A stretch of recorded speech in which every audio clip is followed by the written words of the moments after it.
Green Building 2022, Transition to Sustainability. This is a festival of inspiration, innovative visions, and practical examples of sustainable solutions. Thank you for joining us. Broadcasting from our virtual studios based here in Prague. Ladies and gentlemen, please welcome the host of the event, MICHALA HERGETOVÁ. Welcome to the Green Building 2022 conference, already the 8th year of the most prestigious event of sustainable building sector in the V4 region, organized for you by the Czech Green Building Council. This time we are going to focus on a transition to sustainability. Half of all materials and energy consumed, 1/3 of all water and 1/3 of all waste created. That is the total account of the European building sector. We should change that. The EU plans to renovate 35 million buildings by 2030. The Social Climate Fund will provide more than 72 billion euros over 7 years for the sector that accounts for 9% of the EU's GDP. How not to miss the opportunity? Let's get inspired, learn from practical examples, and get motivated by visions of globally renowned speakers.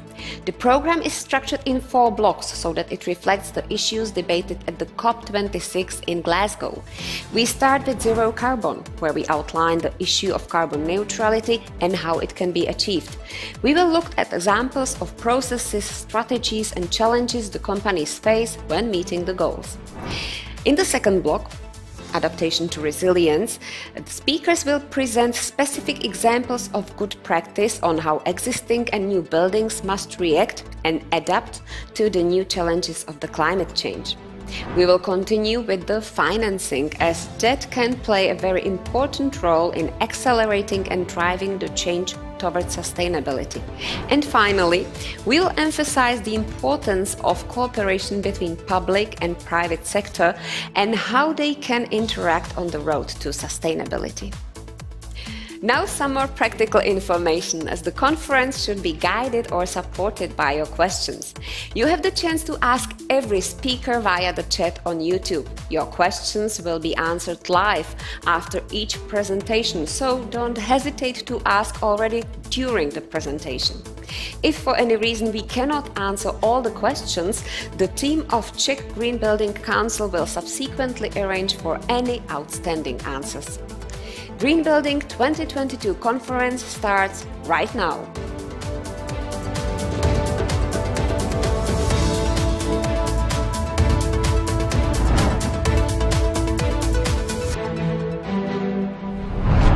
For the opening of the event, we have a special guest who will speak about green construction as an economic and business opportunity that can save our planet.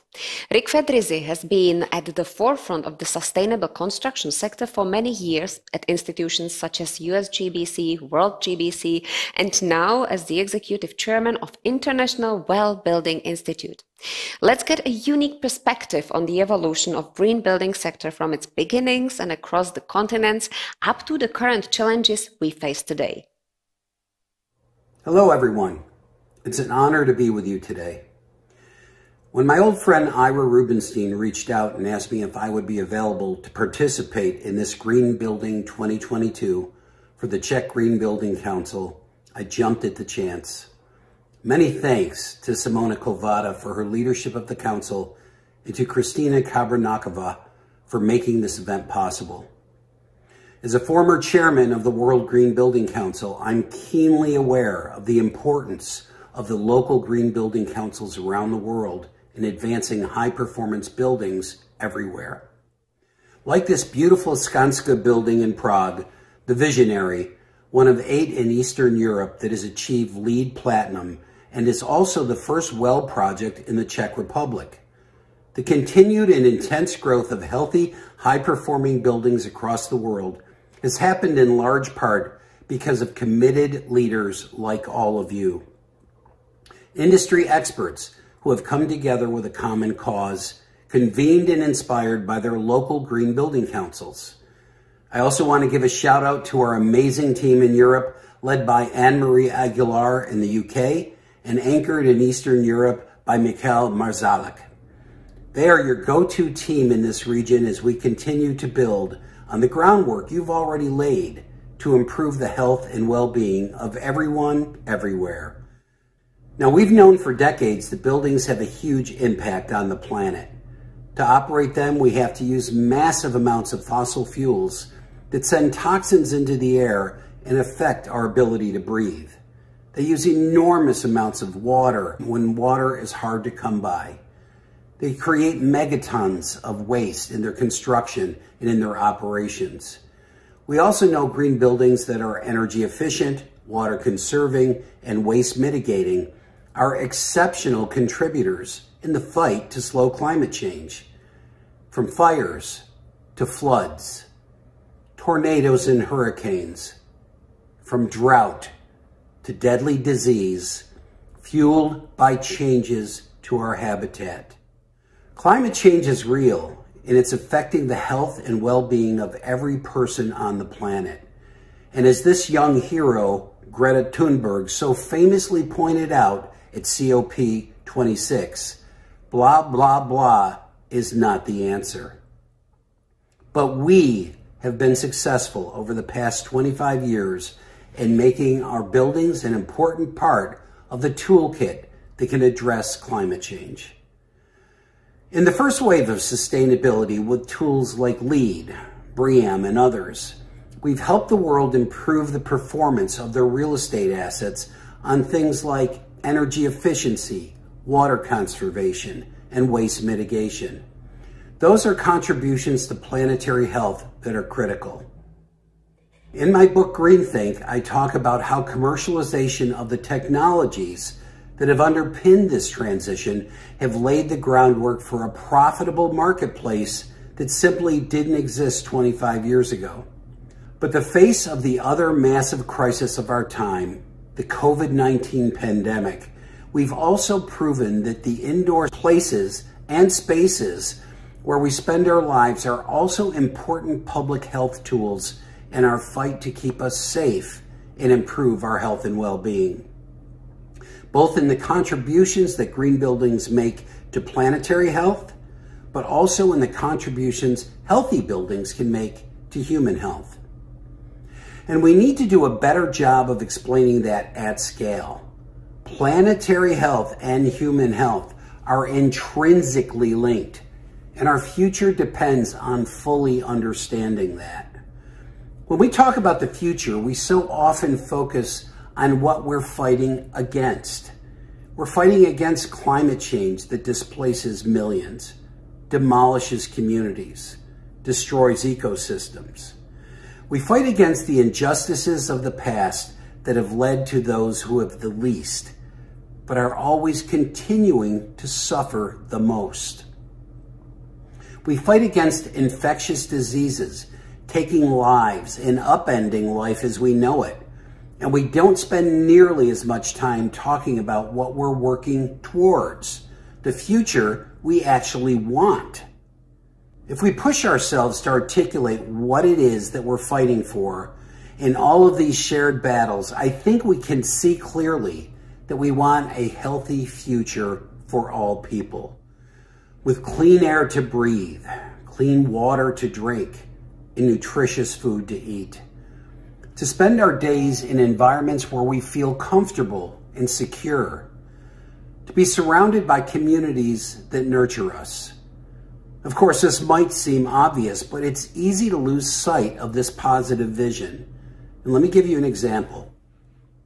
During my time as CEO of the U.S. Green Building Council, I was practically living out of hotel rooms. I'm sure as many of you have as well.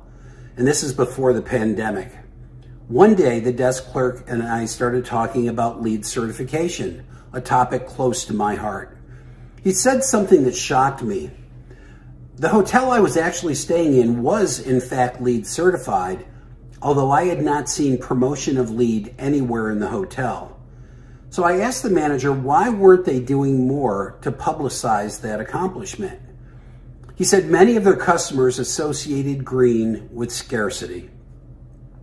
Showers with no water pressure, not having clean towels every day, not being able to heat or cool the room the way they wanted to, and they certainly didn't see their health and well-being being prioritized. In short, they associated green building not with enhancing the guest experience, but actually detracting from it.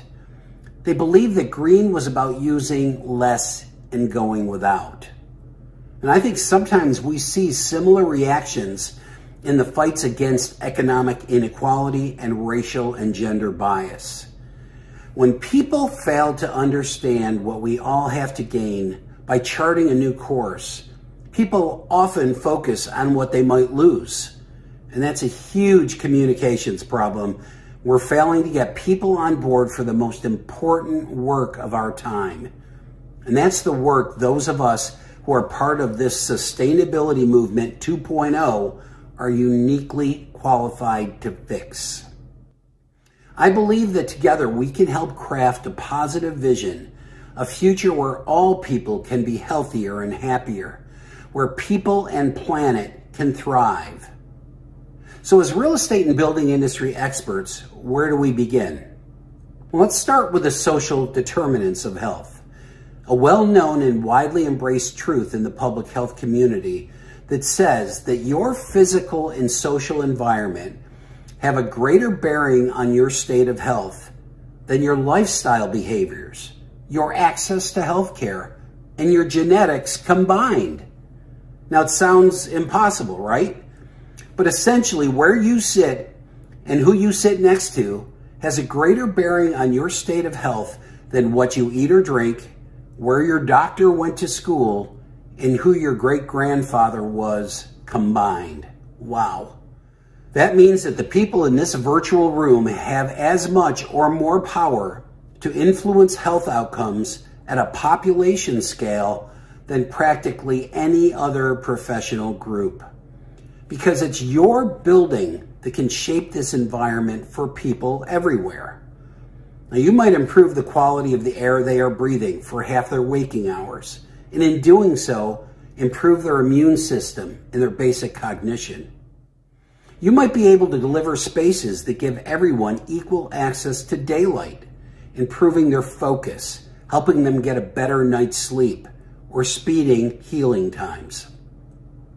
You might create a space that makes a person feel safe and included, that transforms their mental health by making the space feel familiar, using local art or increasing the use of biophilic elements. We call this creating people-first places, and all of you have the power to open your clients' eyes to just how much the built environment can do, even beyond its ability to help mitigate climate change. Our buildings can act as a frontline caregiver, to be healers and equalizers. They can be productivity boosters and talent attractors. They can be models of resilience and symbols of hope. And to do this, we must reset our thinking around efficiency and conservation benefits of green building and position them not as places that use less, but rather places that give more. Places that don't just help heal the planet, but help us heal our relationship with each other. We know that 90% of organizations' annual operating expenses are related to their people. Smart organizations know that even modest improvements in productivity, health and well-being, absenteeism, cognitive performance, recruitment and retention have a substantial impact on the bottom line. In fact, one of the executives for a major real estate developer told me that they had begun to think of themselves not just as leasing agents, but as partners to their tenants in recruiting and retaining the best talent. It's amazing. I first observed this trend about 5 years ago in Australia, where property developers were overlaying the WELL scorecard and its evidence-based features on top of their typical amenities packages, and it made a huge difference. Another point, investments in health and well-being are also investments in resilience. Companies that invested in the health and well-being of their employees were better prepared to navigate a crisis. We saw this play out in our fight against COVID-19 and its variants, but it's vital for advancing well-being in general, whether the typical cold or flu season or the next airborne disease. And the returns on health investments are about to get even higher. Now, I'm sure you've heard a lot about ESG, the non-financial environmental, social, and governance factors that investors are beginning to track in a very significant way. While the environmental and governance metrics, the E and the G, are reasonably clear, the social metrics, the S, how we collect, report, and evaluate the social metrics, it's more complex. We think that health is a perfect contributor now to the social part of that ESG equation, and one organization that's been on the leading edge of that is GRESB, the Green Real Estate Sustainability Benchmark. That's the benchmark that real estate investors are relying on in a very important way. Several years back, it piloted an optional health and well-being module for its members, and it didn't take long before it was embedded as a mandatory in GRESB assessments. And the 2021 benchmark saw GRESB's largest growth to date. And this is playing out elsewhere as well. One study identified 45 companies that received high scores on a health and wellness assessment and tracked their performance over a 6-year period. Over that period, the average company on the S&P 500 appreciated by 159%. But the 45 companies who focused on health and well-being appreciated by 235%. Pretty significant. Increasingly, strong health and well-being performance is going to be rewarded by investors because health is material to the bottom line.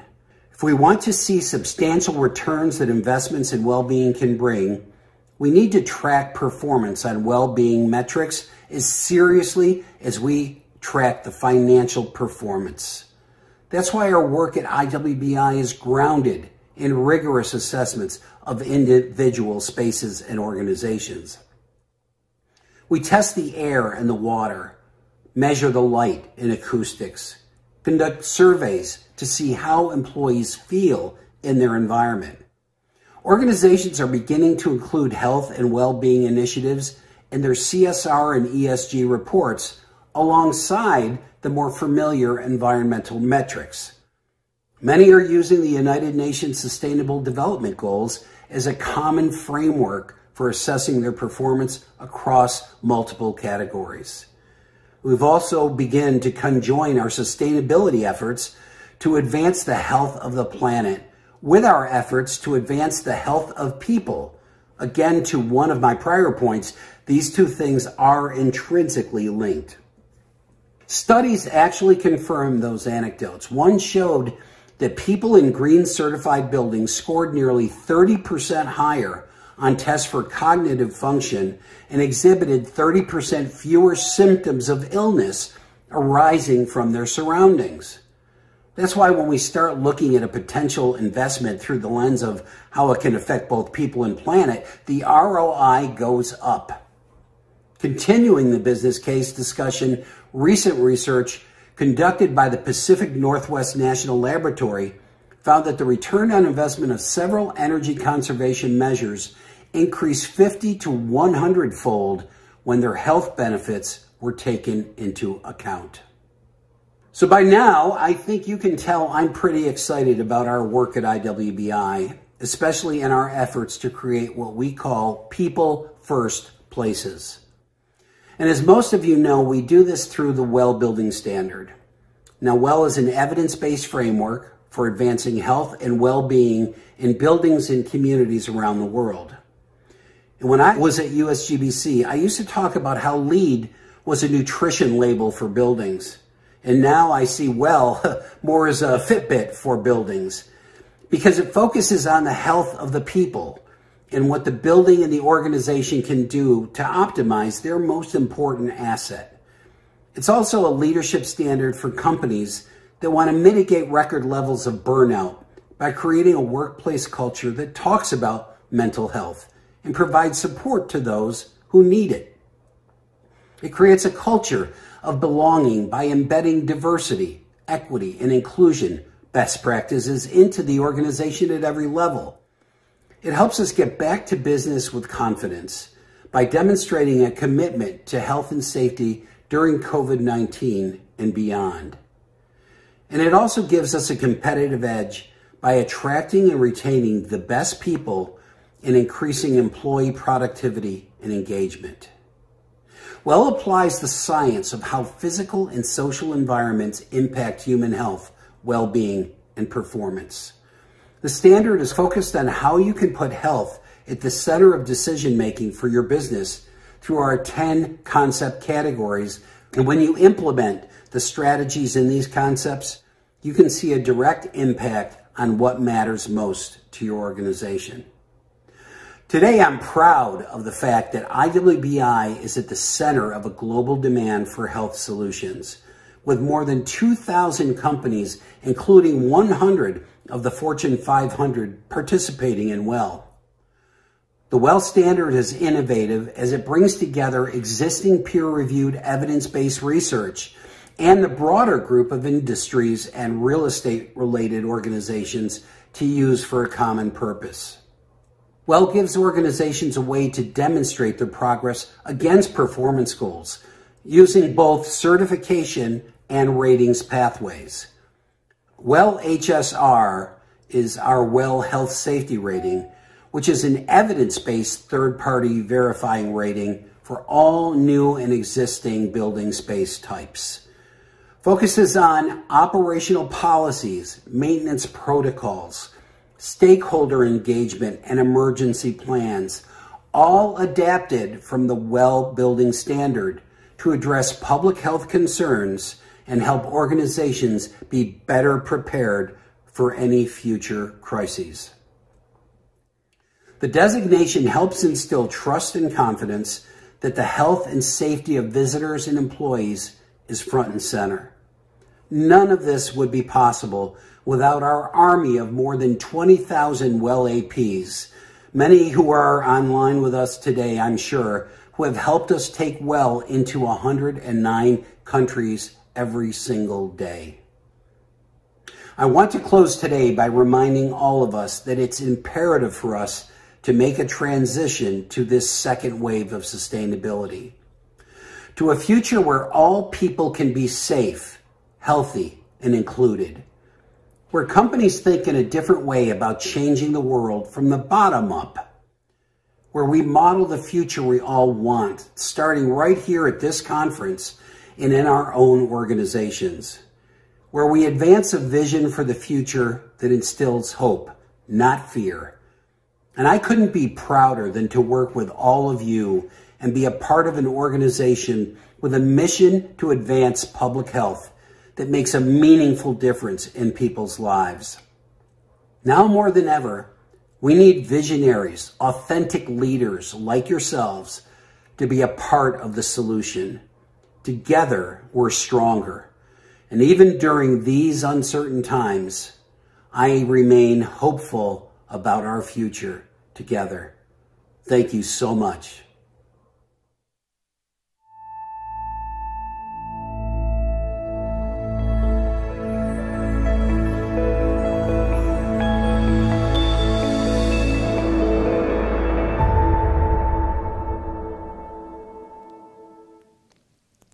That was Rick FEDRIZZI, who has opened the Green Building 2022 conference, an event I hope you spent your afternoon with. But not only watching and listening, but also being part of it. Now it is the right time for your questions. Just to remind you, you can send them via YouTube chat, or you had a chance to write an email up ahead.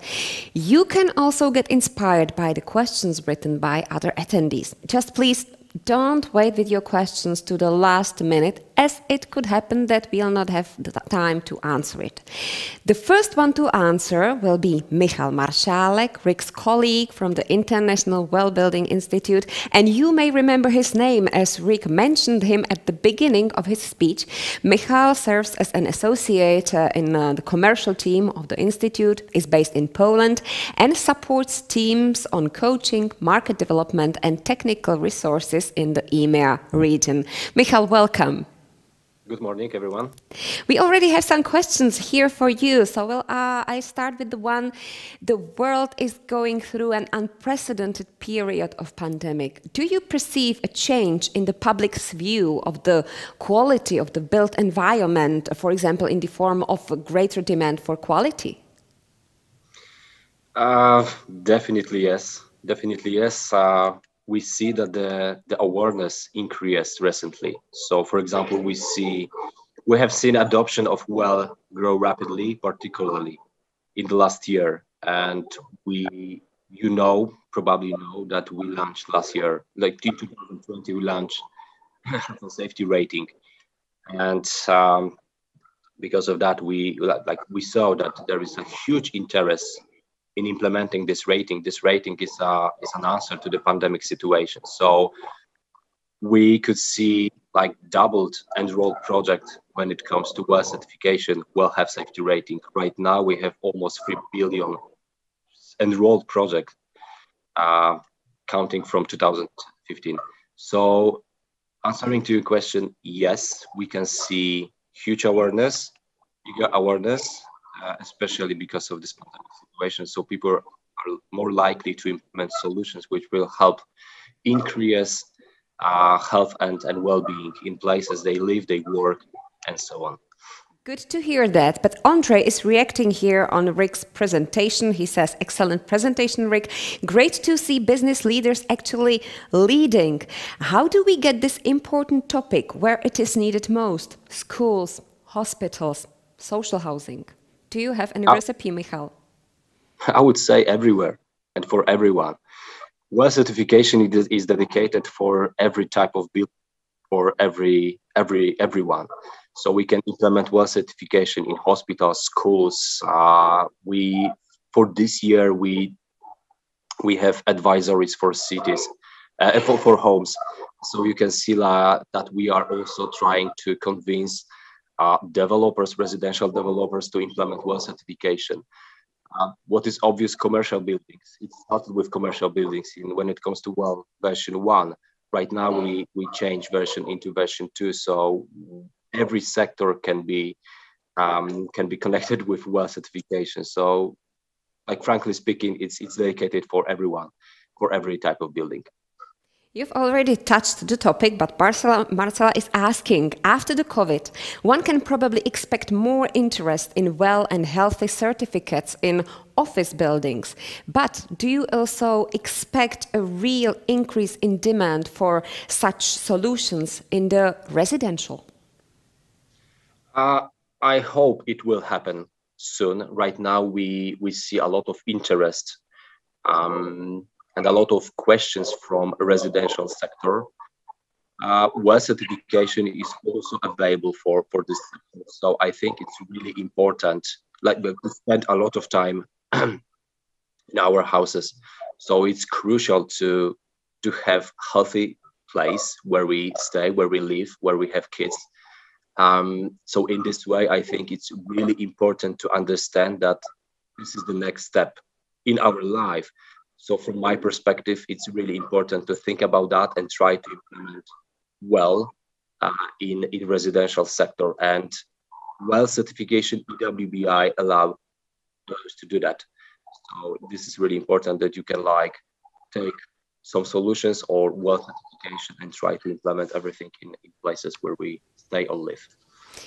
When you mentioned the well certification, so how does well certification complement environmental certification systems? You mean how we can combine well certification with others? So we have documents like crosswalks, and we can easily combine already existing certificates, other certificates with well certification. So for example, BREEAM or LEED.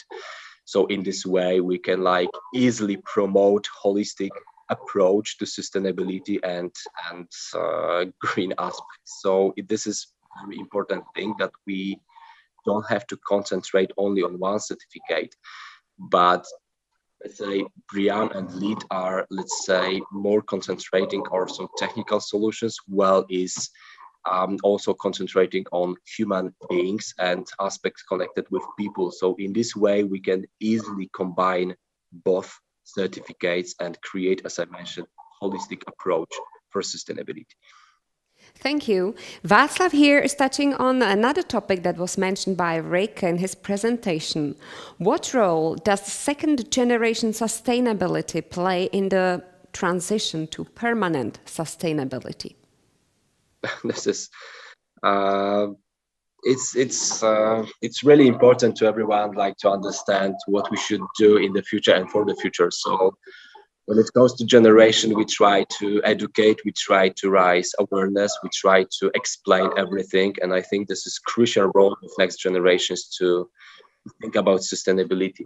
So, for example, we have sessions on universities, in schools, to promote but not only in general sustainability aspect, and promote well-being at scale. So there is a huge impact of second generations on sustainability and for our lifestyle. So we also try to promote that and explain everything. What is, from my perspective, from my experience, from my knowledge, education is the most important thing. We should understand everything correctly, and in this way we can implement things in a proper way. Thank you. Rick was very much emphasizing on the commercialization topic of the whole technology, helping us to save the planet. Does that help to persuade even those more skeptic ones to move towards the well-building? I will combine this to WELL certification. You can promote everything, your idea, or try to convince us as IWBI to promote your ideas of solutions. So, for example, we have options like innovation features. We have option to send AAPs, alternative adherence paths. So in this way, of course, WELL is created as a general certification with clear requirements, but there is option to promote and propose something from your side. So I think new technologies, new solutions are very important. So in this way, if someone thinks that it would be great to implement that in WELL certification, it's very easy to promote that by innovative proposal or AAP, as I mentioned. The another thing is advisories option. So we also have this option this is volunteer work. So if someone is interested to give some ideas or promote ideas to us, this person can easily become a WELL advisor and promote ideas, like new ideas, new technologies. So we have open doors. Everyone is welcome to participate with our company and with WELL certification. What role does the academics play in that? Because if I was listening correctly, you didn't mention them. So is there any cooperation with the universities and so? Of course, yes, with universities, with academies. So as I mentioned, the education is the most important thing. So we try to, if there is option to promote well-being,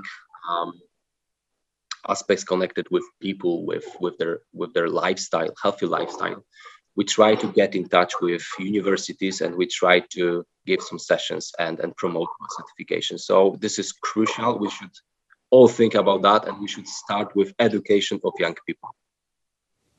Okay, thank you for your advice, Michal. Thank you. That was Michal MARSZALEK from the International Well Building Institute. Thank you for being with us. Thank you very much. And to you all, thanks for your questions. Soon you will have a chance to ask some more, this time about zero carbon, as that is the topic of the first block, starting in a few moments. The Green Building 2022 conference is brought to you by General Partner, Main Partner, Partners, Patrons, Main media partner. Media partners. Green Building 2022. Transition to sustainability.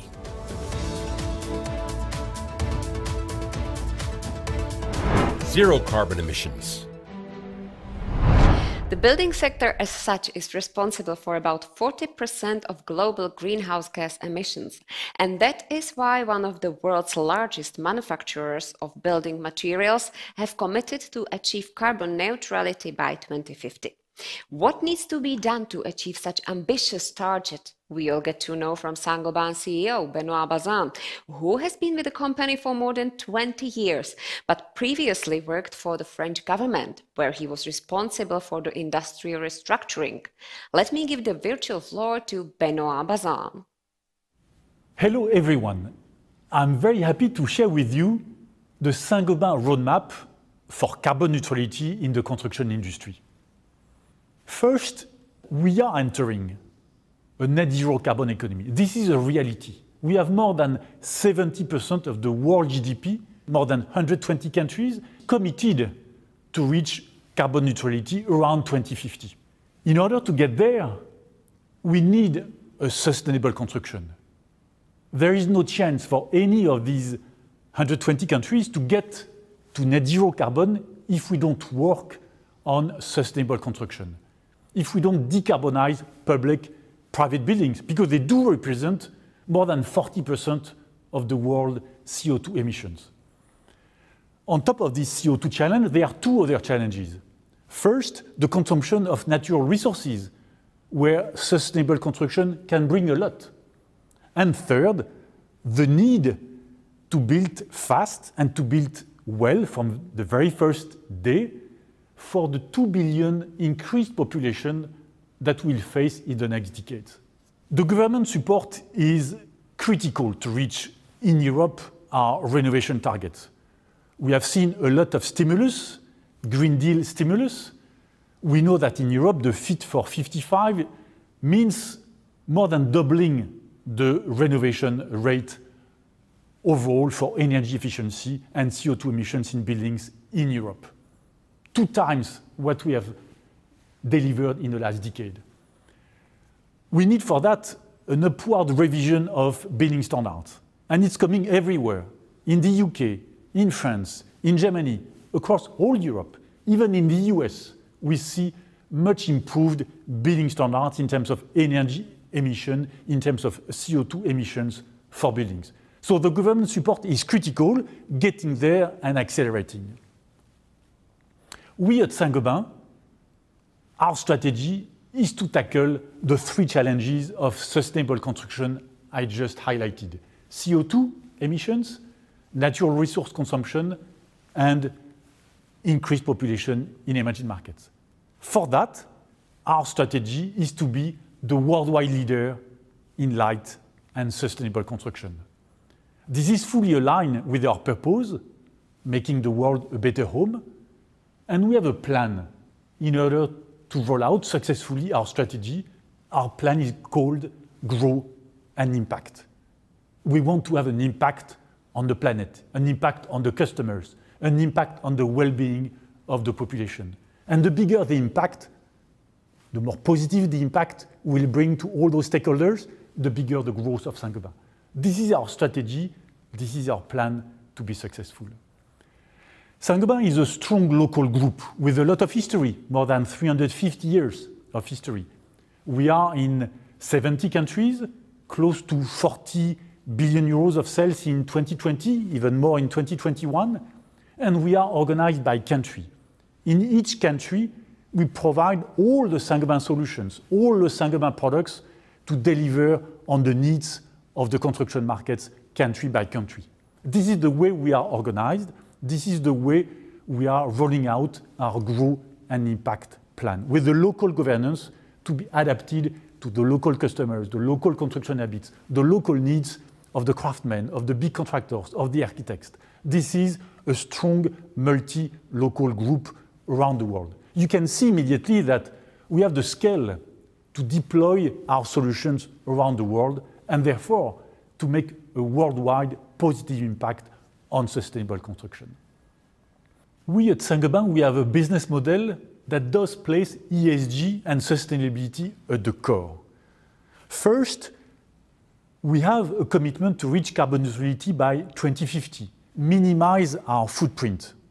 And this is very strong, a very strong roadmap, country by country, on CO2 reduction in our own manufacturing and logistic footprint.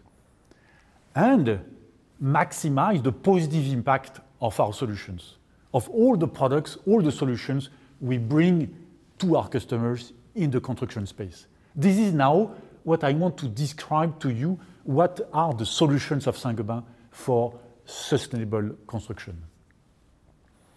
When I look at the 40% world CO2 emissions, we estimate that 2/3 of that is related to the usage of the building, the lifetime of the building, and 1/3 to the construction activity itself.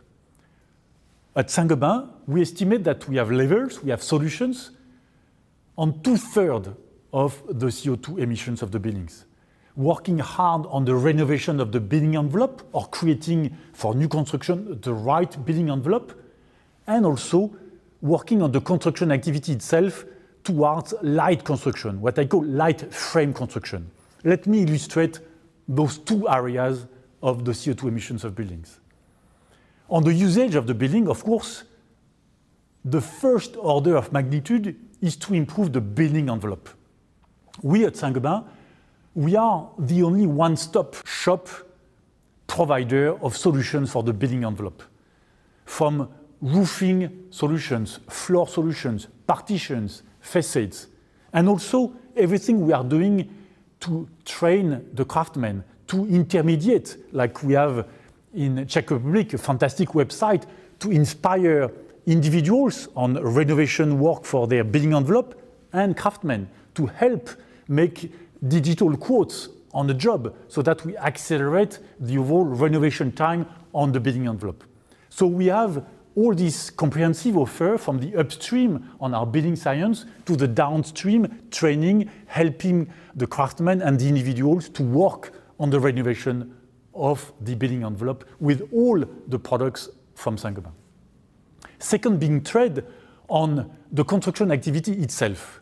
There is a shift towards modern construction, what I call a light frame construction, where we go away from traditional heavy materials, full walls of concrete blocks, bricks, towards lighter frame construction with pillars of timber, steel, could be concrete, and in between the pillars, so the load bearing are on the pillars, not on the full wall, you have a lot of products which are lighter and therefore sometimes up to 50% CO2 reduction because of the lower weight, and also products that can be easily recycled.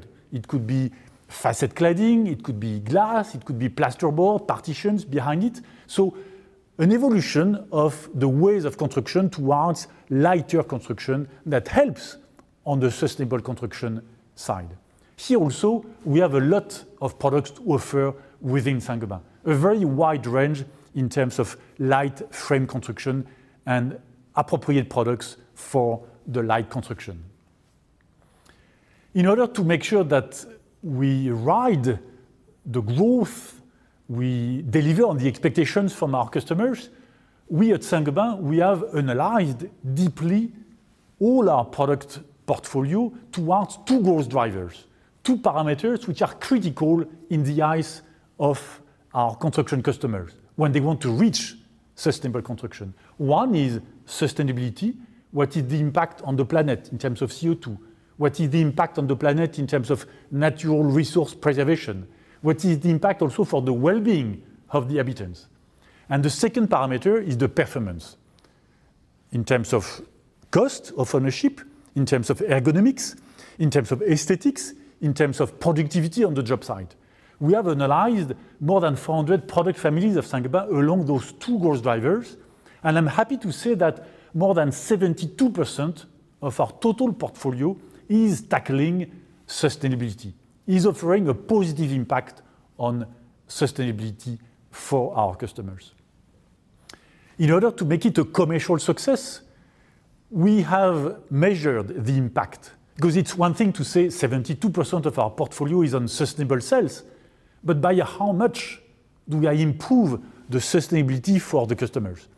And therefore, we have analyzed what we call use case, practical examples, generic example around the world of the application of our solutions. It could be single-family home renovation in France. It could be a new built single-family home in the US. It could be a multi-family home renovation in Czech Republic. If I put all the different products of Saint-Gobain together, what is the solution? And by how much do I improve the acoustic performance of the building, the CO2 performance, the thermal efficiency, the productivity on the job site with the solution that I do provide? This is the way we make it a practical tool for our teams, our salespeople, and of course for the customers, for the craftsmen, for the big contractors, for the architects, to take the solution of Saint-Gobain. If I highlight this example of multi-family home renovation in Czech Republic, these are all the products and services, 28 of them, that we provide to our customers in Czech Republic. And we measure by how much we can decarbonize the building in terms of CO2 tons avoided, by how much we can use recycled materials and preserve the natural resources, and ultimately also by how much do we improve the energy efficiency of this multi-family housing. So those are very practical examples, because I think in the construction industry, if we want to reach sustainable construction and be successful fast, there is urgency for the climate change. We need to align all the value chain on very practical examples that we can measure so that we can prove the positive impact of the solutions for the homeowners and for the planet. Now switching away from the solutions, the positive impact, the maximize impact of our solutions, to what we are doing, we at Saint-Gobain as a manufacturer, on how to minimize our footprint. There are three main levers I will highlight quickly. First, innovate on our process in terms of product range, in terms of industrial processes. Second, optimize the energy use that we take. And third, on the scope 3 with our suppliers and our logistic. On the scope 1, what are we doing in terms of innovation in order to decarbonize our processes? First, let me say that we spent more than 100 million euros per year in terms of CapEx, in terms of R&D projects to decarbonize our processes. We use a lot of Industry 4.0 to optimize our processes and reduce the energy consumption, reduce the waste also, or the overweight on some materials. Second, we accelerate our move towards recycling products. We have the chance that glass, glass wool, gypsum, plasterboard, all those products can be recycled 100%. It's up to us to increase the percentage of recycled products as input in our manufacturing processes. We work also on changing the raw materials, reformulating the material, changing the cement content, for instance, in our mortars, moving towards green cement.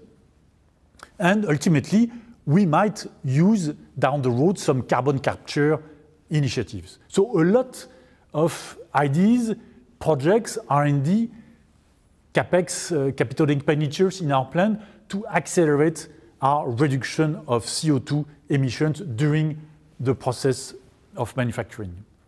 Second area, on our energy consumption, shift towards carbon-free energy.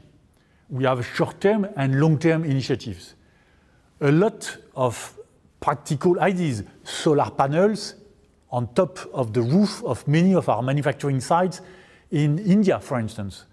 Also, last year we signed a purchase power agreement in the US to shift to 80% green electricity in the US.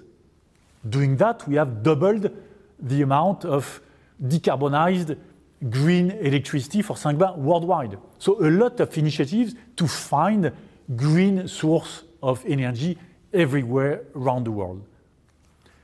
Third area, of course, is to work on the scope 3 with our suppliers to ask them to reduce dramatically their CO2 emissions, to have a roadmap in order to get there, to work also on our transport and logistics to optimize the routes to market. In many countries, we have what we call a control tower, where we can optimize the different routes of our trucks every single day on the road to save on the CO2, to save, of course, on the cost side for Saint-Gobain, and also to transition towards green logistics.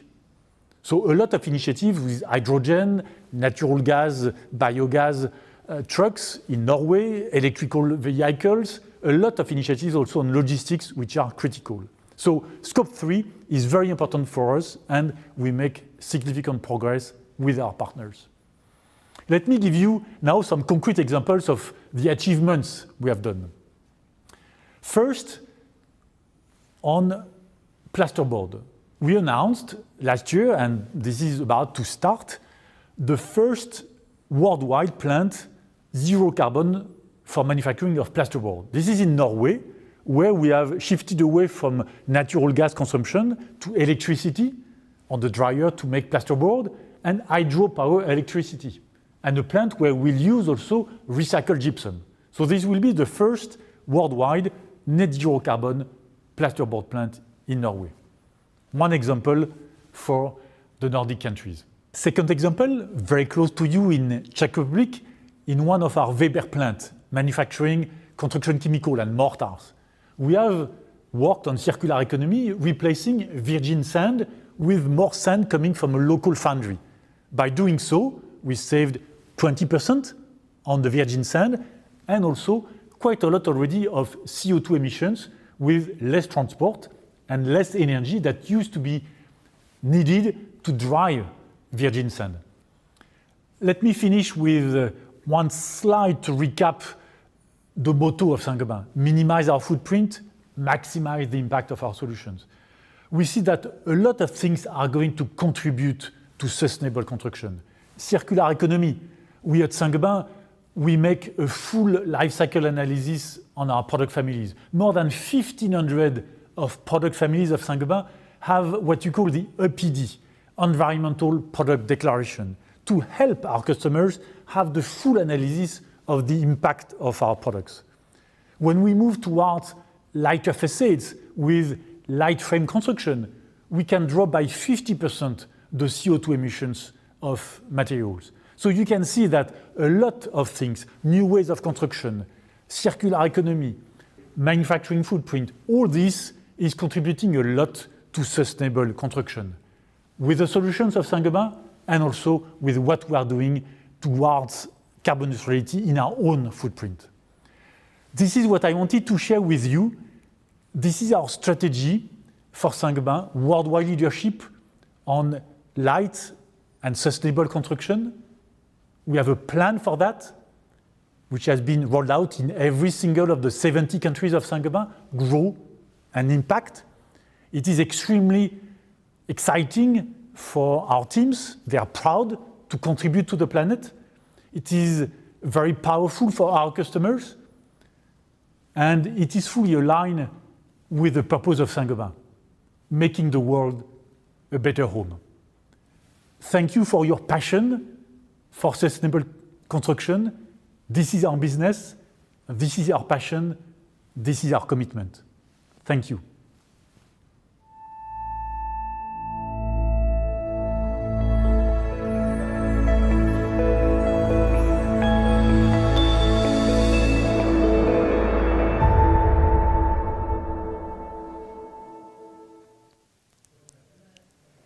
Benoit Bazin from Saint-Gobain was the first to introduce us to zero carbon commitment.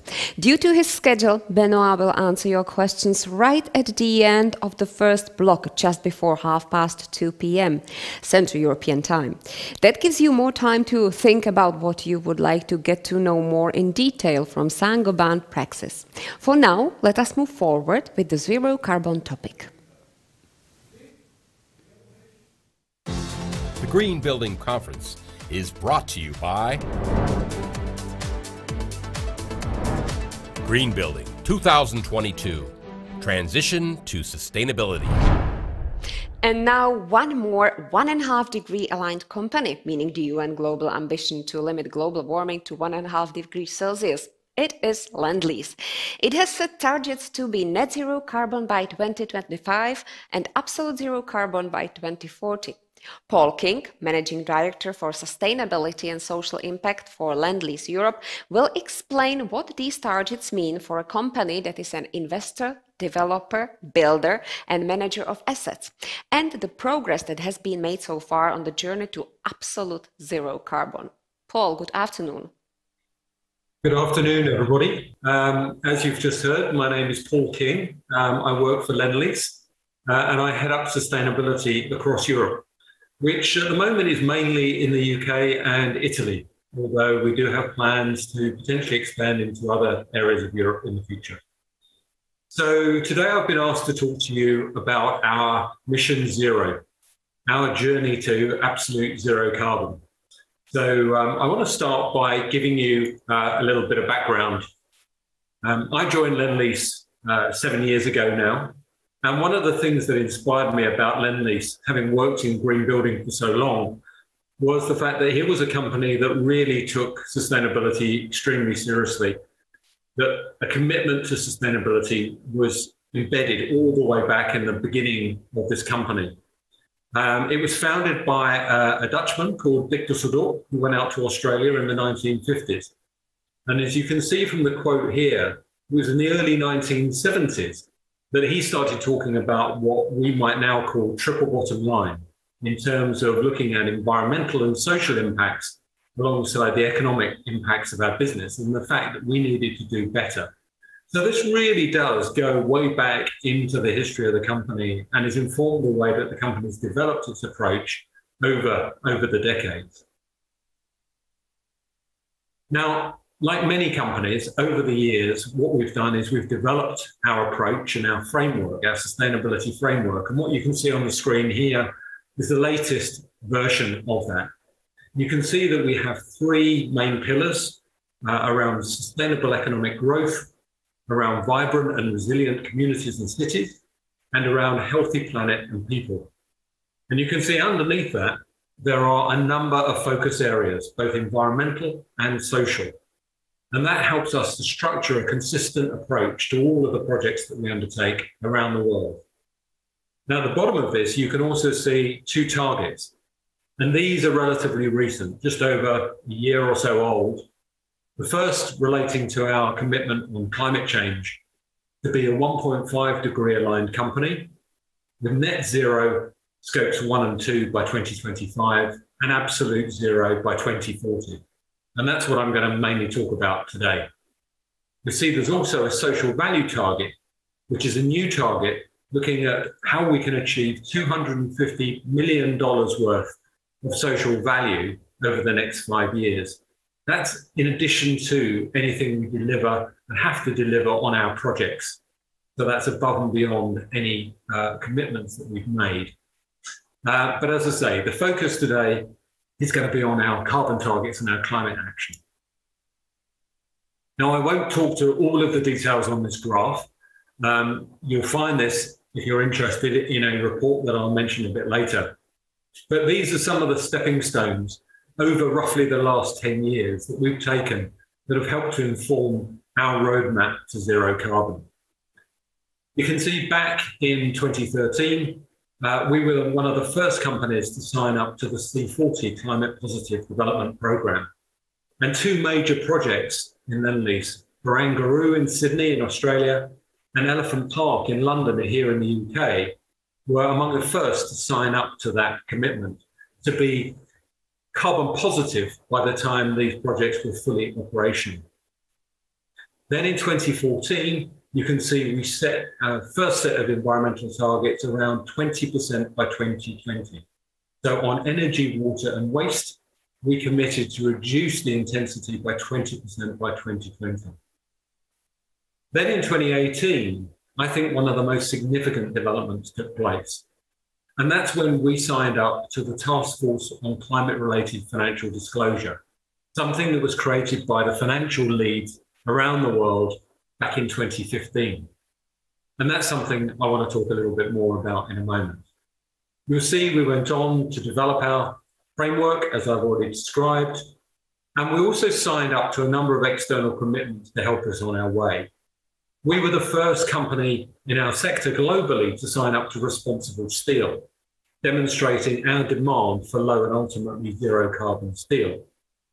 We made a commitment to being a 1.5 degree aligned company in the summer of 2020. And we've signed up to World Green Building Council and UK Green Building Council targets around advancing net zero. We also, in 2020, issued our first green bond, and we've subsequently issued a number of green bonds that have been extremely successful, demonstrating the amount of investor interest in this area, low carbon and more sustainable development. So as I mentioned, in 2018, Lendlease signed up to the Task Force for Climate-Related Financial Disclosure, TCFD, as it's often referred to. And as you may know, signing up to TCFD requires a company to set out at least 3 different future climate scenarios, which are based on the science produced by the IPCC and others, looking at how the climate could change, and then responding and saying how the business would respond if, in fact, those scenarios were to play out. And this ranges from some of the worst predictions in terms of temperature rises over the course of the century through to some of the best possible outcomes. But what we found was that even with the best climate outcomes, it could still have dramatic impacts on our business. And we took about 200 of our most senior officials across the business through full one-day workshops, explaining these different scenarios and talking to them about how it would impact their parts of the business. And some of our colleagues were really stunned and taken aback by just how significant those impacts were. And it really brought it home to them just how important this area was for them. And that began to create the backdrop against which we began to set our new climate targets. Now, as most of the people on this conference will know, actually our sector has an enormous responsibility when it comes to affecting climate change. The built environment sector contributes something like 40% of global greenhouse gas emissions, which are a combination of the emissions from the industry involved in producing the materials and transporting them that go into construction and our built environment projects, and then through the way that we operate our buildings, the energy that we use in them over their life, and of course, ultimately, the end of life phase as well. So we know that we've got an enormous responsibility, and therefore we've got a big opportunity to actually make a big difference in the global fight against climate change. And that's where our Mission Zero campaign comes in. If you go to the Lendlease website, you will find there's quite a lot of information about our campaign. There's a short video in which we acknowledge that we're a big part of the problem, and therefore we have to be a big part of the solution. As I mentioned before, we've set out a commitment to be a 1.5 degree aligned company, meaning that our business is tracking the most ambitious target to limit global warming to no more than 1.5 degrees. We've said that we will be net zero carbon globally for scope 1 and 2 emissions by 2025. But we'll also be absolute zero carbon, scopes 1, 2, and 3 for our entire business by 2040. We've said we'll achieve that with no offsets and no excuses. Now that is an enormous undertaking for a business like ours. As you may or may not know, Lendlease works across the value chain of the built environment. We're an investor, a developer, a builder, and also a manager of built assets. So we pretty much touch the whole value chain right across the built environment sector. But these targets are extremely aggressive, very ambitious, and we're going to need everybody's help in how we achieve them. Let me just touch back on the 1.5 degrees. Some of you, of course, will be very familiar with the climate science, and you'll know that if we carry on globally at the rate that we're going, we could see temperatures rising by in excess of 4 degrees this century.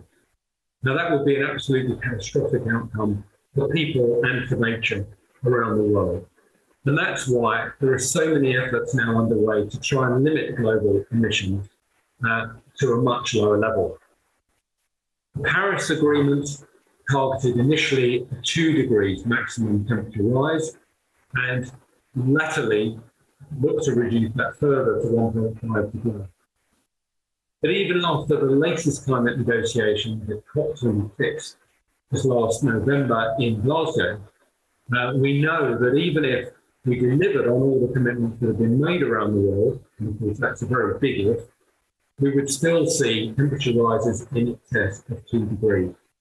So there's an awful long way to go, but we as a business are committed to trying to play our part, helping to achieve that most aggressive cut and keep temperature rise.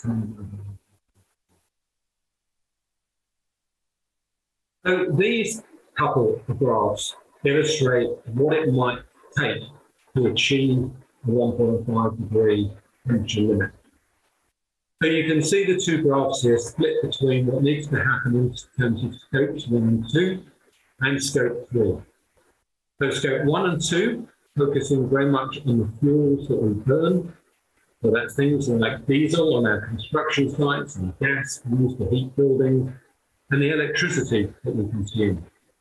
And then scope 3, of course, which includes both the upstream emissions, that's to say all the embodied carbon and the materials that go into and the transportation of those materials that go into our buildings, but also the energy used by the building occupiers when we hand them over, when we've completed them.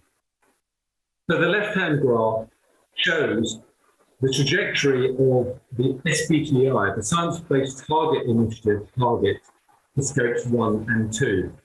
That's the dotted blue and green line you can see. And then you can see the Lendlease target, with the solid blue and green lines, in line with our commitment to achieve all 100% renewable energy for scope 2 by 2030 and our target for 2040. A very, very ambitious target, even compared to the science-based target trajectory to 1.5 degrees.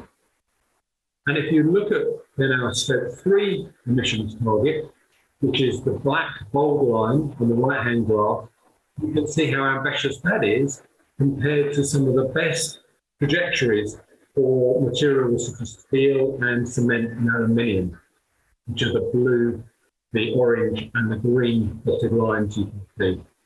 So we really are, as I say, setting some very ambitious targets. And we're going to need to work very hard with all of those sectors to come close to achieving them.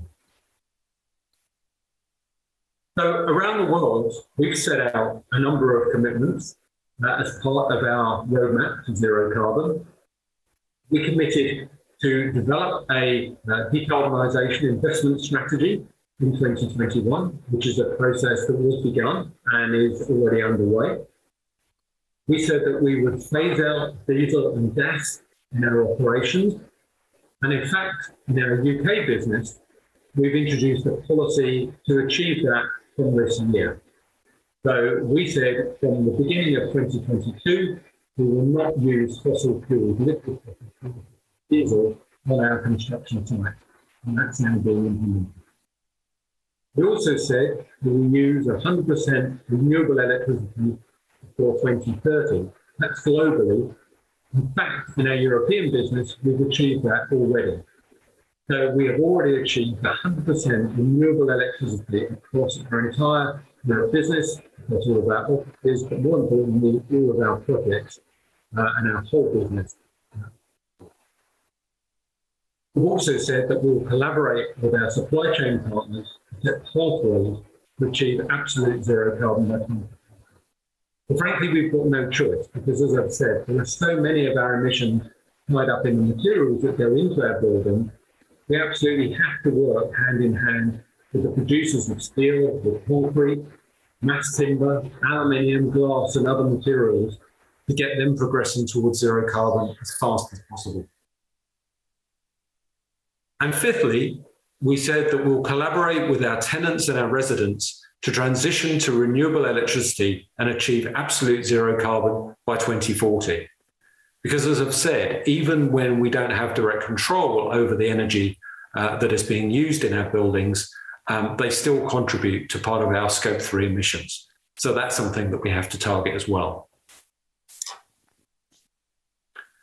So here is just an overview of our roadmap to absolute zero carbon for Europe. And you can find this on our website once again. So you can see here, we've detailed some of the milestones, some of the targets, some of the specific actions across our Scope 1, 2, and 3 for each of the areas. And we've now produced these roadmaps for each of the regions in the Lendlease business. So for Australia, for Asia, for North America, and for Europe. And you can find all of these now published online. And we've committed to produce annual updates and progress reports against all of these so that we can share the lessons that we've learned with others who are trying to follow a similar trajectory.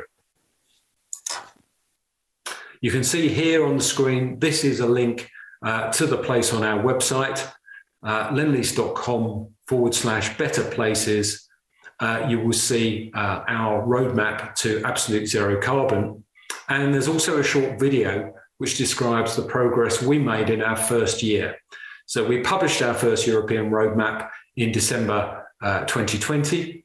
And in November 2021, we published our first update and progress report, including a video that shows some of the highlights of what we've managed to achieve so far. So just to give you a bit of a flavour of what some of those very practical things are, if you look at Scope 1 to begin with, so as I said, this is about the fuels that we burn. We have begun to switch away from liquid fossil fuels, such as petrol and diesel and liquid petroleum gas, to hydro-treated vegetable oil, which has a carbon footprint which is about 90% less than traditional red diesel. And we've already achieved that in over 60% of our projects in the UK. And from this year, we'll be increasing that to 100%. As you can see on the screen, we use a significant amount of liquid fuel, and this will have a significant impact. The equivalent of growing 16,500 trees from seedlings over the course of 10 years will be the impact of cutting this amount of carbon each year. We're also in the process of transitioning to electric plant and equipment. Of course, in time, what we hope to see is all of our construction plant operating on green, renewable electricity. But at the moment, not all of that equipment is available. So we're using what we can and encouraging suppliers to accelerate their move towards 100% electric plant, and also trialing hydrogen as a future green fuel. If I move on to our Scope 2, which is concerned with the power that we consume. As I say, we're committed globally to switch all of our electricity to renewable energy by 2030. But here in Europe, we've already switched to 100% green electricity. And in the UK, the vast majority of that is already coming from clean renewables, such as wind and solar. That's to say, avoiding technologies such as waste incineration. So we're making good progress, and what we hope to do in the future is to incorporate more renewable energy generation in our projects themselves, so we can become increasingly self-sufficient in our renewable electricity, as well as procuring it from others. And finally, but probably most importantly, coming on to our Scope 3 emissions. To put this into context, if we look at our overall carbon footprint in the way that I've described, something like 90% of our carbon emissions actually are associated with Scope 3. And as I've said, that is a combination of all the embodied carbon in all the materials going into our buildings and the transportation of those materials, and also the energy used by our occupiers and tenants in the buildings once they're complete. So for us, tackling embodied carbon in our buildings is a huge challenge, but one we're already beginning to make some progress on. So for example, you can see the image here is a recently completed BREEAM Outstanding building in the UK, in Stratford in East London, next to the former Olympic Park from London 2012 Olympic Games. And this building achieved a 56% reduction in embodied carbon compared to even an efficient concrete alternative structure. And we're seeing, using different hybrid technologies, using steel, using concrete, but using also a lot more mass timber, we are seeing it's possible to significantly reduce the embodied carbon footprint of our buildings. And this is something that not only are we keen to do, but which our customers are now asking us for, and our investors too. We recently won a construction contract for a major client in London, precisely because we were able to demonstrate the best solution in terms of reduced embodied carbon. So that's now become a competitive issue. It's become a real commercial driver for us. And that's why we're focusing hard on that as well, of course, in terms of driving ourselves towards our ambitious carbon targets. Then, as I say, we also need to look at what happens when we hand these buildings over to the occupiers. And we need to look at how we can encourage them to manage those buildings in the most efficient way. And so in that area, we've recently developed a new green lease to encourage commercial tenants to come with us on this journey. And we'll be doing a lot more to encourage our residential customers to do likewise. Typically, we set up new homes with 100% renewable energy tariffs. If we're renting those properties, we will switch those tariffs back to green tariffs if for any reason they have moved away from them during the tenancies. But we also want to encourage our new customers of owner-occupied homes to also fuel those homes as efficiently and using green power only. So there's still a lot more work to be done. So that really is an overview of our roadmap to absolute zero carbon. But as I say, if you'd like to find out more, I'd encourage you to have a look at our website. As I say, lendlease.com. You can quickly find it under sustainability and better places. You'll find our Europe roadmap to absolute zero carbon, the progress report 1 year on, and also, as I mentioned, a short video that gives some of the examples that I've talked about this afternoon. So I hope that's of interest, and I very much hope that you will join us and come on this journey, because no one company can achieve absolute zero carbon on its own. We need the whole sector all pulling in a common direction if any of us are going to achieve this particular race to zero carbon. We need everybody on board. So thank you very much for listening. I hope that's been helpful, and I wish you all the best for a very interesting conference for the rest of the afternoon. Thank you.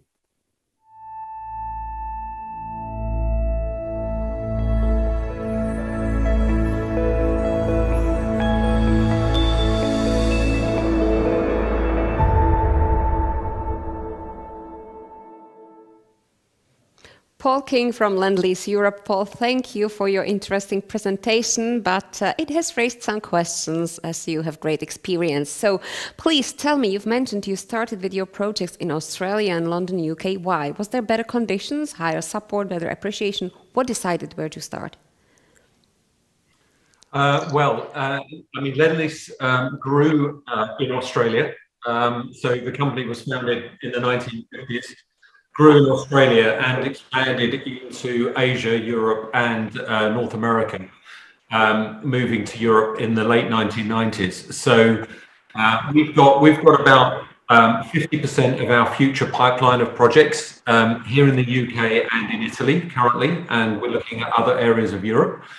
The strategy really is to focus on what we call gateway cities, so on the large strategic cities around the world.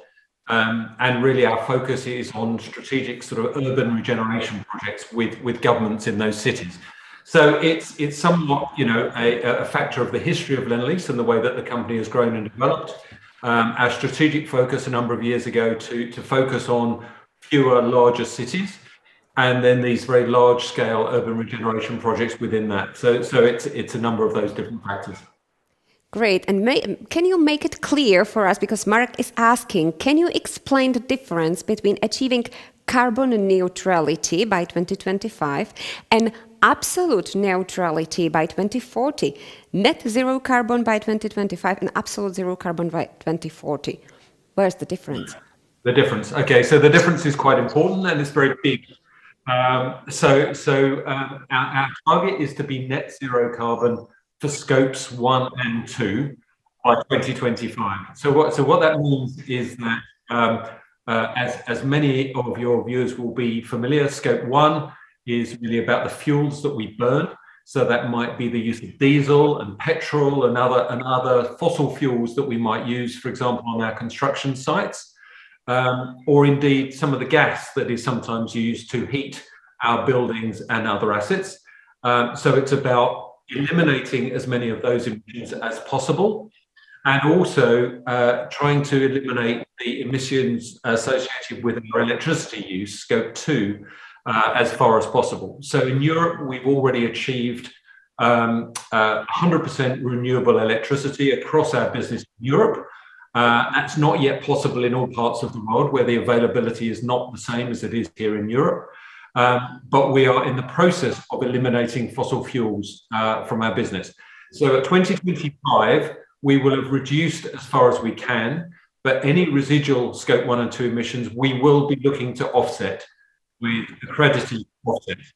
However, by 2040, we are looking at scopes 1, 2, and 3, so included the embodied carbon that go into our buildings and into our developments, and also the energy used by the tenants and the occupiers in those buildings, so everything, in other words. And we're looking to eliminate those emissions without offsets. So the journey from 2025 to 2040 is a very big journey indeed, and we're going to have to take everybody with us on that journey, all of our suppliers, all of our partners, to make that possible. What do you see as the biggest motivation for achieving carbon neutrality in the construction industry, and on the other hand, the biggest barrier? Well, I think the really for us, we see climate change as an enormous risk. We work on, as I said, we work on projects which are very large in scale, and typically we're working on those projects for many, many years. So for us, it's not unusual to be working on a project for more than 20 years, sometimes even 30 years. And if we look ahead to obviously the middle of this century, and we look at how the climate may be changing under different scenarios based on the IPCC science, we can see that the places where we're working on those projects are likely to be very seriously impacted by climate change. So we need to work to mitigate those risks and to do as much as we can to obviously reduce the change in the climate as much as we possibly can. So that's the biggest driver, the risk that we're trying to reduce. And the biggest opportunity, of course, is to demonstrate that it is possible to create places that will be resilient for people to live for many, many generations to come, that meet people's needs. And that of course, includes adapting to climate change. Now we have two questions considering the costs. So Marcela asks, how did the cost, that building in London where you achieved a carbon reduction of 56% increase? So that's the case of London. And Jakub is interested, do you think that zero carbon materials, structural concepts and processes will increase the costs of the buildings at the end of the day, and who should pay for it? So I think it's two topics, but very much connected. So please. Sure. So I mean, yes, at the moment, to achieve buildings that achieve that sort of level in reduction against benchmarks, established benchmarks for energy efficiency, it does cost a bit more. But having said that, we can't allow it to cost too much more, because we're still operating in a very competitive environment. So if we're building a building for an external client, we've got to balance the cost and achieving those carbon reduction targets. I can't put an exact figure on what the margin is. You'll be looking at a few percent. It's more about really careful design to make sure that we're not, because of course one of the things is that if you design a building very well with embodied carbon in mind, it actually causes you to use less material. Because you're looking to reduce the carbon, therefore, if you can reduce the amount of material, you're reducing the amount of carbon. So, and what we sometimes do as an industry is over-specify buildings and specify too much material. So a lot of this comes down to design and designing for what you really need and then specifying the lowest carbon materials. So yes, at the moment it does cost a little bit more because it's not yet the norm, but there are savings if you can actually reduce the amount of material that you're actually using in a building. In terms of where we're going and the decarbonisation of materials, because obviously we've got to look at the rapid decarbonisation of materials like steel, concrete, and also things like aluminium and glass. We are working closely with those sectors and the producers of those materials to lend our demand to many others demanding lower carbon materials. So we're working through initiatives, as I've said, like Responsible Steel and Steel Zero to drive the reduction in carbon involved in steel. We're now a founder member of a group that's emerging called Concrete Zero that's looking to do a similar thing in the space of concrete. And we're also working with others to try and improve the demand for mass timber, which is inherently a low carbon material. So over time, you know, what we've seen in other areas is that initially it is deemed much more expensive to pursue these lower carbon materials, but over time it becomes the norm, and therefore the additional cost disappears over time and it becomes normalized. So we expect over the next 10 years to see very profound changes, those sectors responding and significant decarbonisation of those materials, and the cost should come down so that it becomes a factor that is not material anymore. What you've also got to weigh in the balance is the growing cost of carbon. So if the alternative is to buy carbon offsets, that is going to become more expensive. So there's no option to do nothing here. You've either got to work as hard as you can to decarbonise buildings and materials and bring the cost down, or you're going to be ever more reliant on buying carbon offsets, the price of which is going to go up. So you've got to look at balancing that equation. Let's stay a bit more with the offsets because Petra is interested. She says, very interesting presentation indeed. Please, could you elaborate on the offsets needed to achieve zero? Well, I mean, as I say, it's to begin with, in terms of Lendlease's targets, we're talking about net zero scopes 1 and 2 by 2025. So that's not all of our emissions, that's just scope 1 and 2, but it's still significant. What we're trying to do is to reduce those emissions as much as we can. And we're already reporting on our website, we're reporting progress that we're making there. When we do have to buy some offsets, then it's obviously very important that we buy credible offsets that are clearly audited and do deliver the carbon reductions that they say they're going to deliver. So we're looking at gold standard and other forms of accreditation for those offsets. As I say, over the longer time though, what we can see is there is already, and we've seen on the back of many companies making commitments around COP last year, many companies setting targets for net zero, and therefore we're seeing very rapid increase in the demand for offsets. And we're seeing two things happen. One is the price of offsets going up, and the other thing we're seeing is availability going down. We're seeing it's much harder to find offsets, which takes me back to why we can't just rely on offsets. We absolutely need to focus on reducing our emissions in the first place. Thank you, Paul. Thank you for being with us and for sharing your experience and answering all the questions. We will have some more, but the time is unfortunately limited. Thank you very much. Thank you very much. The Green Building 2022 conference is brought to you by General Partner, Main Partner, Partners, Patrons, Main Media Partner, Media Partners. Green Building 2022, Transition to Sustainability. To make the picture even more complete, we will now look at the climate roadmap and market-leading business case of Skanska Central Europe. Its target is to achieve net zero carbon emissions by 2045. By 2040, Skanska plans to globally decrease the emissions by 70% across all its business streams: construction, residential development, and commercial development. Petr ŠPAČEK, Safety and Sustainability Director at Skanska Center Europe, will also explain how to engage all the suppliers and subcontractors of the company. Petr, welcome. Good afternoon. My name is Petr ŠPAČEK and I work for Skanska Central Europe as a Safety and Sustainability Director.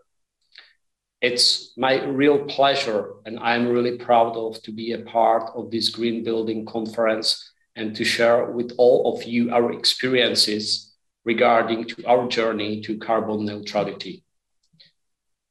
Skanska is a construction and development company which is originally based in Sweden and was founded in the end of 19th century. Currently, Skanska is operating in many countries around the world, especially in Europe and the United States.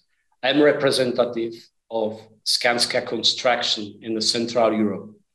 So my business unit is operating through 5 countries in the Central Europe, which is Poland, Czech Republic, Slovakia, Hungary, and Romania.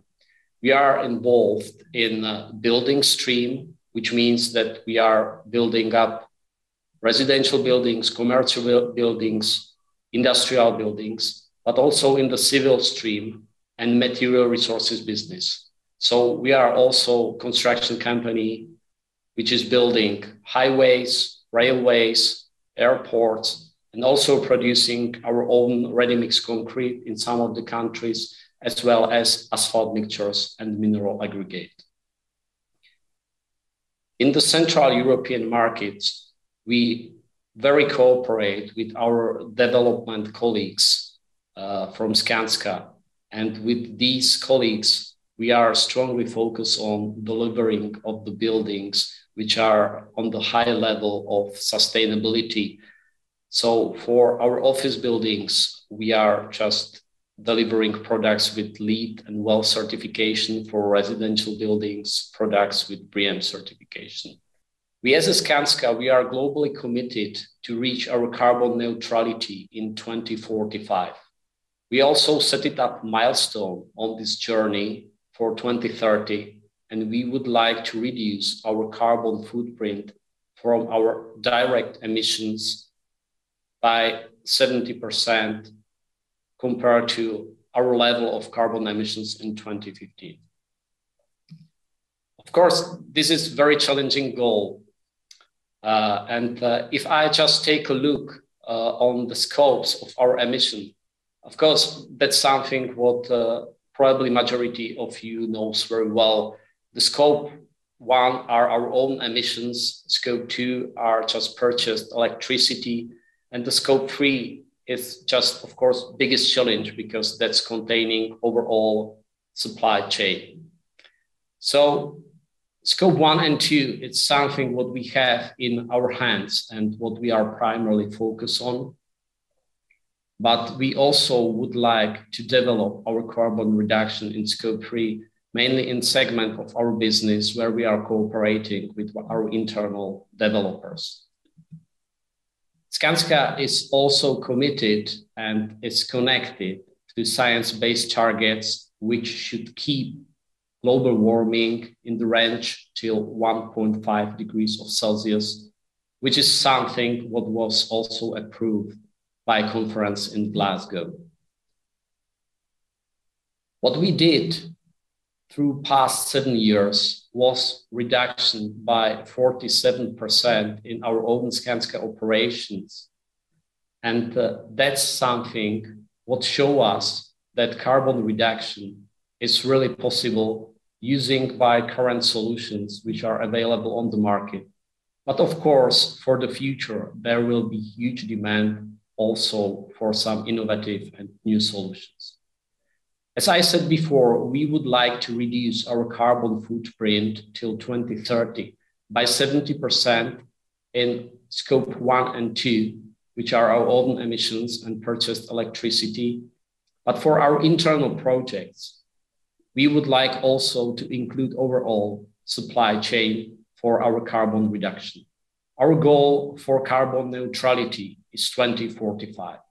And we are aware that this will be a very challenging journey, but we are strongly committed to achieve this goal.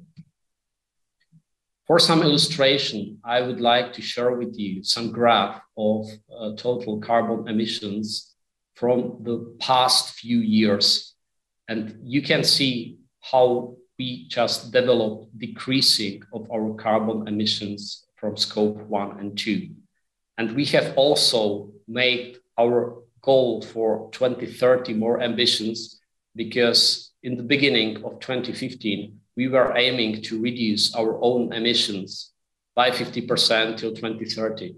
But if we saw how we are just progressing, decreasing of our carbon emissions through past 6 years, we decided to make our goals till 2030 more ambitious.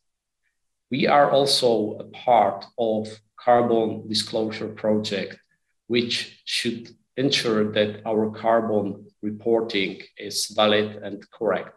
Of course, we are still improving on accuracy of our reporting, especially in scope 3, but it's absolutely part of our journey, and we are focused on that pretty strongly.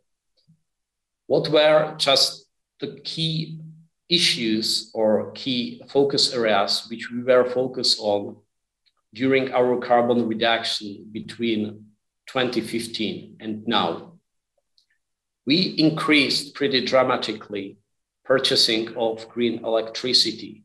So in 2015, we were globally using 40% of electricity from renewable resources, but in the end of 2021, it was 75%, and we are going to increase these numbers in the future. Another thing which was very crucial regarding to our current journey to reducing of our carbon footprint was decrease of fossil fuels, which we are using in our machinery, on our material plants. So we achieved between 2015 and 2020, 15% of decrease of usage of fossil fuels. And this is also visible from energy intensity, which decreased from 9.94 to 7.24 total energy in megawatt hours per million of Swedish crowns. So what are crucial transition drivers from our perspective? Definitely it's innovation and cooperation inside of our supply chain. We also think that very important is partnership for green solutions between the clients and construction companies. As I said, we have very good examples of very good cooperation inside of Skanska between construction stream and development stream, where we are delivering very sustainable office buildings as well as residential buildings.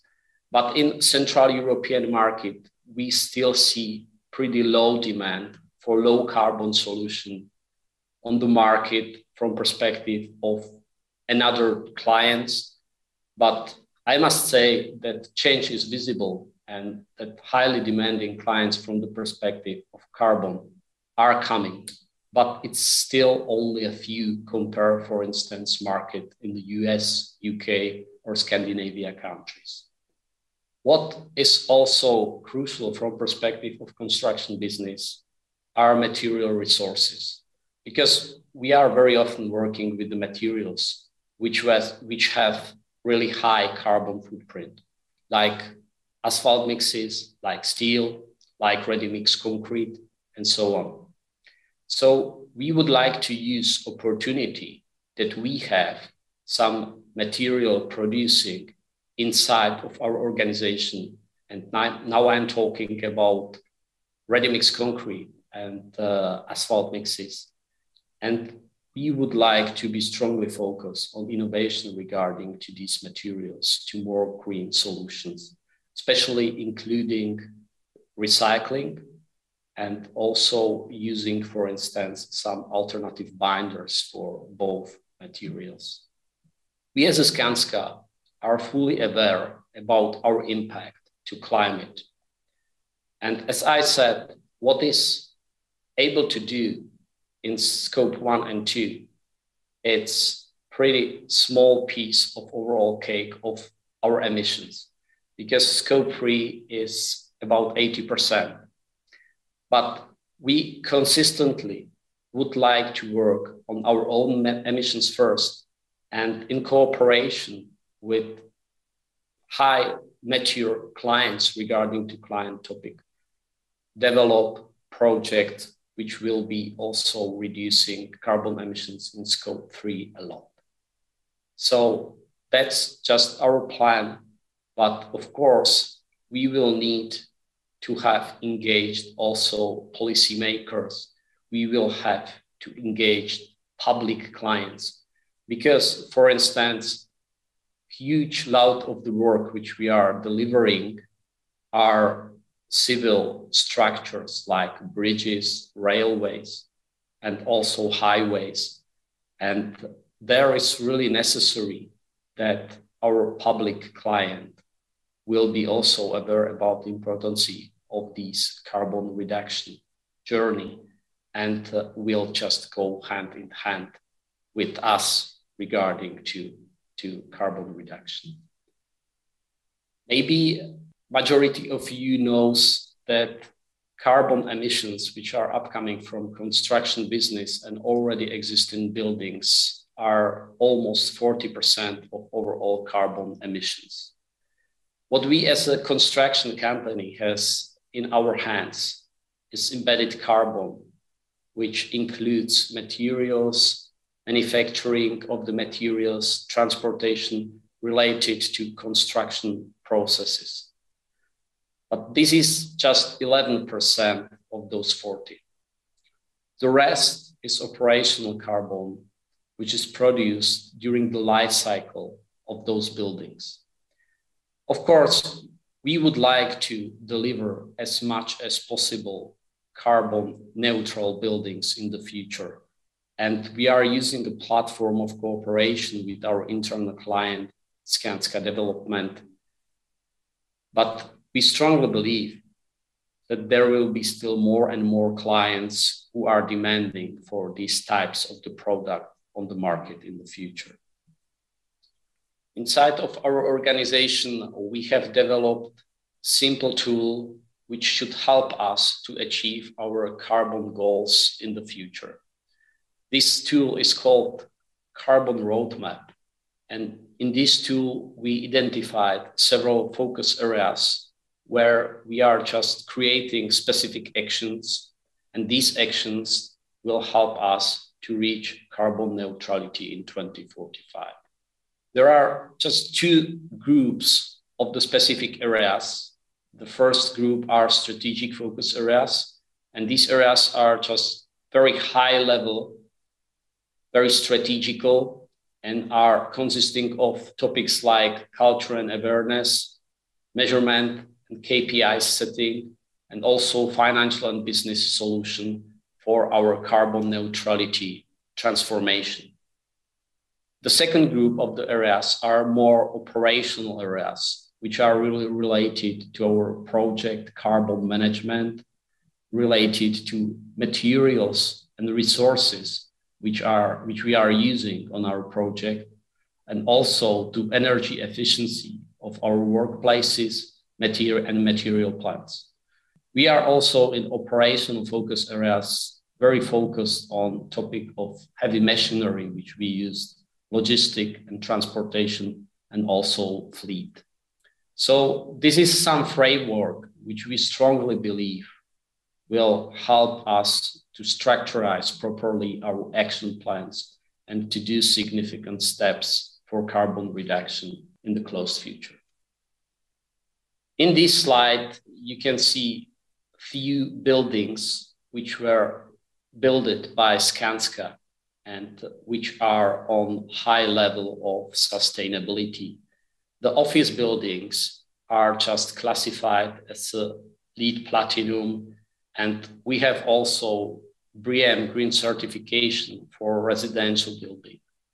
We are strongly focused together with our Skanska development colleagues to deliver products which will reduce carbon not only during the construction process, but also during their life cycle. To conclude, there is no construction business as usual anymore. We are in the process of transformation of construction business. And even though this is a very challenging process, to me, it's also a great opportunity. It's opportunity to make construction business more efficient, less carbon emitting. And this is something what I strongly believe will improve life and environment for each of us. Thank you.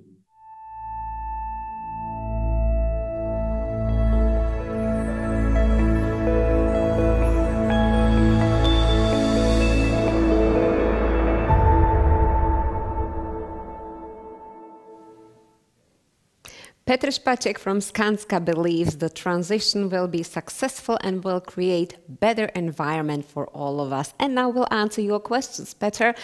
You have mentioned the importance of cooperation also with the policymakers or the public sector. How big difference does it make for the company in being able to reach the goals? And what are the differences in different countries in the regions you are present?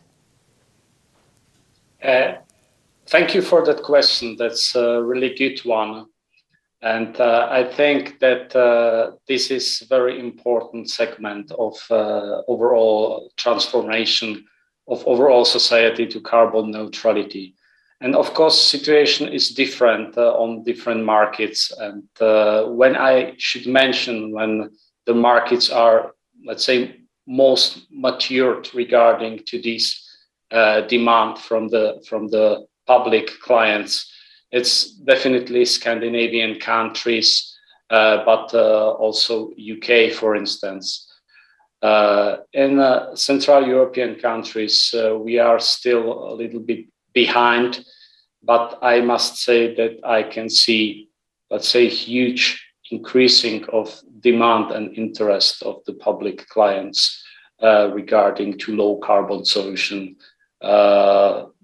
here and now, and I strongly believe that it will be just really increase in the close future. MARSZALEK, who is listening very carefully and is asking a lot of questions, she would like to know the differences between the Central European countries. So, are there big differences in the approach to reducing emissions in the individual markets of the Central European territory?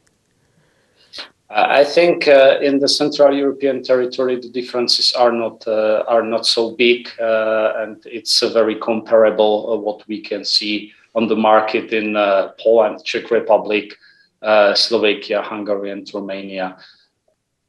Of course, now I'm mainly talking about the segment of commercial and residential buildings. Okay, now let's move to the topic of recycling, because that's a very, very important one. Recycling as an important link in the construction industry in the transition to carbon neutrality. What do you think is the best way to motivate suppliers to produce more recycled materials? I think one thing is how to produce more recycled materials, and another thing is how to use that into the, let's say, producing new materials and using these materials in new structures.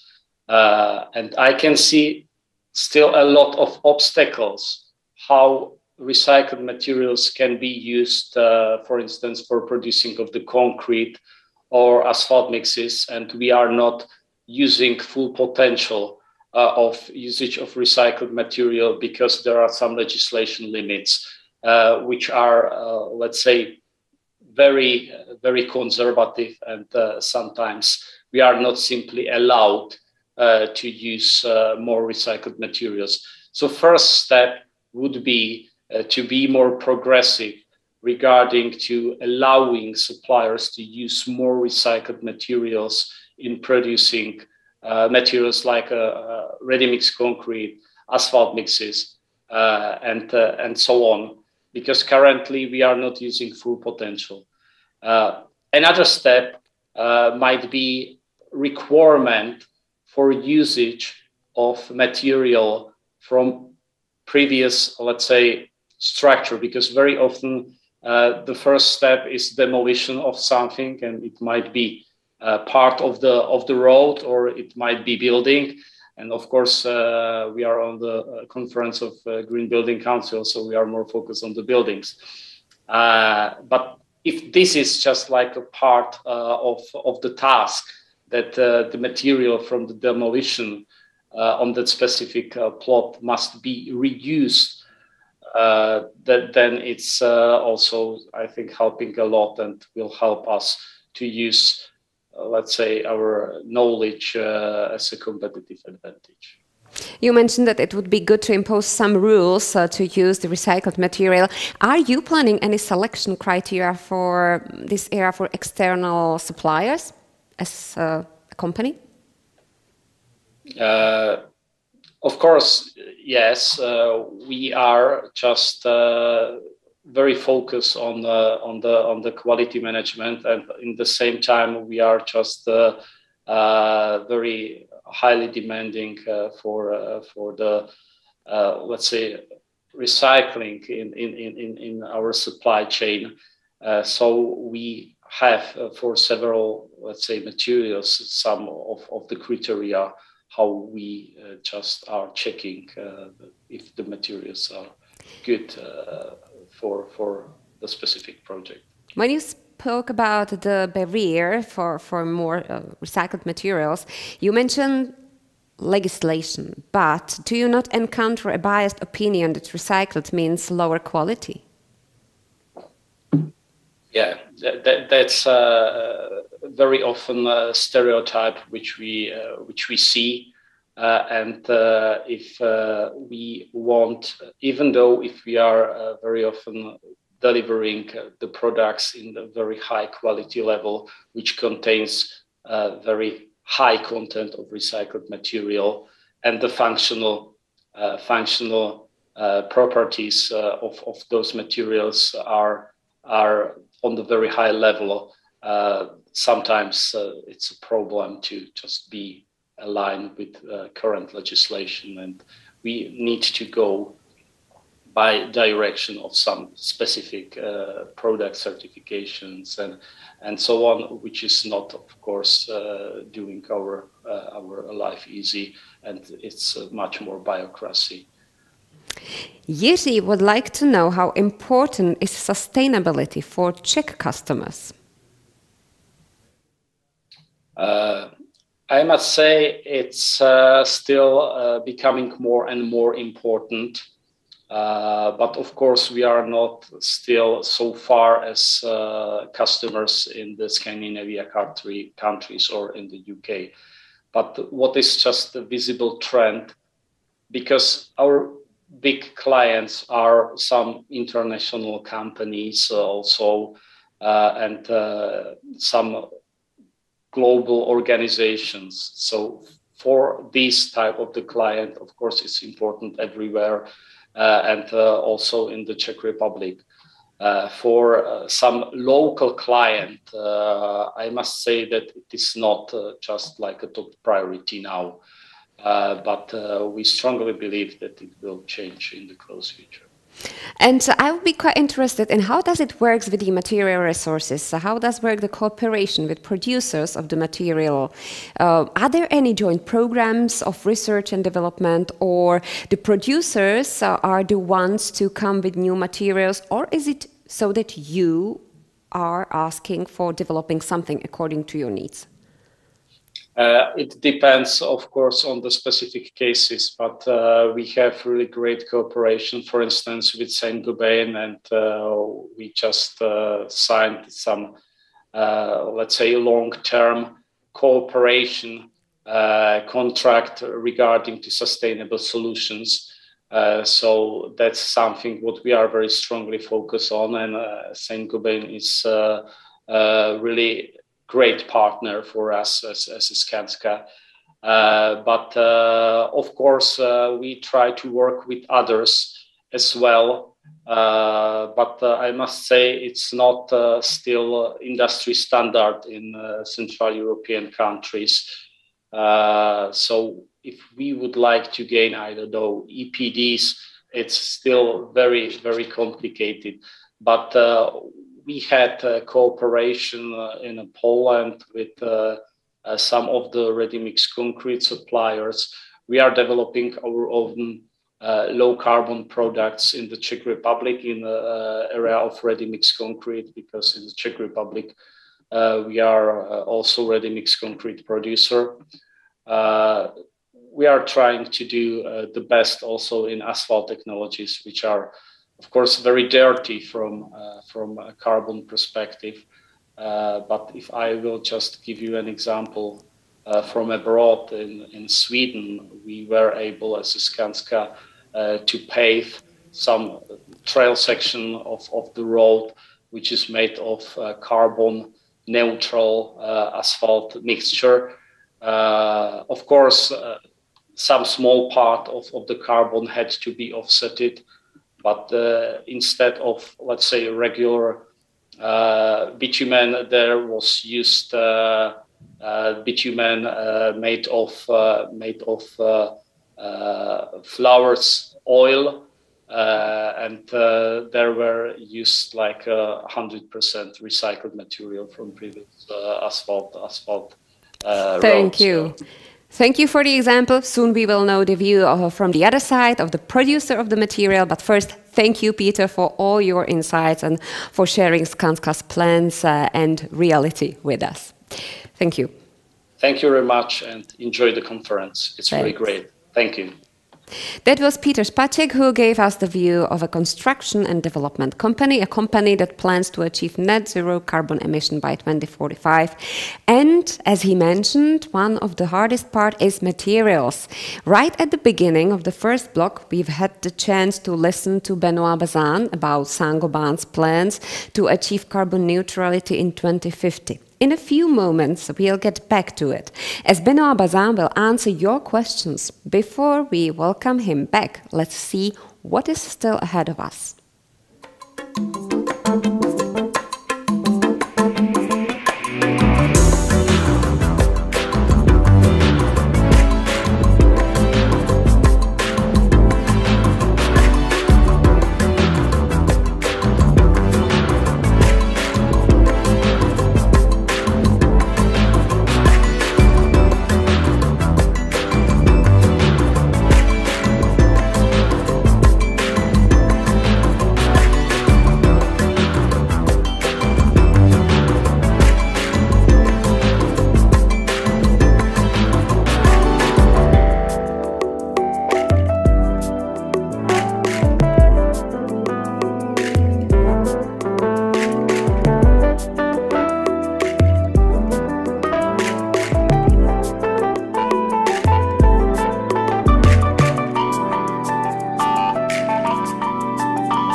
You are still watching Green Building 2022 conference, and we are back with the topic Zero Carbon. Back with Benoit Bazin, Saint-Gobain CEO, who is connected with us from Paris. Welcome back. Thank you. Good afternoon, everyone. We are happy to have you here to answer all the questions. But first, let me follow what you've mentioned, because you said that we need to more than double the pace of renovation of buildings.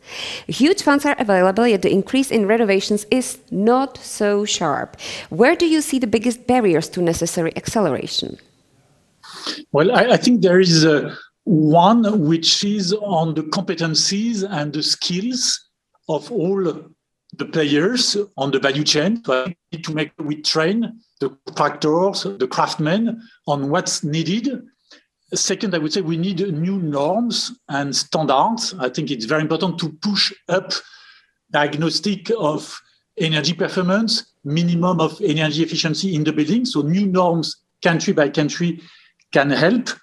I would say there is a third point is that we need to work together also in the value chain, not only the contractors on one side, the building materials manufacturers like Saint-Gobain on the other side, the architects in the third place. We need to collectively work together on the value chain to accelerate the renovation of buildings.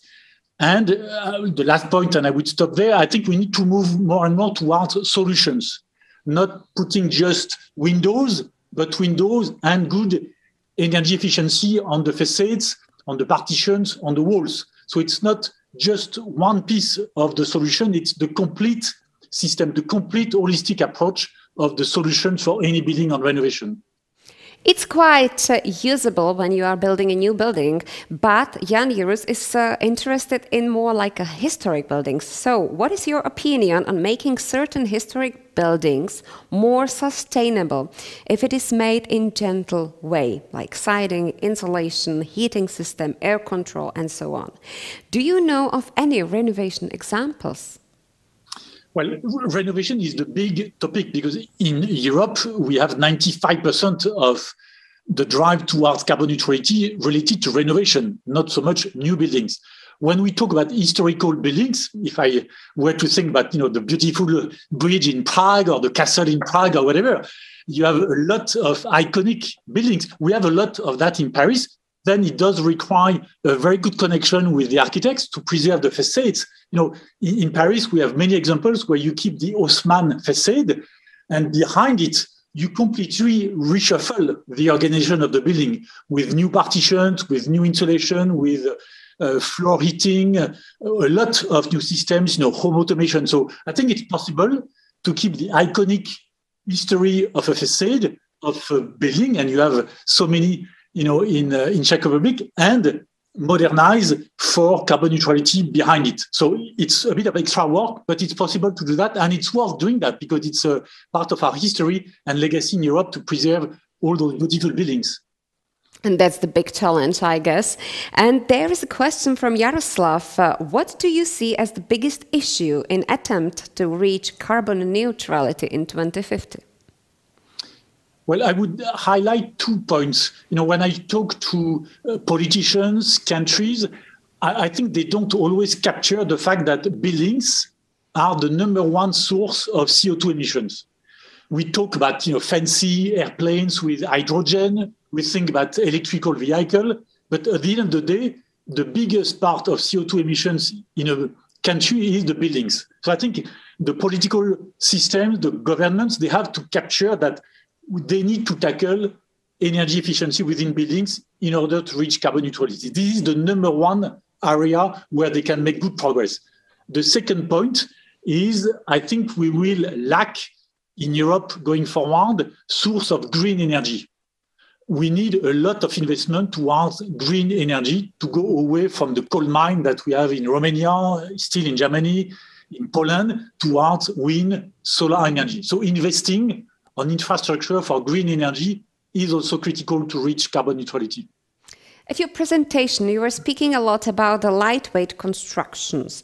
So, do you have any idea what share these lightweight structures, such as wood in new buildings, represent today and how this share will grow? Well, I would say on lightweight construction, if you think of non-residential buildings, for instance, in the Saint-Gobain Tower, it's a new building.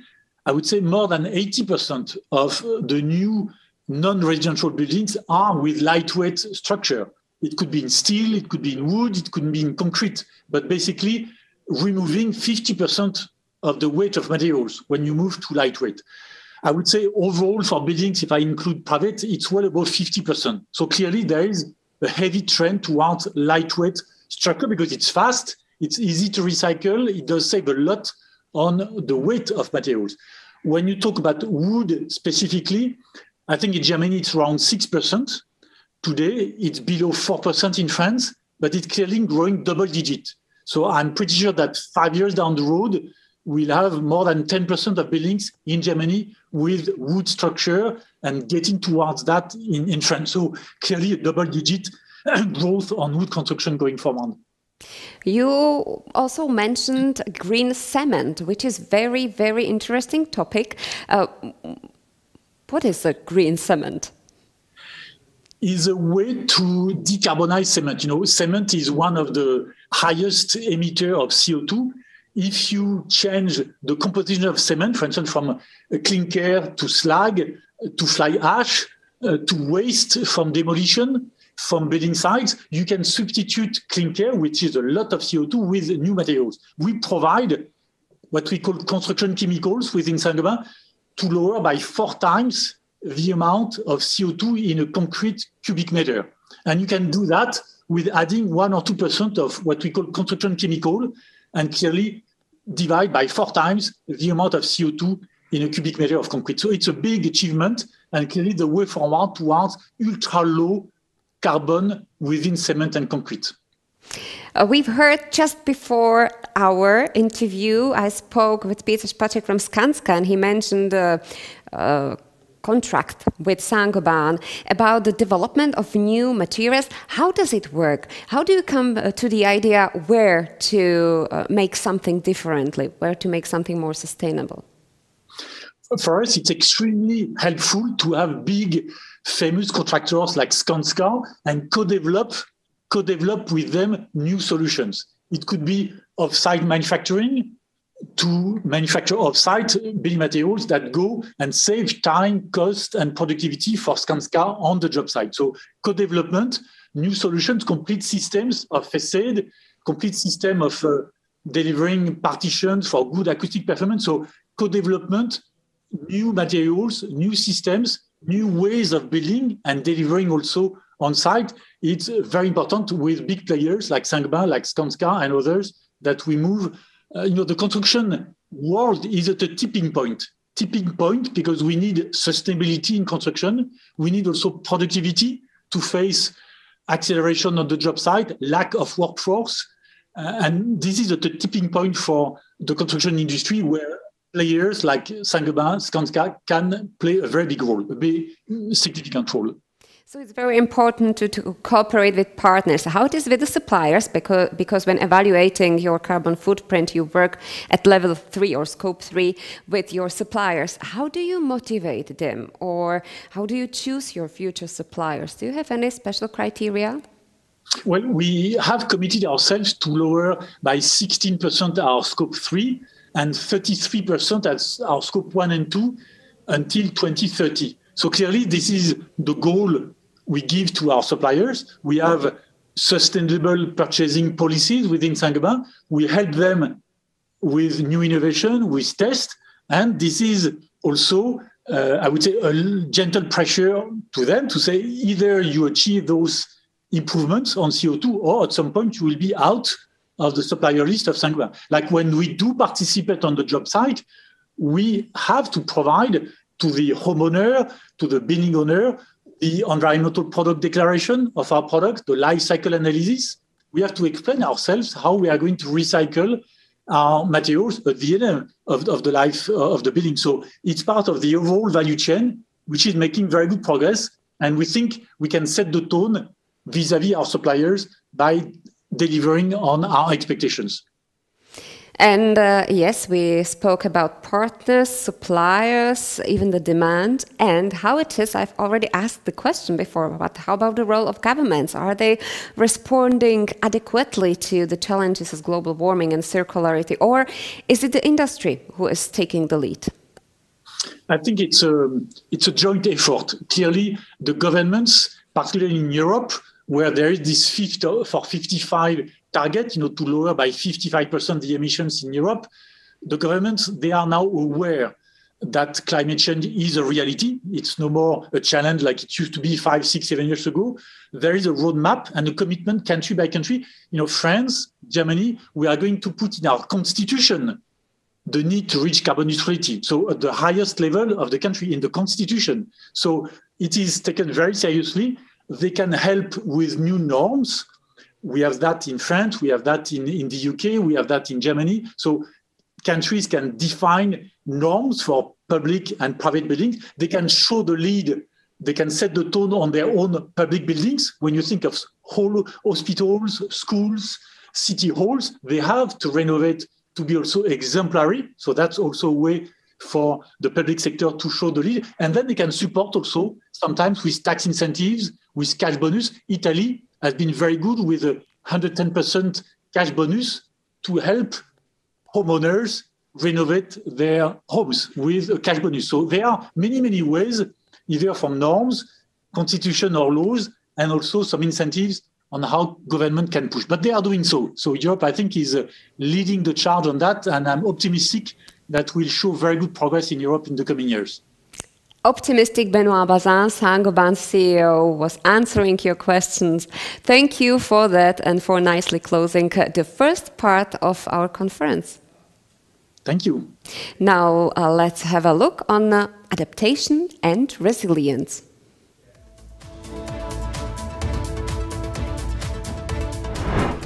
Adaptation and resiliency.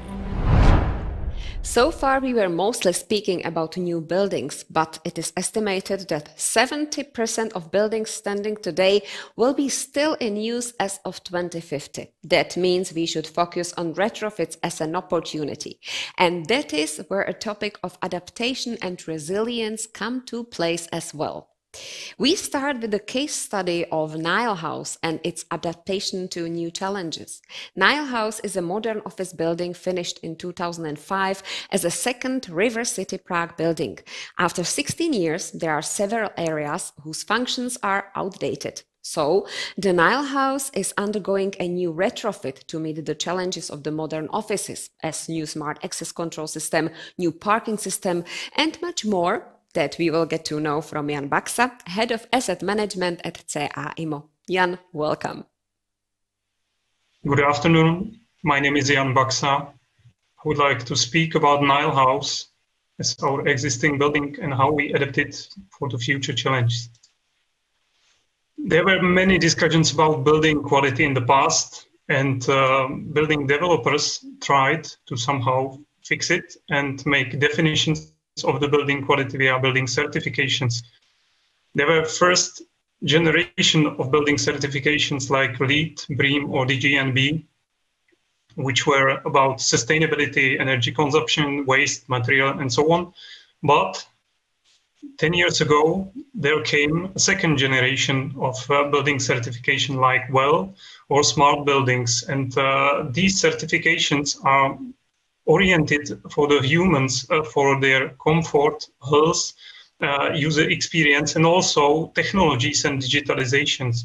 Smart buildings are brand new in the Czech Republic. As far as I know, there is no certified building in this system. And there are two certifications, American Wired Score Smart Score certification and Canadian BOMA. We will talk about them later.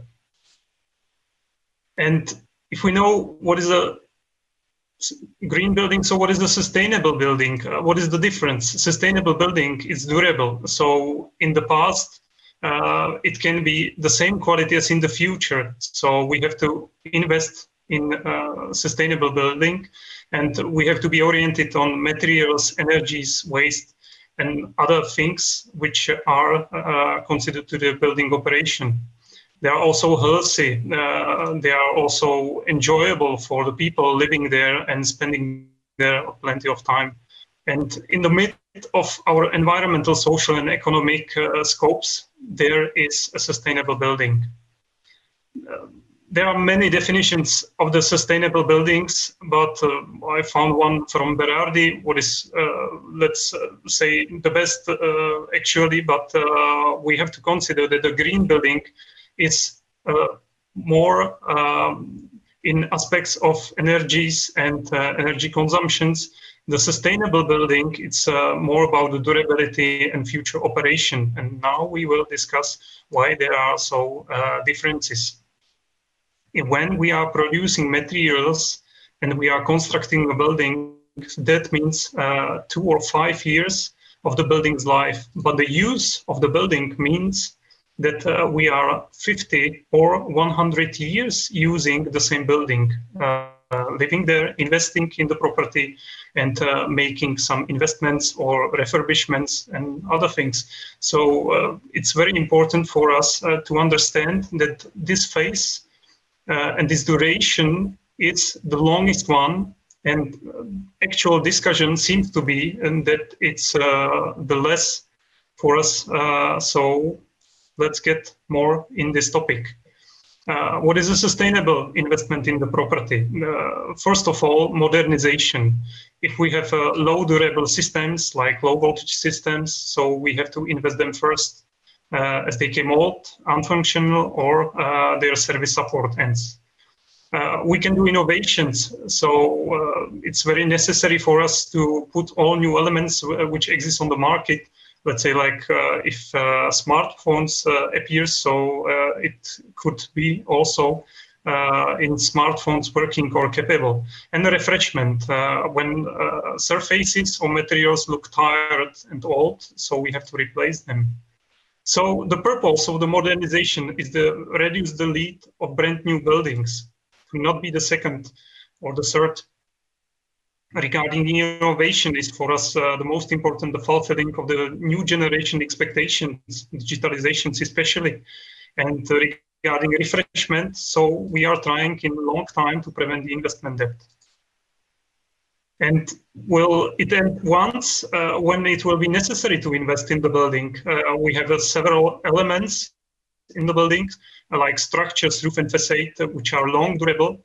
And then we have a mid-durability items in the building, and let's say with shorter durability. So keep in mind that would be very good to have some time schedule for future investments. And there is a big difference in between long-term investors and the short-term investors. The short-term investors do not have capex plans for their longer time, but if you are acquiring all the buildings, so you have to considering that some of these elements in the building are already old and to be invested. All of these items cost different types of money. This curve just shows some difference, which is not linear, but very important to consider in your capex planning. And aesthetics, I would like to show it just from one purpose, that most of the investors are investing in the lobby and common premises, landscaping, planting, and flowers. And this is the reason, because they are the most visible. It's not visible if you are changing the high voltage systems or some new connections, which are more clean, more healthy, and whatever.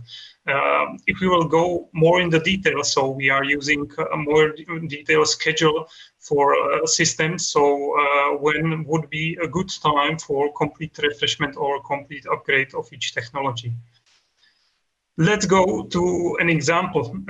We have a 16 years old AAA class office building, which was finished in 2005, and which has 19,000 square meters of offices and retails, which is in Karlín, in our core of inner center. And let's see, this is it. And what to do with that after 16 years old? We have end of service support of low voltage technologies. We have low reliable access control system and parking system. And we have a relating issue. Twice in 2 years, we had 8,000 or more than 8,000 square meter vacant. This building is high quality. It obtained many prizes and certifications. Just recently, LEED in operation in version 4.1, we received gold certification. We are one of the first buildings receiving this type of certification. So there is no discussion this building could obtain its quality back, and the position on the market should be very good to reach high rent levels. So we need to invest. Invest to what and how? We have €500,000. We have specific suppliers, engineers, project managers, property managers, facility managers, and external consultancy. So all stuff in the place. We can pass it in 2 years with dozens of suppliers. And we already finished the BMS upgrade, which was one of the first very necessary to do, EFS exchange and some services. And we would like to upgrade the crucial access control technologies and refresh the atrium. We considered that there should be newly implemented core system with possible integration of other systems. We ordered Honeywell ABBY new system, which consists of all technology platforms in, and which is newly oriented on the user, not only for the access card, but users. So user can have more access card controls platforms like registration plate of his card, mobile access in his mobile phone, and so on.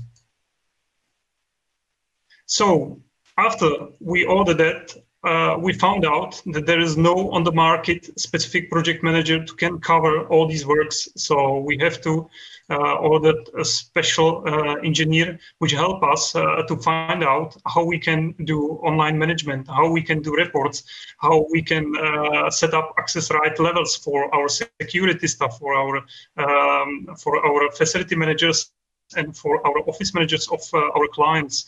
And then we will have alarm management can have immediately some information about the building. We also have new person identification hit. Just a few weeks ago, we started with the works, delivered on the market new card readers, hit Signo.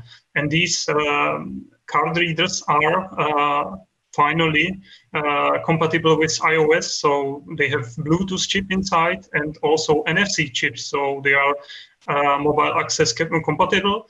And we equipped all doors in the building which are used by our clients with these card readers. And we also integrate them to Spaceflow. What is our mobile app? This is the web admin view. How does it look like when anyone can need to change the profiles at the registration plate, at the access control rights to each doors, and so on, and tenants can do it by themselves. So finally, they are not obliged to go to the control room and ask security staff to have new 200 cards program, but they can do by themselves in the web admin. They can also order a mobile access setup, so that's where we want to have it. The main part of the CapEx was changing of the turnstiles, just a little element in the atrium, but roughly some 60,000 euro CapEx. We ordered EasyGate Super from Conminfo, which were also very brand new and which are the thinnest and narrowest turnstiles on the market. It has only 90 millimeters wide and everything is integrated in the turnstile. We discussed during the concept how to have it contactless, so COVID capable, and how to do it to do not decrease the space to go through, so to have the same capacity per hour. We also changed the camera system, and the camera system was absolutely new because, first of all, we wanted to change only the cameras. Finally, we found out that we need also to change the cabling and shift to full HD standard.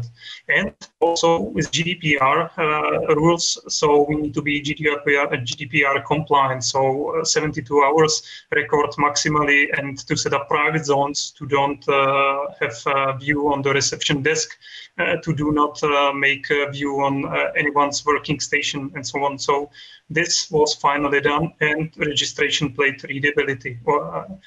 Finally, we also ordered new IP intercoms, which helps during the nights and weekends when our tenants are entering the building or visitors. The concept of the cameras was some project for 4 to 6 months, where we discussed for a long time where to have cameras, where not, how to replace them, how to change, how to make the view really visible and very good for any accident, any situation in the garage or in the atrium. Finally, new parking system was the one which helped us and helped the comfort of the clients to have a multiple entrance, to have possibility to have a blacklist for some registration plates which do any accident and so on, to have smart exit control. And you can open the doors with your gesture, so you do not need to open the window of your car. You just make a gesture with your mobile phone and it automatically opens. We can also invite our visitors with cooperation of the Designa web software, and these visitors can easily do a bill, do a ticket, and with this ticket they can go through the building. Just have a look here on the entrance that we also consider that some of the cars are higher. So there are two chips reading the access control cards here and here, one up. So for SUVs and so on is capable to. And new cash machine which communicates in 4 languages and accept euro, Czech crowns, and also credit cards, wireless with NFC and so on. Final project was e-reception, which was something very new, and we have seen some projects in the Prague already tried to learn from the mistakes we have seen and do it otherwise.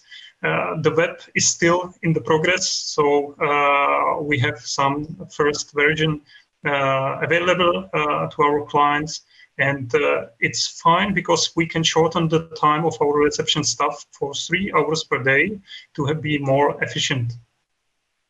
The visitors can just easily reach the tablet on the reception desk, make a QR code for them in the printer there and go through, or they can do an invitation from home and then just reach the building with the QR code. They can reserve a parking space, and clients can also make a durability of or validity of the QR code as they wish. So if they have meetings or 3 days, some scholarships, whatever, so they can set up the QR code for them. And some example of refreshment. We have our atrium, which is very beautiful, but the atmosphere there was like in church. So there was no one during the day, only people going through to the turnstiles and out. So we want to have new multi-position seating. We want to have a Wi-Fi access point, a canteen and cafe, not only indoor, but also in the atrium, a new digital info pylon to fulfill the project of digitalization. This was the atrium exactly as it was, so empty of people, almost. We finally ordered a digital totem, as we call it, new greenery. And based on Land 05 architects, we made a new concept and realization of the new greenery and new seating with a small library with lamps and other things. Finally, people are really sitting in the atrium during the day, having a chats, having a meetings, and so on. One of our other refreshment project was the toilets refreshment, because here the design shift very forward. So we invited reactor architects. We want to have more water and electricity saving facilities, and we also would like to improve the lights, and we would like to have easy to maintain toilets. And this is from the visualization, but the first toilets are already there, so you can see them in the building. As a result, we were assigned the 3,000 square meters of a newly built offices. We have other 2,500 square meters under head of terms, and we negotiated and extended the same volume of offices during the last year. So we succeeded, people like it, we would like to evaluate them in the future, but as also our green stamp, that we had the lowest energy consumption in past 15 years. And this was not a result of several items or procedures, but this was a result of 10 years of active asset and property management. And finally, for the volume of the building, 140 megawatt hours in December, that's, I would say, great. Is it finished? So can we go out and let it be for next 10 or 15 years? No, we can't. We want to have a new lights in the entrance. We are considering also double glazing of inner facade to have better energy performance of the building. We would like to have new smart lights in the buildings. We already started with LED lights, with sensors in the offices. We would like to have new VAV boxes to effectively regulate the input air. And I would like to invite you in our house. See you there.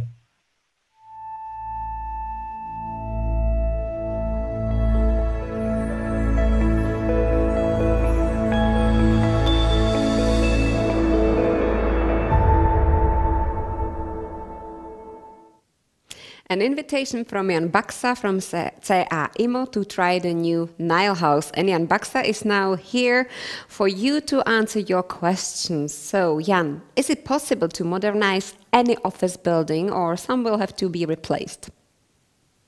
It is possible. Sure, it is.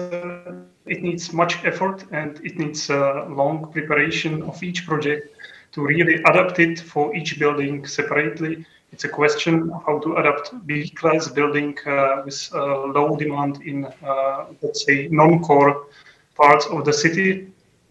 But each building should stay during its life cycle till the end. So let's say 50 to 100 years at least. How difficult is it to choose the right technologies that will be able to adapt to the new ones that will come?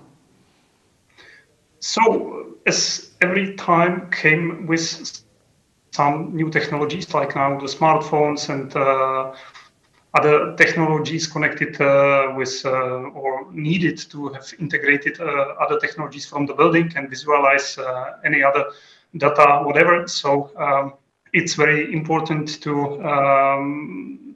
to adapt it at the age, and also it needs to have a proper description of the building, and also each building, as it is more complicated and full of technologies like humidification, cooling, BMS system, EFS, ESS, and other systems. So as many technologies you have, as much you need to prepare it and to adapt it. Is the retrofit needed to attract new tenants and not to lose the current ones, or to be able to increase the rent, or what is the motivation for that?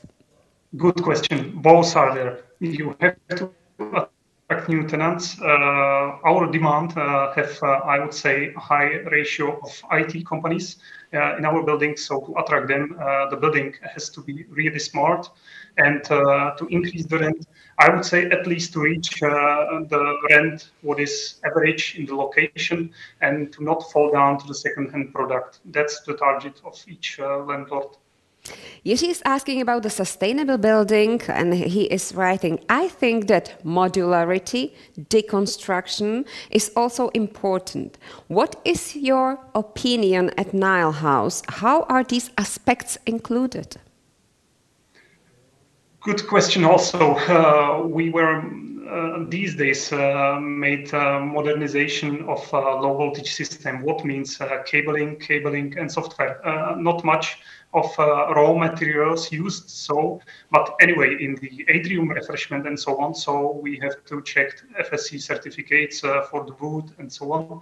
So also in the little modification and change, we need to prove that used materials are ecological, but with a bigger retrofit, e.g. change of facade and so on, there will come a topic, there will come analysis of how it will be sustainable, how it can be deconstructed.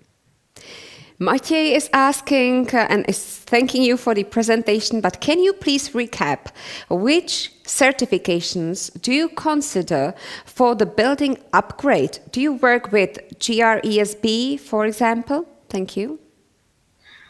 I would say that nowadays LEED, BREEAM, DGNB or Czech tool is almost standard. So every landlord for AAA office building should have at least one of these certification. And then it's a question, what would be the target? So if anyone will care about the health of the people, what should, so then well, certification is the right one. But also, as I mentioned, Smart Score or BOMA certification of the smart buildings now gets very fresh. So this should be also considered, or at least the checklist should be went through and capable. Another question here, could you say more about the difference between green and sustainable building? What is missing in green building compared to the sustainable one? Okay, I would also link to the Berardi's publication, which are accessible, but by my opinion, the main importance of the sustainable building is that it is not a green statistic about the material, about the waste, about the energies, but it's also about durability. And this durability is something what was not mentioned previously in the past certification. We also went through, like DGNB of Amazon Court, which we obtained in 2011. Here is one very detailed question. Jiří is interested if the lifts are bought or rented in the building. Lifts are our technology, which is serviced by supplier, but it's not rented. This is something what I could hardly imagine in this type of building. So, what does adaptation and resilience mean to you in building management? You've shown us one case, one example. What else? Okay, I would say adaptation of the building means that if I will go to the same building in the same status in next 10 years, I will still feel as in a modern building which fulfills my requirements and which also allows the tenants to don't feel like in a second-hand product. As we can compare it with cars quite easily. There are still cars which were produced 10 years ago, but which still makes you good to drive and good to feel in. And there are some others which are not anymore. They are not reliable, they are not comforters, and so on. So that could be used as a comparison to that. And I guess we have time for the last question. The Nile House case study is a great example of the retrofit of a building that has become technically insufficient. Are you planning any other similar renovations of your portfolio? Yes, we would like to continue. We would like to use it as a pilot study and use these technologies in the new house and then continue to the other buildings which are from the past decades. Yes, I think the new house will be the next one. Jan, thank you for your practical examples as well as for the invitation. Thank you for being with us. Thank you. It was a pleasure. The Green Building Conference is brought to you by Green Building 2022, Transition to Sustainability. At the Green Building 2022 conference, we are now going to move toward new building culture. Nowadays, we live closer connected than ever before. We spend 90% of our time inside buildings, whilst we fail to build indoor environments that are healthy.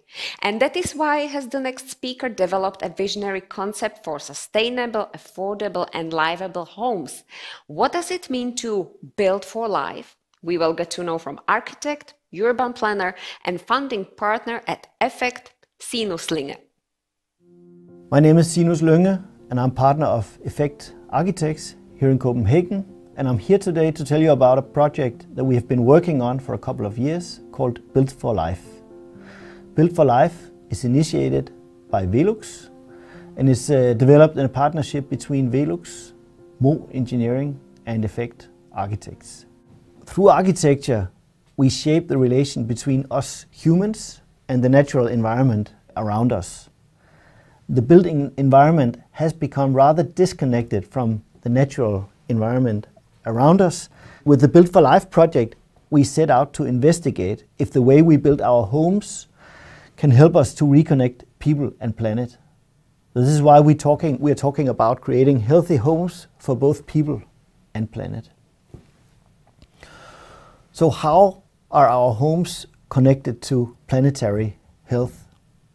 Well, if we just look at Europe, 36% of our total emissions are related to our homes and our buildings.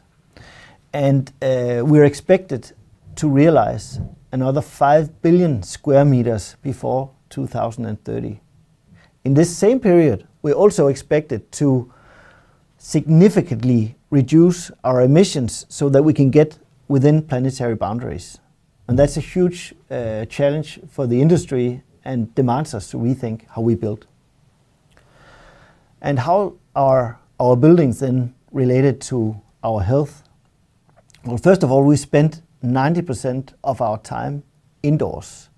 And the indoor environment is 2 to 5 times more polluted on average than the outdoors. We just haven't been focusing a lot on that. That also means that 120 million Europeans, or 1 out of 3 kids here in Europe, live in unhealthy buildings. In fact, it is so, to quote Professor Joseph Allen from Harvard, that the person who designs your building is probably more important to your health than your doctor.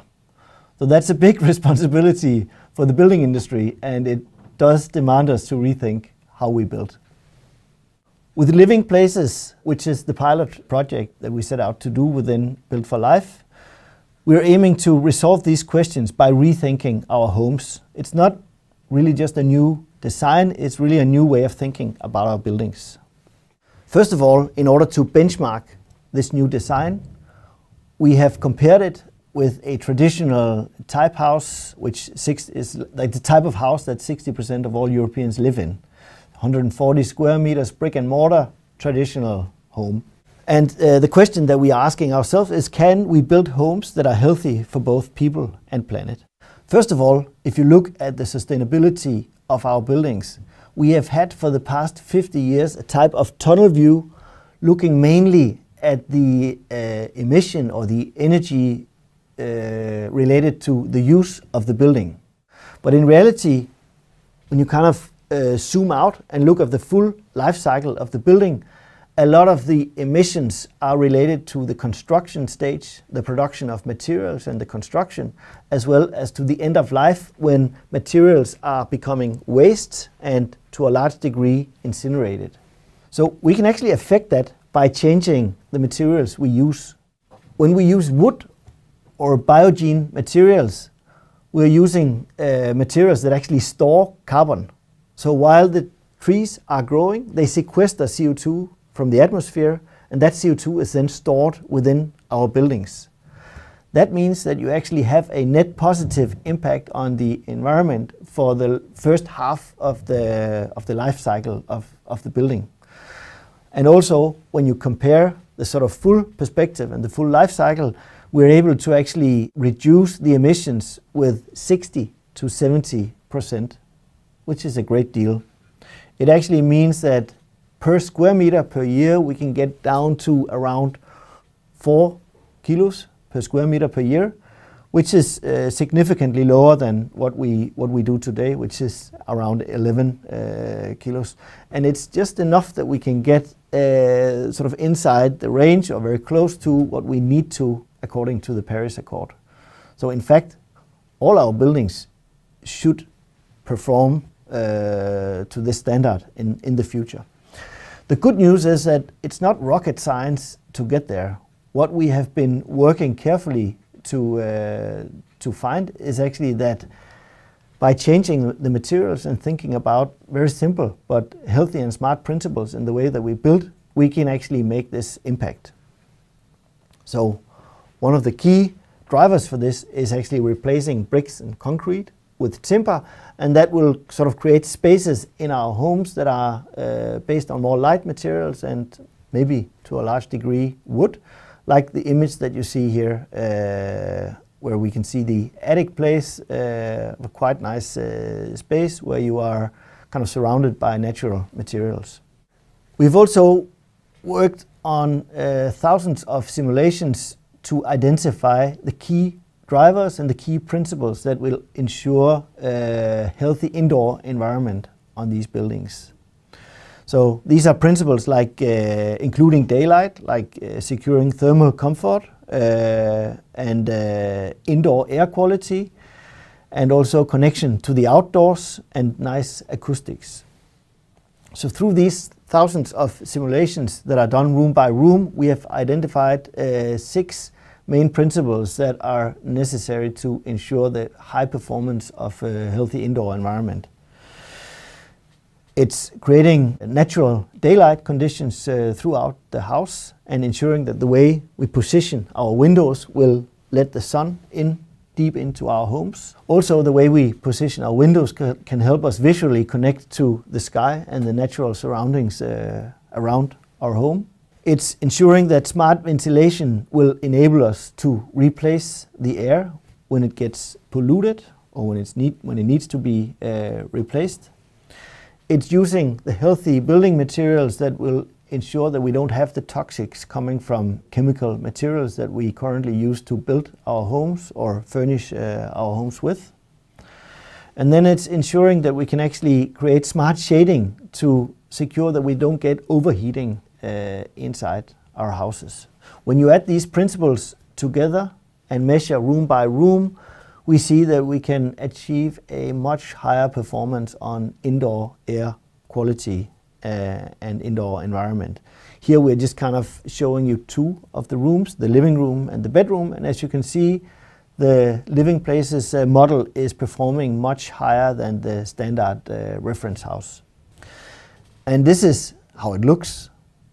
As you can see, this is a home where you have daylight coming in from above. You have big openings ensuring that you can look out to the natural environment close to the house. You can see a living environment that is built on healthy and natural materials.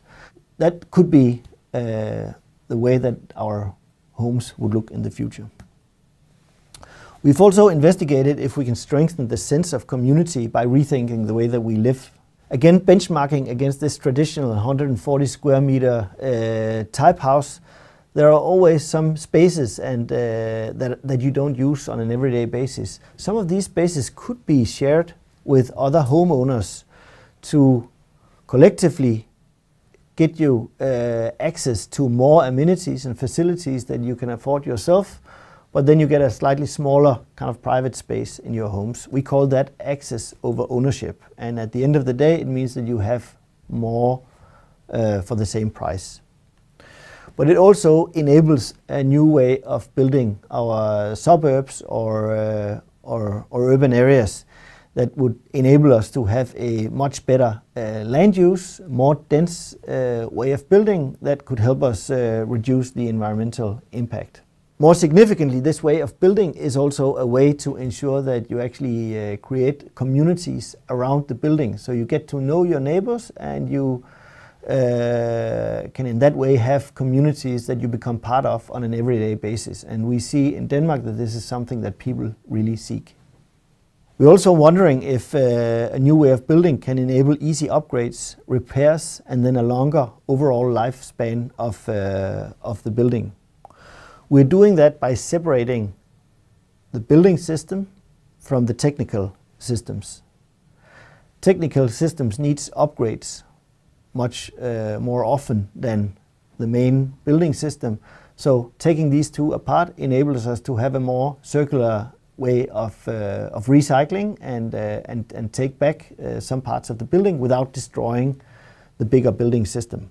We call that to have a dump house with smart appliances. So that means that heating, electrical systems can be replaced when needed without you having to destroy the building system of the home. We've also investigated if we can create solutions that respond to multiple ways of living. So rather than looking at just one type house, we want to enable a wide range of different ways of living by developing a multiple selection of housing typologies from tiny to extra small to medium to large, which could enable these many types of new families that you see or co-living to find their place within this new way of building. But also, and maybe even more importantly, it would enable us to scale the project into both peri-urban, suburban and urban settlements between 2 stories and 5-story buildings.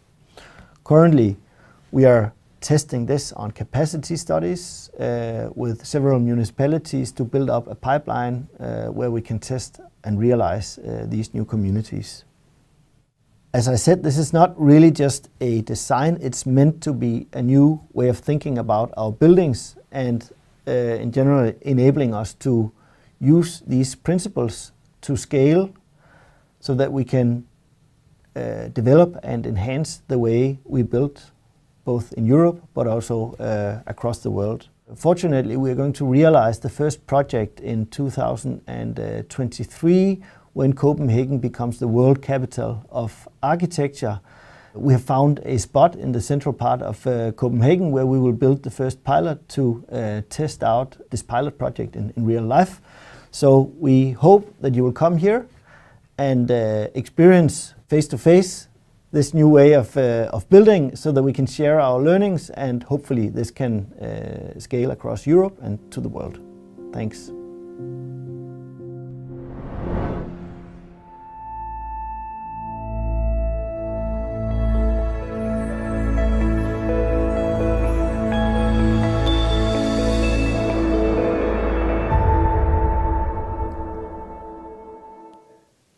This time the invitation came from SINUS LYNGE, who invited us to visit Denmark, where they are going to build homes for life. And SINUS LYNGE now ready to answer your questions, so don't hesitate to ask. We have only 8 minutes. So SINUS, you started with showing how using timber could help us minimize the emissions while constructing. Do we have enough wood, enough timber to replace concrete?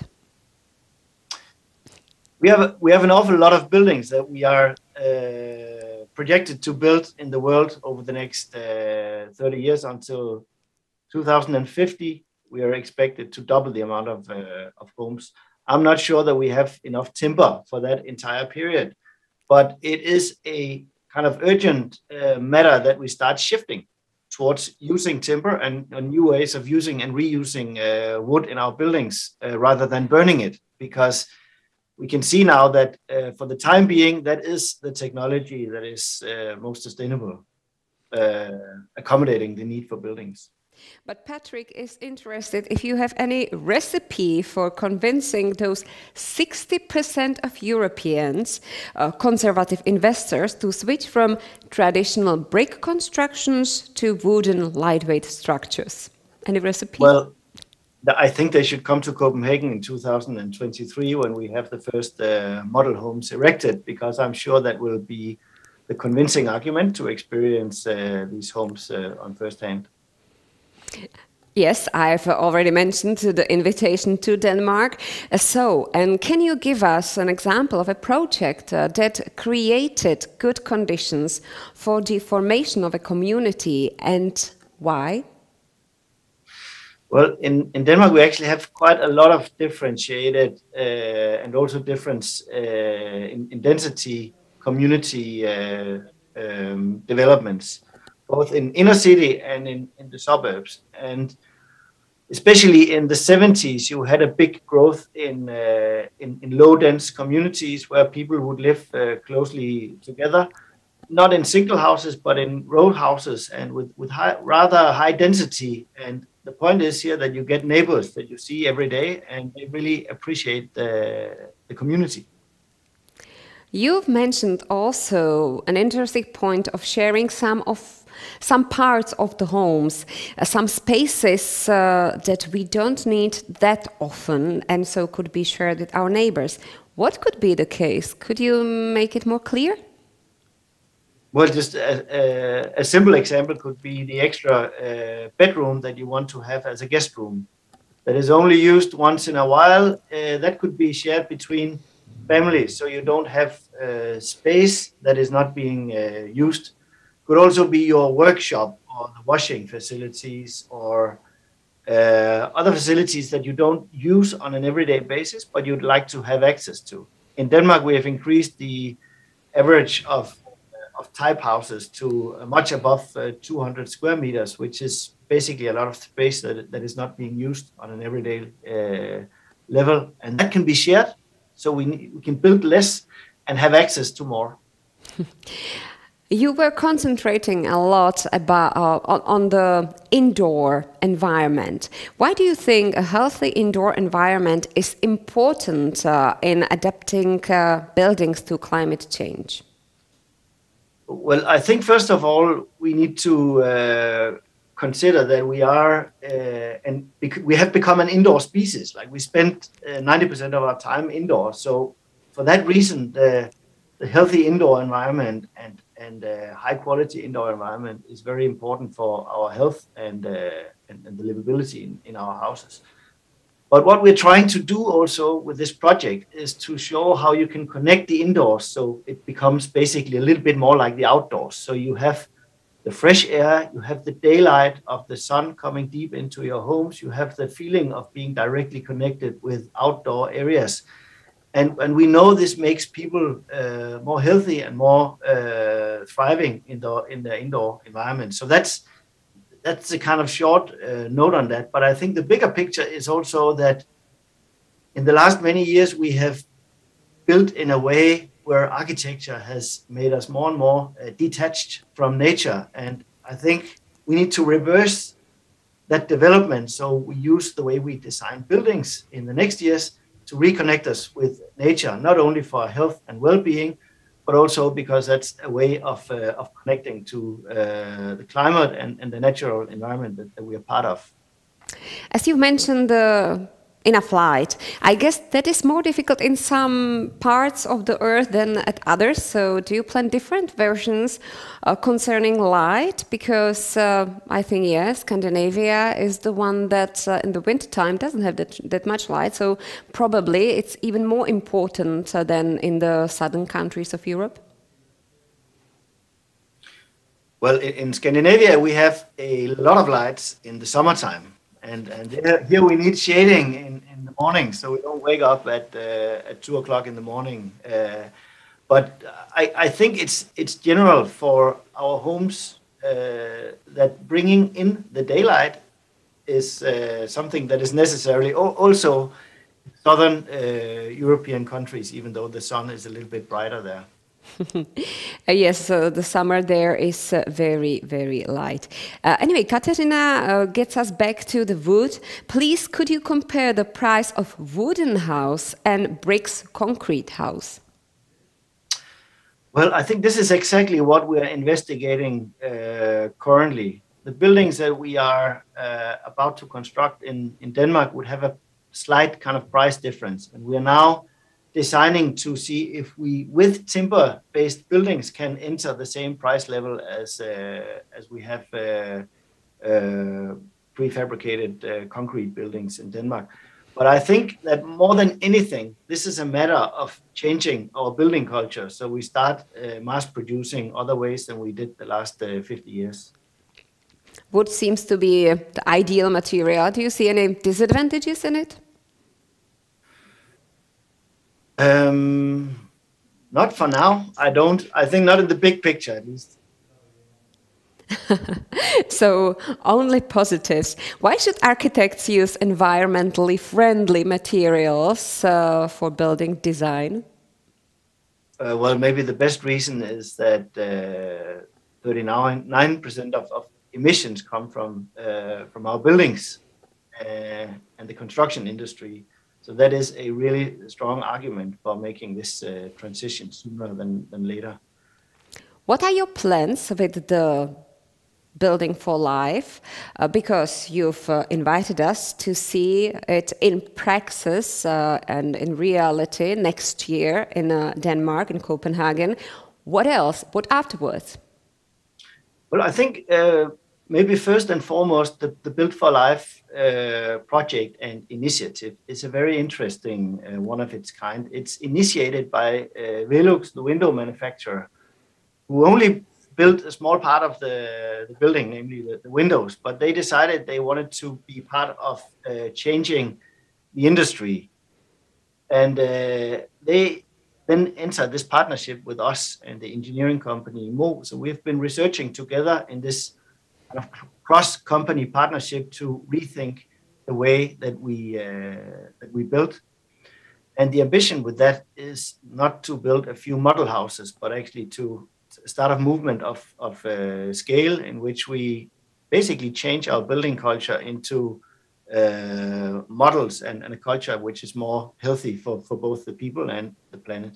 And I think that's why Nezamotník is writing this question. He says, great concept.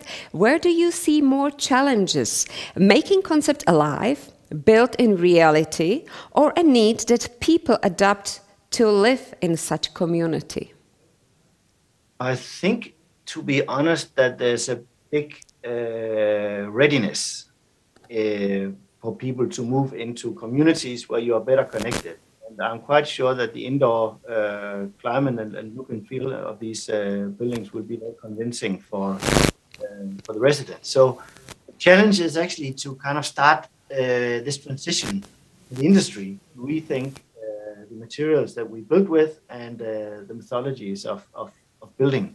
And that is why this partnership is interesting, because we need to be collaborating between consultants, construction companies, developers, investors, to roll these kinds of concepts out with very high speed.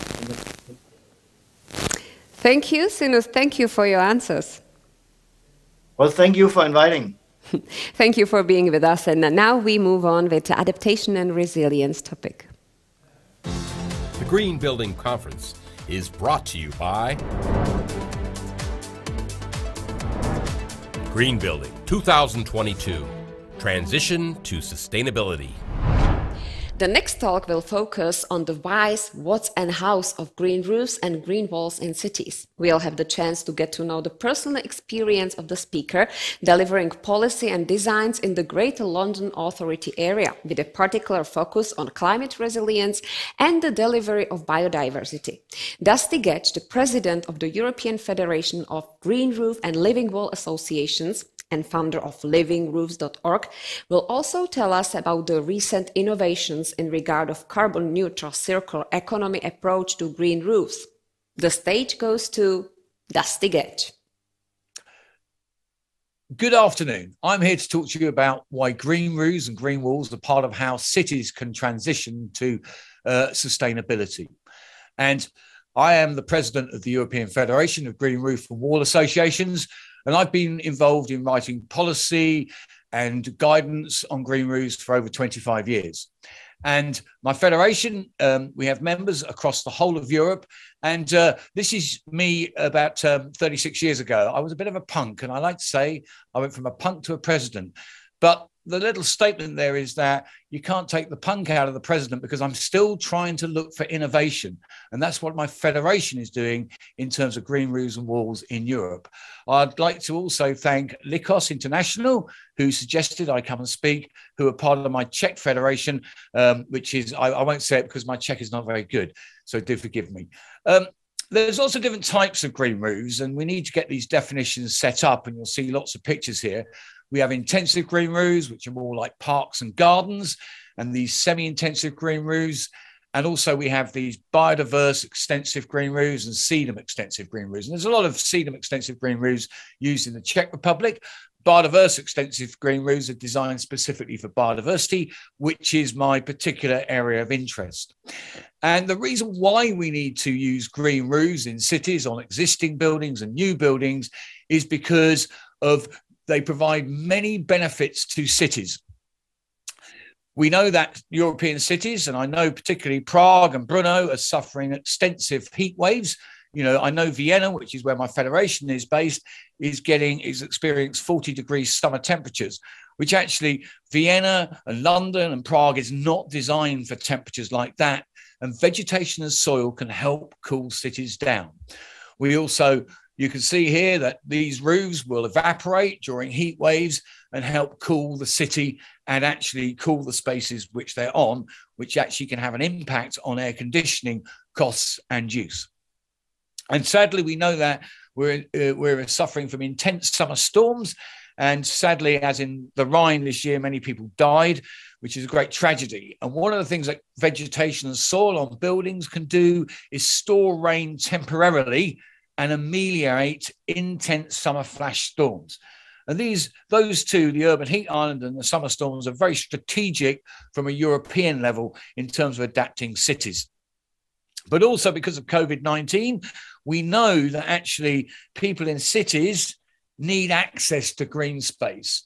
And roofs make up sometimes 60% of a city's land area. And if we can transform those into parks and gardens like this one in Paris and allow the community to access them, then this is going to be good for their health and well-being. And I do know of a school in the Czech Republic where the children are allowed to go onto the green roof. I can't remember exactly where it is at this moment in time. And this is London, where I live, and lots of businesses now are actually turning their roofs into gardens so that their staff and the public can access them. And here's one on top of a railway station in central London, which is PwC, which is big accountancy firm. And this is the staff sitting out in the summertime, enjoying the green space on a roof.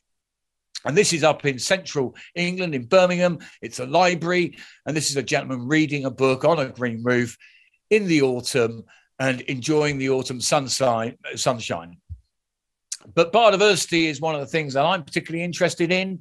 And we have an EU strategy for biodiversity, and we can deliver real meaningful biodiversity on green roofs. And this one is in Switzerland at the Zurich Bahnhof. And these are some of the roofs that I've designed in London, which are designed specifically for rare invertebrates and rare birds. And the idea of biodiverse green roofs is to look at creating topography, and it's all based on spiders.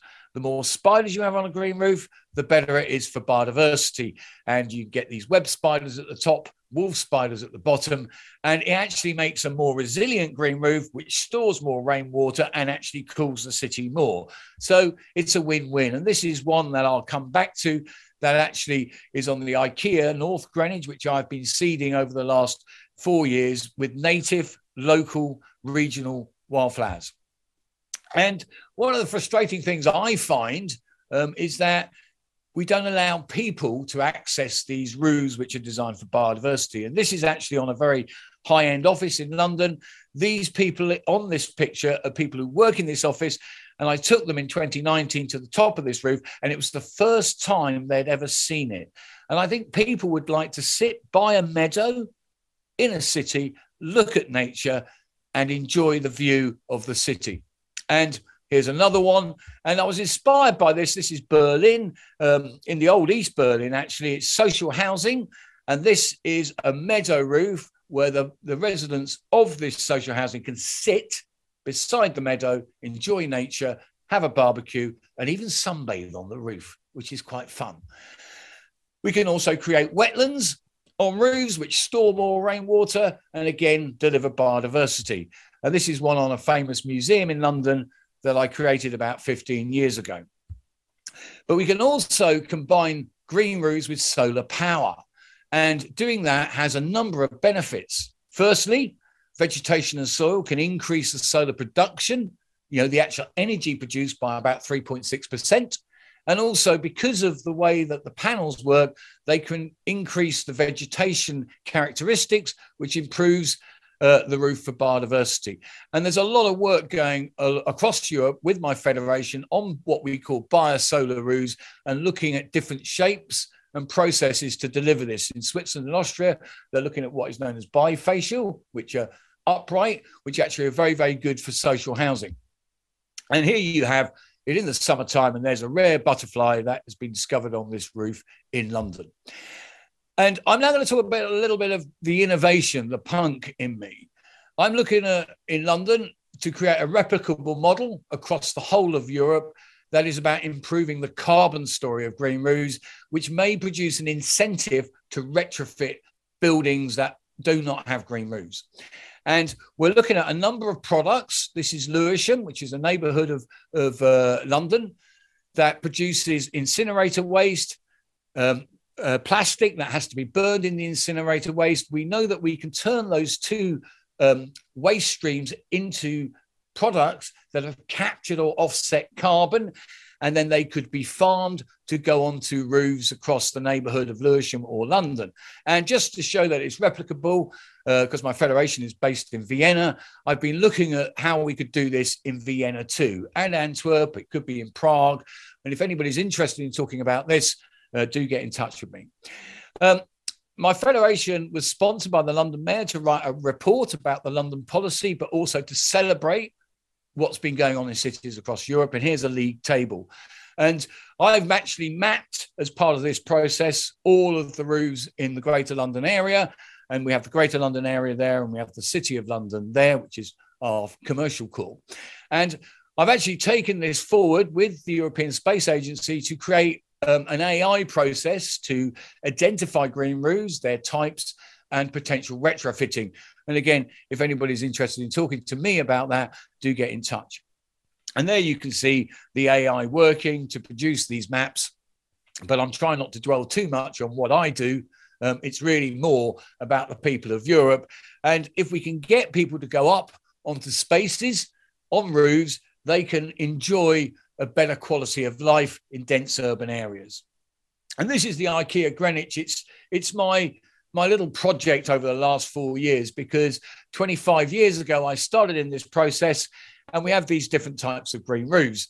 And there is a reason that I'll come to in a moment. But I was given this roof, and I've done this free, with no vegetation on it. And I've spent the last 4 years collecting seeds all over London and Southeast England that are native and that grow on very stressed environments. And just to show you, I collect them all over Southeast England, and we have created this purely native Providence seed mix on the IKEA green roof there. And it's one of the things I want to take forward with the carbon neutral green roof, about creating local and regional vegetation specific to the country, the city, and the region. And I'm a great bird watcher, and this is a bird called the linnet. And the linnet this year on the IKEA green roof, which I seeded, there was about 40. And the linnet, I know I couldn't find the graph for Europe, but the linnet across Europe has significantly declined since the 1960s. So the Greenwich Peninsula, where IKEA is now covered in green roofs, which is all those yellow circles. And that is why the linnet is still there. And on the Greenwich Peninsula in 1999, this was the most sustainable retail store in the world. The IKEA store was the most sustainable retail store in 2019. So my question to you, the audience, and the delegates is, what will be the most sustainable retail store in 2039? I suspect green roofs and walls will be part of it. Thank you very much.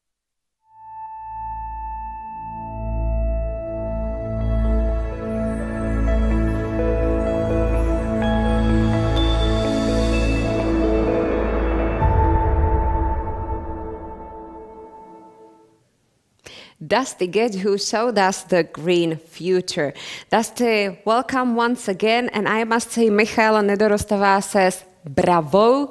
So we can start with this note on the YouTube chat and continue with a question from John, who is asking, you mentioned that in cities, roofs make up to 60% of the area. How many of them will have to be green in order to noticeably change the urban climate, especially the heat island effect? Well, I know that in London, we have 32% of the land area could be green tomorrow. And I think that would have a significant effect on the urban heat island effect. And I wouldn't know what the figure is for Vienna, but certainly Vienna has an urban heat island strategy, which includes greening up as many of the roofs as possible. But I think it'd be a combination of green roofs and greening at street level. It would have to be a combination. How demanding is the green roof on construction material, the statics of the building? Well, the statics of the building, if you're doing a new building, you can design the statics to take a good green roof, which is going to evaporate more, which is going to cool the city more. But on existing buildings, the statics normally only allow very, very lightweight green roof to happen. So I know that there's a lot of Czech subsidies for green roofs, and they're being put on old social housing blocks, and they're relatively lightweight system. So is it doable also on already standing buildings? Because there are many technical stuff usually placed on the top of the building, on the roof. Yeah, I mean, some buildings have what we call industrial plant, but there's a lot of buildings, especially housing that was built in the 50s and 60s after the Second World War in London, and I know in Eastern Europe, that could be greened, and actually they don't have a lot of stuff on them. We have another question from Václav. Green roofs at schools are being implemented in the Czech Republic, but still only in a small scale. Do you have a recipe for how to multiply their numbers? Well, I mean, the way I'm looking at it from my perspective in the UK is can carbon neutrality be the stimulus to incentivize more green roofs? And can we create carbon neutral green roofs that help stimulate that? But generally, the incentives at the moment are, I think, from the Czech, they're coming from the Czech government, but also in parts of Germany and elsewhere in the world, it's usually through the water utility because they store rainwater and therefore they're a sponge, and the utility will often incentivize green roofs. So, are the incentives necessary, or how is it economically to build a green roof and compare to the normal hot roof? Well, my view is you shouldn't pay people to put green roofs up on new buildings. They should do it because it's necessary. The cost, when you look at particularly 12-story buildings or 5-story buildings, when you actually look at it, the cost is actually really not that excessive. On a single-story building, it is quite excessive. But I think authorities all over Europe should be demanding that new developments have green roofs for biodiversity, for people, for well-being, for climate resilience.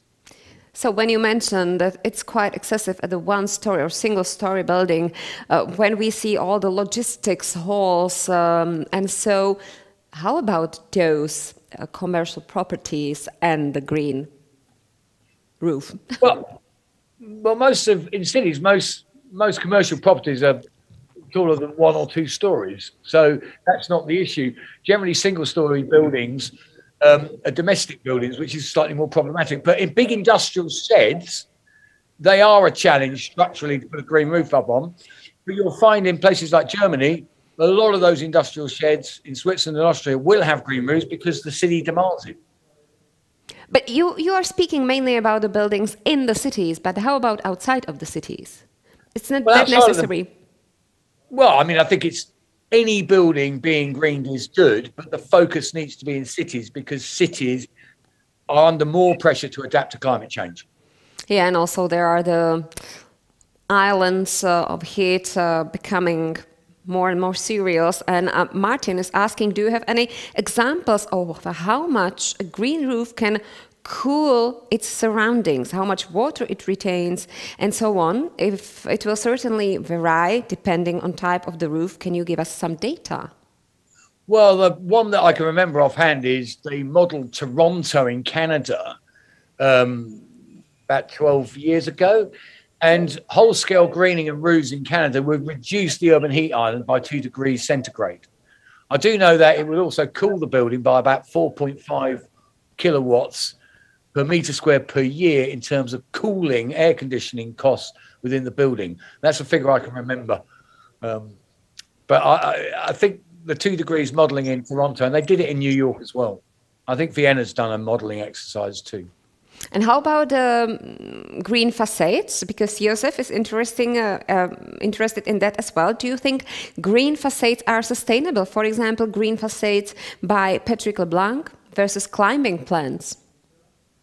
Well, I'm not going to talk about any specific person because systems are different systems. You know, if you create a vertical rain garden which stores rainwater from the roofs, that irrigates the vegetation, that is a more sustainable way. And we've built some of those in London.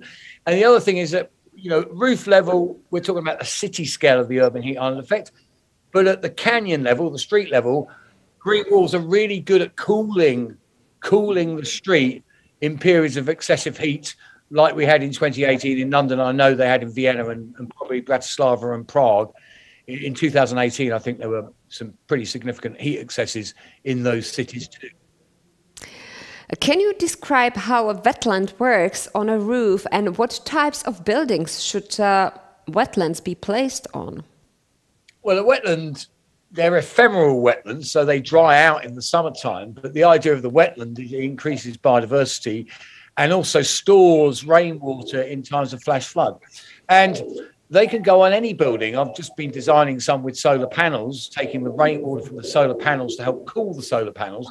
So it's just about context, really. It's not about one size fits all. And so, is there any advice, any rule where to use intensive and where to use extensive green roof? Well, generally in mature markets, it's 70% extensive and 30% intensive because you need a lot more structure for intensive. But with COVID, and depending on the city, you know, giving people access to roof space is a good thing in cities. But I've been to a lot of projects in Berlin which are not intensive, but they're accessible by the public. They're just wild meadows. So giving people accessibility to wildness on roofs is part of the story too. Generally, intensive green roofs tend to be very, very formal and, you know, like parks or gardens. But generally, there's less intensive green roofs than extensive green roofs. Yet in Budapest, there's more intensive green roofs because there's no incentives to do extensive green roofs, if I remember rightly. But at your presentation, you mentioned that there is no free public access to biodiversity roofs. Can you explain why? Is it to protect vegetation, or animals, birds, as you mentioned, the bird watching? Well, I think a lot of ecologists, which is my background, are concerned that people may disturb the wildlife. My view is that's not the case. And as I say, I've been to a lot of biodiverse green roofs in Berlin, which the public have access to. And I think, you know, especially because of COVID, people sitting by a wild meadow is not going to disturb the wildlife that much, and is actually going to be of benefit to the people. And generally, the roofs will be looked after better for biodiversity because people will care about them. That is just my view. Some ecologists would not agree with that, but, you know, I'm a bit of an authority, so maybe my view is correct. Okay, so let's move to another question. What are the common misconceptions you have encountered with regards to living roofs? Well, generally in the old days in the UK and probably in immature markets, people are worried about roofs leaking, they're worried about them collapsing. And generally, there has been a few times that that's actually happened, collapsing roofs, one in Riga about 10 years ago. And that is down to bad workmanship, and it was a particular storm. But generally, you know, in Europe, we have a very, very sophisticated green roofing industry coming out of Germany, Austria, and Switzerland and the Netherlands. And, you know, we have a quality industry that is going to work to ensure that they don't leak and they don't collapse. So, and you've got a very, very good, you've got my Czech Federation is excellent in that tradition of the German, Austrian, Swiss green roof industry. And I guess we are more and more experienced in what is good to do and what not. But back to the environmental issue, probably. Is there any good connection, or should the roofs of the neighboring houses cooperate somehow in what they put on the roof? Because we saw you doing a roof where you choose the local herbs and so on. How should it be with the neighboring houses? Well, I think there was one project that my Czech association showed, like a grandmother looking after children on a school roof in the Czech Republic. I think getting the community involved in these things is very, very good. And how you do that over many buildings is a good idea. There's a couple of examples of that in Paris, where the green roof has become like a community centre. So I think community involvement is a really important thing, especially in dense cities. Okay, one more question, just last one that just came right now from Pavel. There is concept of brown roofs. Could you please clarify it? Is it a good idea? Well, I was one of the people who invented the term, and I've tried to change it. in principle, it's a good idea, but what we always wanted to happen on the brown roof is that things would arrive by their own volition, we would say in English. And I realized very, very early on that was a bad idea because you get the plants that you don't want on a roof. So we've changed the term to a biodiverse green roof, which means it's seeded with wildflowers as soon as possible. And I really wish people wouldn't talk about brown roofs anymore. I was one of the 5 people who invented the term, and I regret it. Dusty GEDGE, thank you not only for your answers, but also for the energy you spread even through the wires. Dusty, thanks. Thank you very much. I'm sorry about early connection problems. Ciao. Ciao. The Green Building 2022 conference is brought to you by General Partner, Main Partner, Partners, Patrons, Main Media Partner, Media Partners,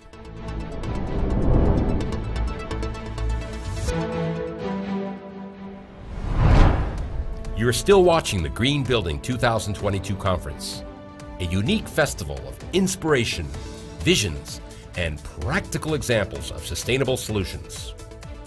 Thank you for being with us. You still have the chance to ask each speaker questions. You may use the chat on YouTube for that, and please don't hesitate to ask. Don't wait till the end of the session of the lecture, because it will give us more time to go through more questions if you ask already during the presentation.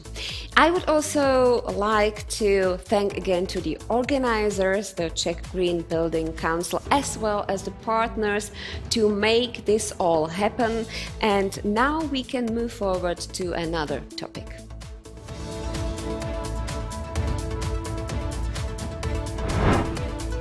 Financing solutions. We promised to give you some advices on how to finance the transition to sustainability, and that is what we are going to do right now. Next presentation will introduce new financial support schemes to private investors for sustainable solutions in the Czech Republic.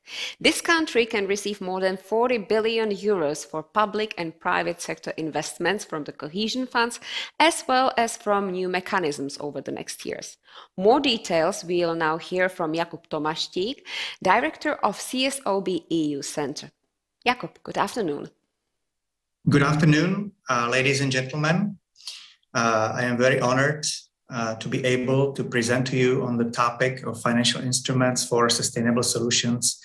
My name is JAKUB TOMAŠTÍK and I am part of ČSOB Bank, currently heading the department called ČSOB EU Center, which is an advisory unit integrated with it corporate banking. And we provide our clients with grant advisory services, as well as arranging advantageous preferential financing from European Investment Bank and other supranational banks to support not only sustainable investments, but also we support R&D, innovation, and other types of projects that could be supported by public funds. In my presentation, I would like to acquaint you with an overview of possible financial supports for developers, for companies that are planning to invest in green buildings that will meet the high standards complying with EU taxonomy, as well as for companies that will be tenants of such buildings. I would like to give you an overview of all public support, as well as let you know what type of preferential financing you can get. As you may know, the European Union is heavily supporting in the coming programming period green agenda. The traditional EU budget will be around 1 trillion euros, and additional package of 750 billion euros was contracted on financial markets to support the COVID-impacted economies with a total of 390 billion euro worth of grants and 360 billion euros worth of preferential loans and other guarantee schemes. All member states, rich as well as the less developed members of the European Union, qualify for the so-called Next Generation EU budget. And the Czech Republic is very lucky because it will receive in the coming period unprecedented amount of public support from the European Union compared to the 3 previous programming periods that we entered in 2004 when we joined the European Union. When we look at this unprecedented amount of money, which is approximately 40 billion euros that the Czech Republic will receive, a similar structure of funding will be also available in other EU member states. And those 3 pillars will be sourced from 3 different allocations. The first one is traditional European structural and investment funds. And the Czech Republic will receive around 514 billion Czech crowns. And the second source is the one I mentioned before, the Next Generation EU, the so-called Rescue and Resilience Facility that will be implemented through the National Recovery Plan. And I will tell you in detail what specific programs will be launched soon, and developers and investors in buildings can hugely benefit from those programs. And the third huge source of money coming to the Czech Republic and 10 other EU member states is the so-called Modernization Fund. Modernization Fund you didn't see on my first slide because it is not financed directly from the European Union budget, but it is financed from the sale of emission allowances. Approximately 2% of the entire trading volume will be dedicated for the Modernization Fund. And the Czech Republic will be the second largest beneficiary after Poland from this specific fund. And the amount is dependent on the value of emission allowances. And as you know, it has doubled over the last 2 years. So the Czech Republic initially received the allocation of 5 billion euros, and now it will be double. It has gone up to 10 billion euros, and the allocation period is 10 years. So the Czech Republic is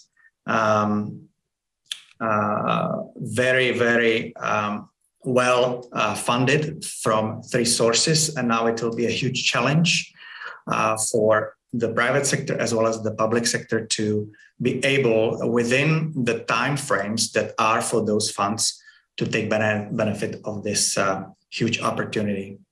So now I will get into more practical detail. This is just an overview of the funds.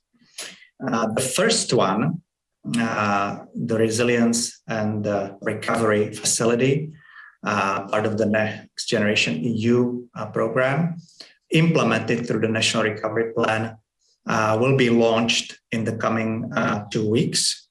The Czech Republic received 190 billion Czech crowns, of which 179 billion are for grants and 11 billion for financial instruments. And this amount of money will be distributed 60% for public sector investment and approximately 40% for private sector investments. But the funds must be allocated for selected projects by the end of next year. So this is a tremendous challenge for the ministries because we have only 2 years and the first calls are still to be announced and the receipt of applications will start. Therefore, the ministries have decided to postpone the launching of operational programs funded from EU structural funds. So there would be enough administrative capacities on the managing authorities' side to fully administer the first calls for projects. All supported projects must be fully implemented and the funds fully disbursed by the end of 2026. So you see that this is a very short time period given the diversity of programs and projects that can be supported from the National Recovery Plan, I believe that those who are ready to submit the applications in the first wave of calls will have very high chances to get the support. Also, administratively, the National Recovery Plan should be easier to manage on the side of beneficiaries, applicants, than traditional structural funds. So the first very attractive program for developers, but also possibly for tenants, depending who will decide to invest in the building, is the support for the installation of photovoltaic power stations, solar panels on the roofs of the buildings, as well as accumulation of electrical energy, meaning batteries and other types of accumulation equipment. And this program, we have information, will be launched at the end of January. The receipt of applications will be for 2 to 3 months. And the applicants can submit only projects that will involve roof installations. And the size of the solar installations can be up to 1 megawatt, which in Czech crowns is approximately 20 to 21 million Czech crowns investment costs. And all companies of all sizes, including investors in the city of Prague, which is unusual for structural funds never apply for such investments in Prague, will be able to apply, with the exception of public owned fully entities owned by cities or regional authorities. And the level of support for all types of investors will be 35% for solar panels and 50% for accumulation. With that type of support, the payback of solar installations is significantly shortened. And it makes sense now for plenty of our clients that we are in touch with to go for this program. What is really nice about this new program is that there is no requirement to implement selection and tender procedure. Also, if you have more than one supply point, you can submit, maybe if you have various investments in different locations of the Czech Republic as a developer, you can submit more than one application. The first call will have the allocation of 2 billion crowns, and the second will have the allocation of 3 billion crowns. So the second call will probably not be opened to all entities of all sizes, because the ministry would like to review that, and possibly it will be limited to SMEs and mid-caps. Mid-caps are companies up to 3,000 employees on a consolidated basis. So this is the first program called Transition to Cleaner Energy Sources, focused primarily on solar panel installations. And there will be another highly attractive program focused on the digitalization of businesses. And because the National Recovery Plan is not only to support manufacturing companies, but all the programs will be open to all types of businesses. Also, companies involved in construction or development can apply to this attractive program. In the past, digital transformation programs were only limited to SMEs. Now it will be opened also to large companies of all sizes. As you can see, the receipt of applications will start also at the end of January. It will probably last 2 to 3 months, and the allocation will be 4.6 billion. So from the National Recovery Plan, they want to put all the money into the first call for projects, so there will be no second or third call. What this program will support is a digital shift, meaning if you want to move from where you actually are to a higher level, using cloud solutions, improving your cybersecurity, improving and expanding your in-house internet connectivity and so on. It depends on your specific situation and where you would like to be. You can get from 20 to 70% of support for your investments, depending on the region of the Czech Republic that your investment will be localized. The regional map of support has changed. I would say that for the better, because in most of the regions of the Czech Republic, the intensity of public support is higher than in the previous programming period. And of course, you can, if you invest in the former coal regions, which is Karlovy Vary region, Ústí nad Labem, and Moravskoslezský region, then the support is for large companies can be 50%, which is really, really advantageous. So the end of January, and we believe that the demand for this program will be really high. So because it is a continuous call, time of the submission of the application really matters. Now I would like to briefly mention two other programs that could be possibly attractive for the tenants of developers, because if you have a tenant that is a manufacturing company, there'll be a new program called Circular Solutions in Companies, and it will support companies to process their own waste and turn it into materials that could be used again for the manufacturing processes, and they can get for the necessary investments in technology 40% support, no matter what the size of the company. So small, medium size, and large, they all get 40% support. The maximum size of the grant will be 4 million euros per project, so up to 100 million Czech crowns. This is also for the first time a program that is opened for all sizes of companies, including the city of Prague.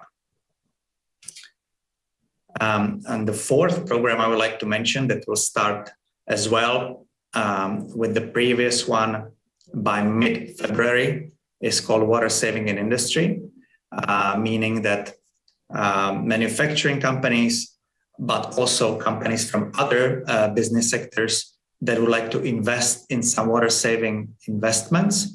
It means retention of water, or it can be optimization of water use in the company, or it can be some type of optimization of cooling technology. There is a variety of projects to be supported. Then you can also get, including investments in Prague, support of 40% from the total eligible investment costs into technology, as well as building works. So up for grab will be 1 billion Czech crowns, the same allocation as for the circular economy. And as we know, there is also a high demand for this program, but it can seem that it's not enough for the demand in the economy, but there will be successor programs with a similar focus opened in mid-2022 from structural funds from the operational program that I will also briefly mention. So now moving from the National Recovery Plan to the Modernization Fund. The Modernization Fund is fully dedicated to support only 10 countries within the European Union. You can see the names of such countries, and the Modernization Fund will support primarily renewable energy sources, energy efficiency, and energy storage and energy networks. The Czech Republic will have 10 billion euros. And as you can see, 60% will go for the support of new renewable energy sources. The first round of pre-registration and then full applications have already been carried out. But those developers, investors that need to invest more or would like to invest more in solar installations than just 21 million crowns per project, they can qualify for the RES Plus program. In total, we have 9 programs focused on various areas of the economy. And I would like to bring to your attention this program RES Plus, where investors can get for solar installations up to 15 million euro grant per project. The bigger projects, they require approval of EIB and European Commission, so it's possible to also apply for a much bigger investment. And whereas the first program required the installations to be on the roofs of building, this program can support also installations on the land, or it can be on the walls of the buildings. And you can make a project that involves, in addition to solar installations, also heat pumps, or you can, in a building, do other types of renewable sources. So it can be a more complex project. And also, if you are an applicant that has several investments, several projects in the Czech Republic, you can make a network project. So you process one application and you draw the support in various locations. We expect the pre-registration for this program to open in March, and the full applications could be submitted in the third quarter of this year. And again, the support is based on where your investment is located. Compared to the National Recovery Plan, you can get to higher intensity of support when going for the Modernization Fund program. Now, the third source of funding will be launched probably in May, June, and it will be the main operational program for the manufacturing sector called Operational Program Technologies and Application for Competitiveness. And this program will also have very interesting support schemes in terms of energy savings and renewable sources of energy, primarily for manufacturing companies that can also invest in buildings not owned by them. So if an agreement is struck between them and the developer, and the investor depreciates the investment, they can get to very generous support for complex energy savings projects, but also for installations of renewable sources.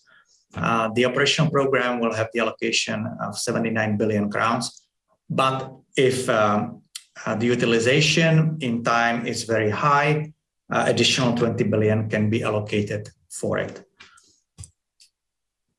The program that we see as of high potential for tenants is energy savings.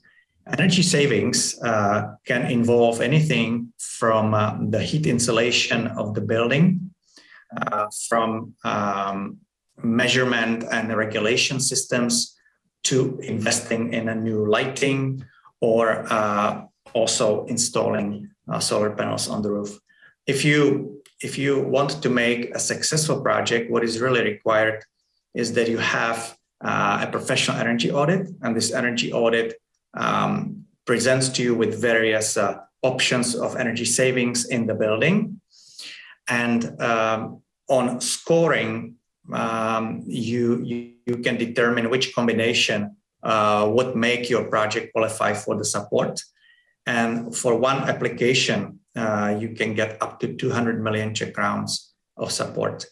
What is supported is not only the investment, but also the costs can be covered for energy audit, project documentation, also software if you need to install in the measurement of your energy consumption, also construction works and state-of-the-art equipment.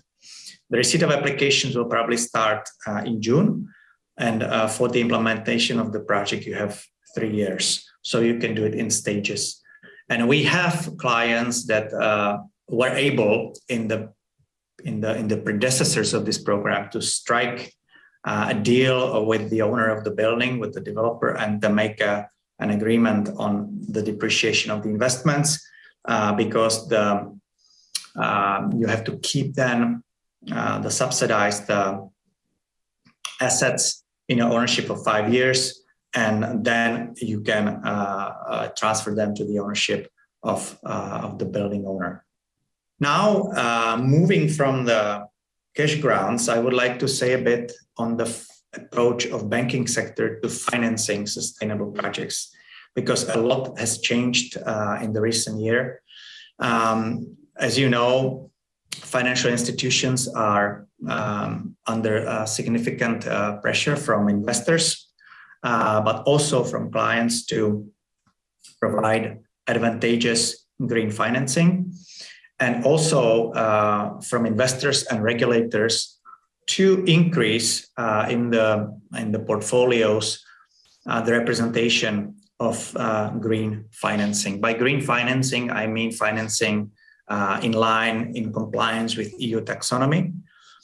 And what we are preparing to do in our bank is to launch very soon a preferential financing program in cooperation with the European Investment Bank, with which we have been cooperating in the last 10 years. And this program will allow us to support companies of the SME definition up to small and large mid-caps size, up to 3,000 employees on a consolidated basis, with really significantly improved pricing conditions. But we will have to evaluate whether this project that we want to finance is fully in compliance with EIB standards, but also in compliance with EU taxonomy. For that, EIB has developed an online tool that you can also access to check whether your investment would qualify for this preferential financing. And in addition to this type of financing, our bank is preparing an internal financing program as well from internal sources that will give very advantageous conditions to investors as well. So we are also in negotiation with the Council of Europe Development Bank, our financing partner for many years, where also we will hugely support green financing. Because EU taxonomy is still in development, in progress, and we are aware that not all investors are fully aware of all the details, and many of them don't have the resources to analyze.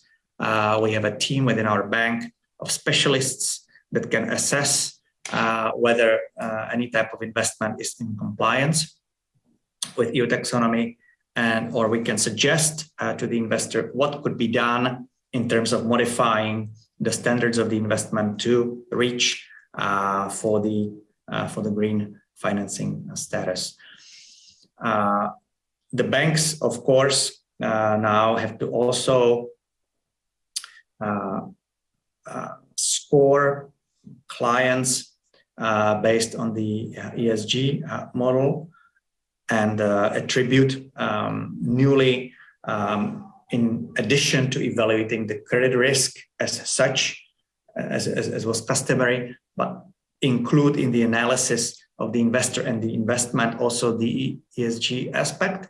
But if the investor and the investments that are planned meet the green eligibility criteria, it significantly improves also the ESG risk profile of the investors. So those two things are very closely connected.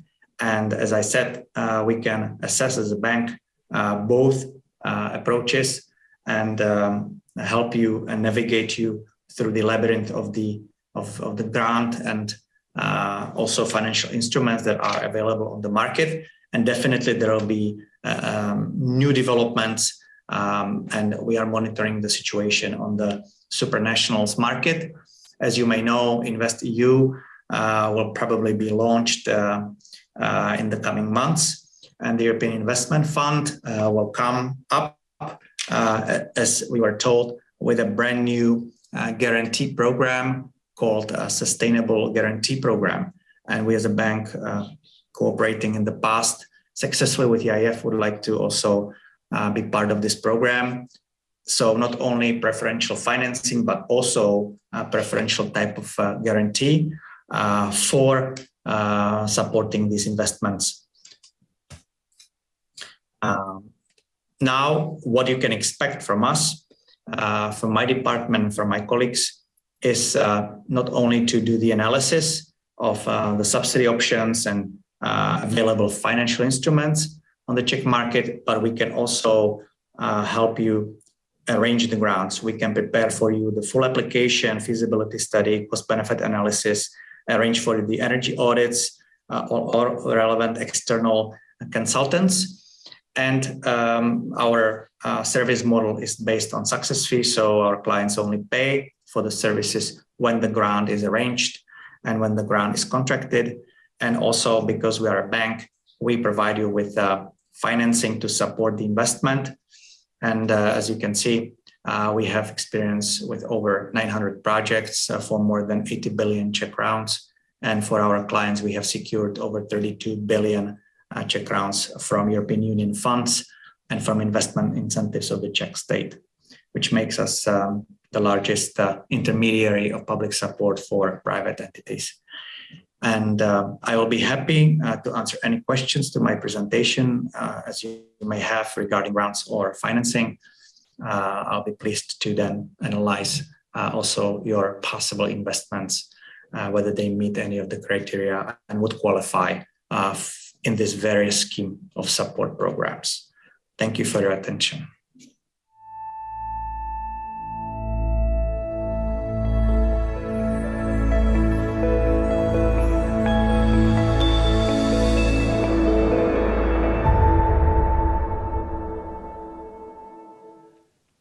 Jakub Tomaštík has shown us the wide range of European funds available for green transition, and now we'll answer your questions. Jakub, I'll start with the one from Marek. You mentioned large funds for the Czech Republic from various EU grant sources, while many programs are still not accessible to applicants. Where do you see the problem? Good afternoon. The problem is because the National Recovery Plan is a specific type of program where new methodologies have to be put in place. And because there is such a short period of time for the allocation of the money, the managing authorities would like to make it as administratively easy as possible for the applicants. But they have to get approval from the European Commission for the new methodologies, and specifically this regards the new policy of the European Commission for the conflict of interest, but also regarding the tendering procedures, because the ministries would like to change the system so that the applicants would not have to undergo the cumbersome and administratively very burdensome tendering procedures. So they would like to use the approach of for a certain investment, a certain amount of subsidy based on a graph that comes from the real market prices. And this is an innovative approach. And because this will make things very easy, and it hasn't been tested in practice in the Czech Republic, there is some time required for the approval on the side of the European Commission. But I have good news. Yesterday afternoon, we had a meeting as our banking association with the deputy minister. And he said to us, very likely, the programs from the National Recovery Plan will be launched at the end of this month. So the components that we had since September seem to be finally over. And we will see the calls for projects announced till the end of this month. The receipt of applications will start in 2 months' time. So those who are ready for solar panel installation or for electromobility, the time is now to get ready and start preparing. Great, that's definitely good news for everyone who wants to apply. And one more question now about the Circular Solution Program. Where can I find the detailed information is a question from Yeti. At the moment, there is no publicly available pre-call or set of criteria or anything resembling the call for projects. But you can look on the special website dedicated to the National Recovery Plan, and there is always a description of the financing component. And there you can see basically what that program will support. But specific conditions and parameters of the support are still not publicly available. And we believe that the first consultation day will be held during the first week of March. So I will be more than happy to share with you if there will be a draft presented to the expert parties to share it with you through the association also organizing this event. Good, thank you. Petra has a question about, please, what does it mean to be aligned with EU taxonomy considering a new development? Must all relevant requirements of EU taxonomy be met, or is it, e.g., for example, just EPC A level enough to qualify? This is a question specifically for my colleagues who deal with compliance with EU taxonomy, whether a project is fully aligned or we internally also label them towards green or towards EU taxonomy. So I will be more than happy to answer this specific question through my colleagues, because we have a dedicated team for evaluating, the standards of EU taxonomy with regards to planned investments. So I will not be able to answer right now, but I'll be happy to get back to you and run it through my colleagues. Great, thank you. That's also an answer. And I can just remind you that you'll find all the information and contact details. You can also get in touch with the Czech Green Building Council, the organizer of this event, and he will get you the right information, the right connections as well. So, but now let's go to another question. What does the ECG reporting process look like when applying for a bank loan? Is the ECG evaluation carried out by the client himself and the bank accepts that, or is there any third-party verification or inspection carried out by the bank internally? At the moment, we of course rely on the information submitted by clients. We know that many clients struggle with preparing the reports in sufficient detail and quality. Therefore, we also provide them with advisory services through our subsidiary, ČSOB Advisory. And in some cases, the bank, of course, has partners on whose expertise to rely to evaluate certain aspects of the ESG report. So we try to help our clients as much as possible. And of course, it's a new thing for many companies, but also internally as a bank, when we don't know, and of course, EU taxonomy is in development, we also rely upon dedicated specialists from various fields. You've mentioned it right now, the taxonomy is still being developed. And I think it was already supposed to have some solutions, some conclusions. Any idea when it should be finished? Honestly, I don't know when it will finish, but with the emphasis on the green agenda and on the green transformation of economies, I think it will be a continuous process of fine-tuning and also upgrading the standards, because in many fields and many economic sectors, there are many innovations and so on. So we have seen it with other types of standards like BAT or BREF with regards to environment, for instance, that they have been progressively upgraded. So I think it is a process that has been started and will continue for years. So there will be no definite deadline when the standards will be set and then not changed for years to come. I think it will be a change in progress for years to come. Yeah, obviously, it will have to be. Do banks see taxonomy more as a burden or barrier to business development or as a market opportunity? Well, definitely for the banks, it is something that they will have to learn to live with. But in our bank, we see it as a great opportunity to develop business, because we are in the business of managing risks.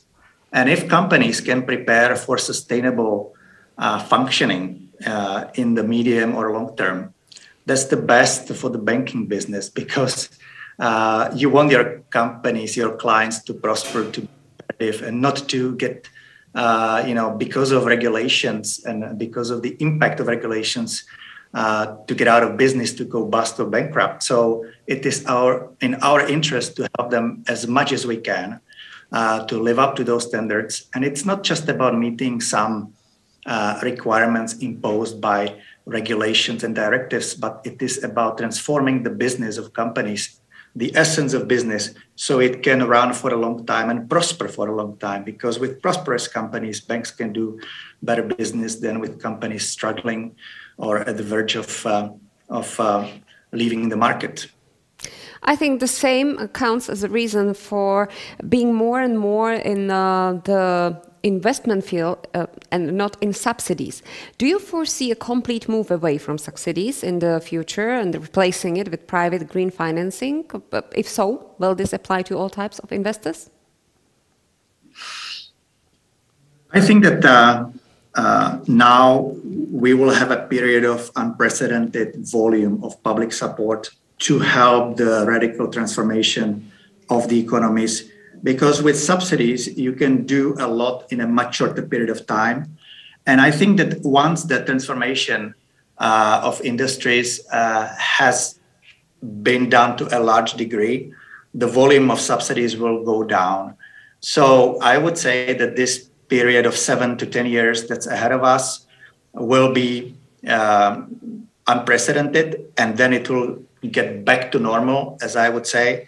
And probably the volume of money will be reduced. But cohesion policy, as you can see also in the United States, or you can see in other parts of the world, will always be a part of economic policies of such groups of countries like the United States or the European Union. So subsidies will never vanish. But they will be replaced, I think, over time with more financial instruments, and the cash grants will go down because financial instruments are more effective in many ways and can have a stronger multiplication effect for the economy. So that's how I see the future. Explanation and advice on financing from JAKUB. TOMAŠTÍK, thank you. You are very welcome. The Green Building Conference is brought to you by Green Building 2022, Transition to Sustainability. Now a bit of sustainable commercial properties and CTP's case study how a company's ESG performance can positively impact a broad range of stakeholders. We could see successful green bonds emissions that attracted huge demand and that should help the company to proceed with its goal to have carbon neutral operations by 2023. Jan-EVERT Post, CTP's managing director and head of funding and investor relationships, will tell us more. The stage is yours. Good afternoon. My name is JAN-EVERT. Thank you for the introduction. I'm very pleased to present to you the case study on ESG from CTP. Most of you know CTP. I'll have about 12 sheets to walk you through what makes it so interesting to work on this topic. Just to add to my introduction, I used to work for ING, and in the Netherlands, I also used to work with the Dutch Green Building Council. I recall one of the first meetings that I attended, must be about 10 years ago. The surprise that many real estate investors had, and the pressure they felt because of new regulation coming on for offices that had to have a certain energy performance certificate, ABC. I think it was by 2023. It learned two things for me. First, I think many investors at that stage, or real estate players at that stage, were not taking the matter seriously. But it also learned me that the Dutch Green Building Council took this very seriously and was needed to raise the awareness. And I'm sure that the Czech brother has also done so. So again, pleased to be here, and happy to share our experiences and some highlights on the subject with you. So for those who don't know CTP, we're a logistics and light industrial property developer and owner. In terms of size, we're the biggest one in the region, with over 450 employees, a big portfolio in excess of 7 million square meters. By now, 23 years of uninterrupted growth, profitable growth, and very much a client-driven organization, which I will allude to a little bit further, because that's clearly a very important stakeholder. We are also looking to the West. We have set up shop in Amsterdam, where since March last year, we have a listing on the Amsterdam Stock Exchange. And for those who follow us really closely, we made an announcement to enter Germany by way of a acquisition late October last year. And that process of acquiring Deutsche Industrie REIT is in full force and effect. Very important, I think, for ESG and managing ESG in a company. CTP is, as I said, more than 450 people. And contrary to many other real estate players, we operate an integrated value chain. So many of the services and many of the tasks that you have to manage as a real estate player is in-house with us. So we have client relationship management that has a keen eye on what the clients are looking for. We have our own land scouts for location search. We have our own in-house design and construction management team. I'm responsible for funding the organization that we can also provide when it comes to fit-out requirements for the tenant. Clearly, we have legal specialists helping us with permitting. I talked about construction management and about fit-out.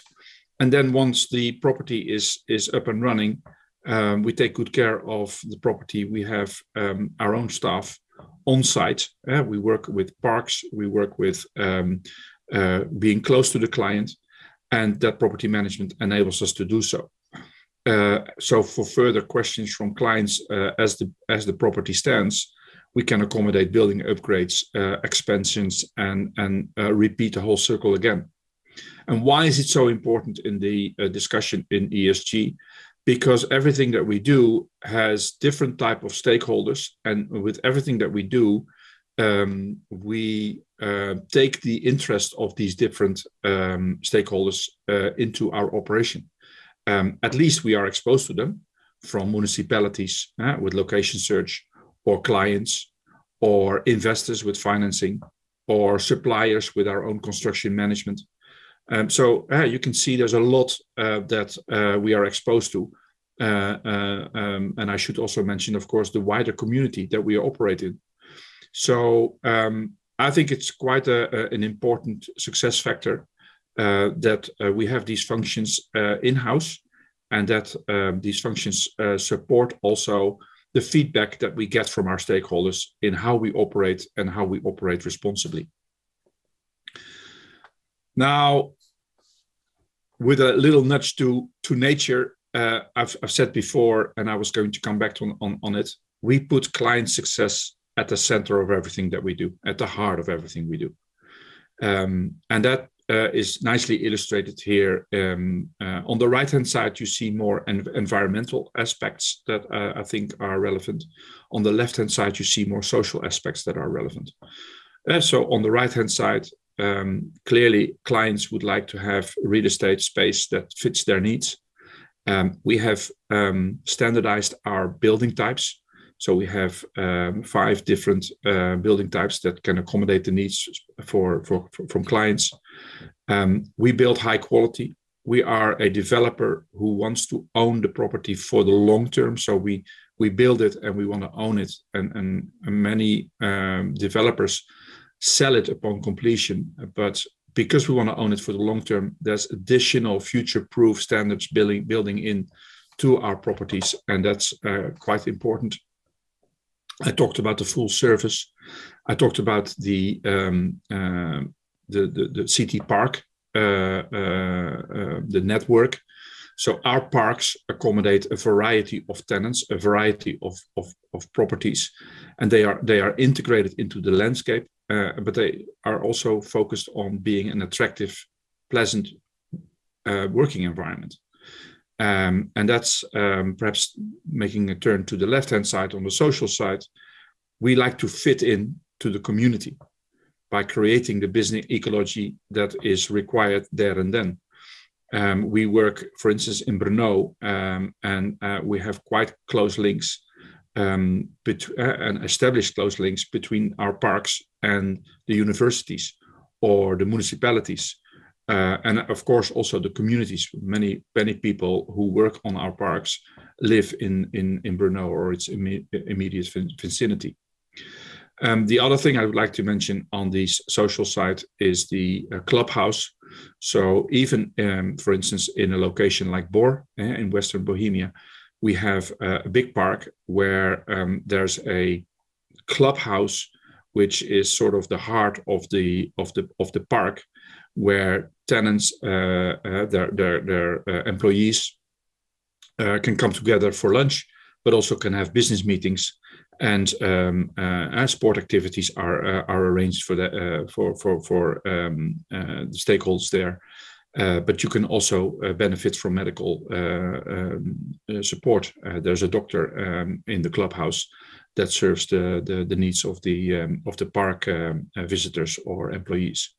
So there's a lot that comes with the park maker concept that we represent, and this clubhouse makes it very tangible as a social dimension of our activities.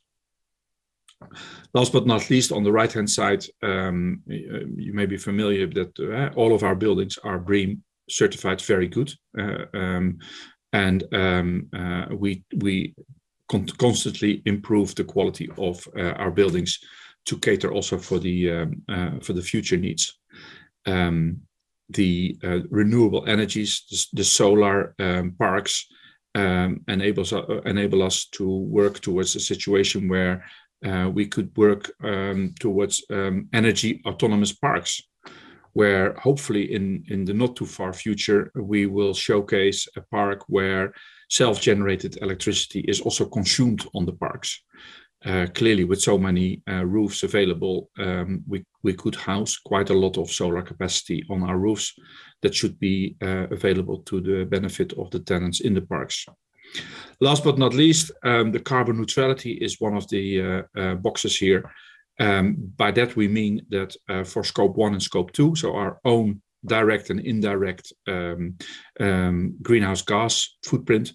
We have a neutralizing focus, and we do that by mainly by two things. First, I mentioned the solar capacity, but also we reforest existing forests that have been hit by the bark beetle, especially in the Czech Republic.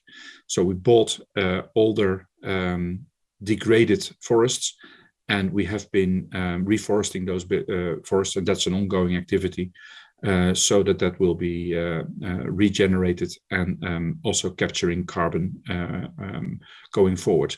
And those two legs can opt or arrange for the compensation for our greenhouse gas footprint. So this beehive with the clients at center stage, I think are an important illustration of how it hangs together with the client success at the center. I've mentioned the carbon neutrality. We call that a zero 2021. I'm currently in the process of having this externally validated. So, and I shouldn't say I mean we, because this is something that brings together the whole company, properly recording what our electricity is about, consumption is about, what our footprint is about. And by way of these building blocks, we are able to minimize that GHG footprint. As I said, that is to be compensated for by the solar and the forest activities that we undertake. Two things, especially on this sheet, that I'd like to mention. There's a B here with the increasing biodiversity. Of each city park, we aim to have 10 to 15% of the whole surface being dedicated to biodiversity and nature landscaping. So that's part and parcel of the way we design and develop and operate the city parks. So it's a stated part of our objective. And again, this not only adds to the whole biodiversity goal, but it's also one way to make work on such a park more pleasant and attractive. And then last but not least, this zero waste goal, something that in terms of our non-GHG related activities is also a spare point of our ESG strategy. Let me walk you a little bit in two sheets through our history, which as it comes with ESG, I have to say that Raymond Vos, as our founder, I think has been at the forefront because he himself, as a father of two children, found this very important. I think his children or his family also takes this very much at heart, and then you easily see that this is adopted in the company and one of the spare points. Since 2010, the construction of our buildings is such that it can carry solar panels, and that's something that even if I now look at certain Western European markets, is not done everywhere. But we already started that as part of our standardized design in 2010. We got our first BREEAM certificate back in 2013, and having certified all of our portfolio in 2019, we continuously upgrade that, as you have to do that annually. So both for in-use, but also for new buildings, we obtain the relevant BREEAM certificates. And I think it's fair to assume that for now, for new buildings, BREEAM Outstanding is the norm for us. Most of the in-use BREEAM certificates were very good. And that was the minimum standard that we wanted to adhere to.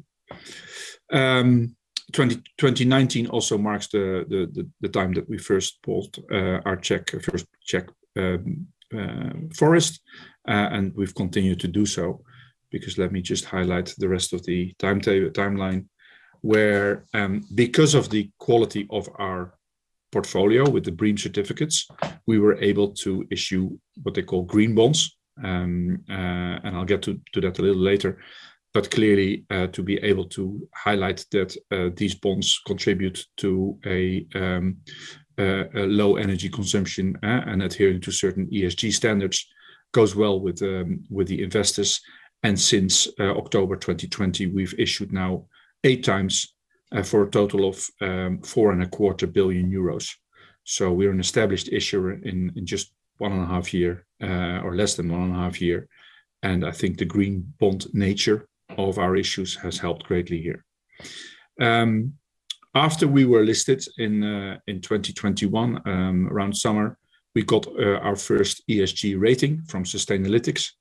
At that time, we ranked with the score of about 11 points amongst the lowest risk in their total universe. I think we were the lowest 5% risk of the total real estate universe, and we were amongst the best 1.5% in terms of low risk of the whole corporate universe that Sustainalytics rates. So something to be proud of and something to maintain. And at the far right-hand side, you also see that we got our medals for that over 2021 from Sustainalytics, not only in the region but also in the industry. So yeah, I think it's part of our DNA, and I think these milestones or these illustrations over the years, I think mark that this was not so much driven by regulations. This was not so much driven by a force from outside. This comes from within. This started early, and I think this is recognized by many of our stakeholders. What is more to come? And I think here it is looking in the future. You run the risk of dreaming too much, but I think these targets, these ideas are pretty tangible. We're working on a carbon neutral building for next year, which is possible because we have our design and construction specialists in-house. So that innovation is something that can come from within. The other aspect is further away for energy self-sufficient parks. I mentioned that for later on the agenda, and over time we would like to maintain our total square meters of GLA to mirror the square meters we have forest that we can optimize for carbon capture on a 1-to-1 ratio. I've mentioned the social aspect of the city parks before, but this zooms in a little bit more in detail. The clubhouse acts as a community center where we have the opportunity to provide for training because we have the space there to facilitate the trainings and education. Restaurants and medical care I already mentioned. That goes quite well for the workers who could benefit from that. We think it's very important that our parks are accessible by public transport. To the extent that it is not, we accommodate that. So we arrange for transportation to the respective public transportation hubs, so as also to optimize the accessibility for workers. I've mentioned the sports facilities to be part of the parks, as well as the communal areas with landscaping aimed at optimizing the biodiversity. On top of that, being part of a wider community, we reach out to the people who live in the vicinity. We work with schools. We organize visits to the park. We organize charity support, or we support aspects that happen in the community. And I think this is all tribute to the responsibility we feel for taking care of the environment that we're living in. I have one sheet, with my funding background, I have to show you a little bit more about some of the financials. This sheet tells you that the green line is a relative high percentage of ESG, or green issued bonds in the real estate space, and in the total bond space. So that is to say that investors, since about 2 years, find it more and more important that the money they make available to borrowers, in this case, is used appropriately in adherence with green goals. And I have to say, in my discussions with investors, be it bondholders or equity shareholders, ESG as a topic comes up in every meeting, and it's certainly something here to stay. Last but not least, I think the key benefits that I think are quite important for everyone, but as we see them at CTP. I talked about the green bonds, the fact that we can tap into that audience. It brings us a monetary advantage, 3 to 5 basis points. I think 2 years ago it was more 5 basis points. Now it gets lower because more and more issuers will issue green bonds, but it's still, I think, a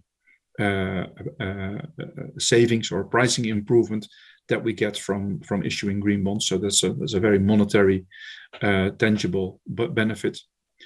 The human resources benefit I'd like to mention here is very much on the attraction that we can radiate for being an ESG prone and an ESG driven company.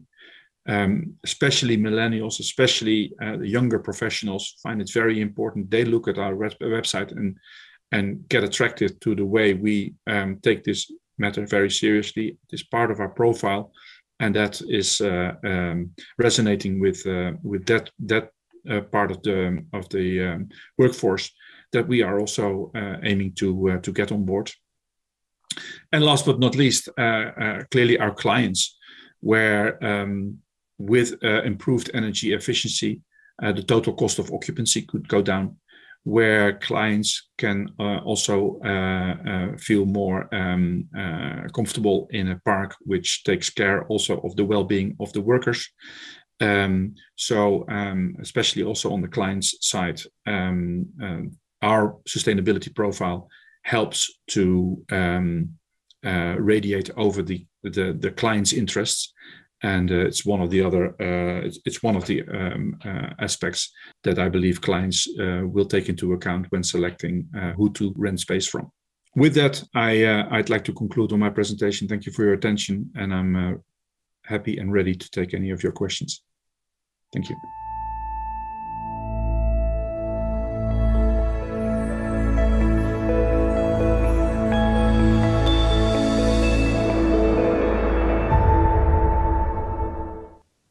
Thank you, Jan. I'll be more than happy to ask you the questions we are receiving from our audience. So can you please describe the mechanism of green bonds that you were talking about? What solutions are you able to implement thanks to green bonds?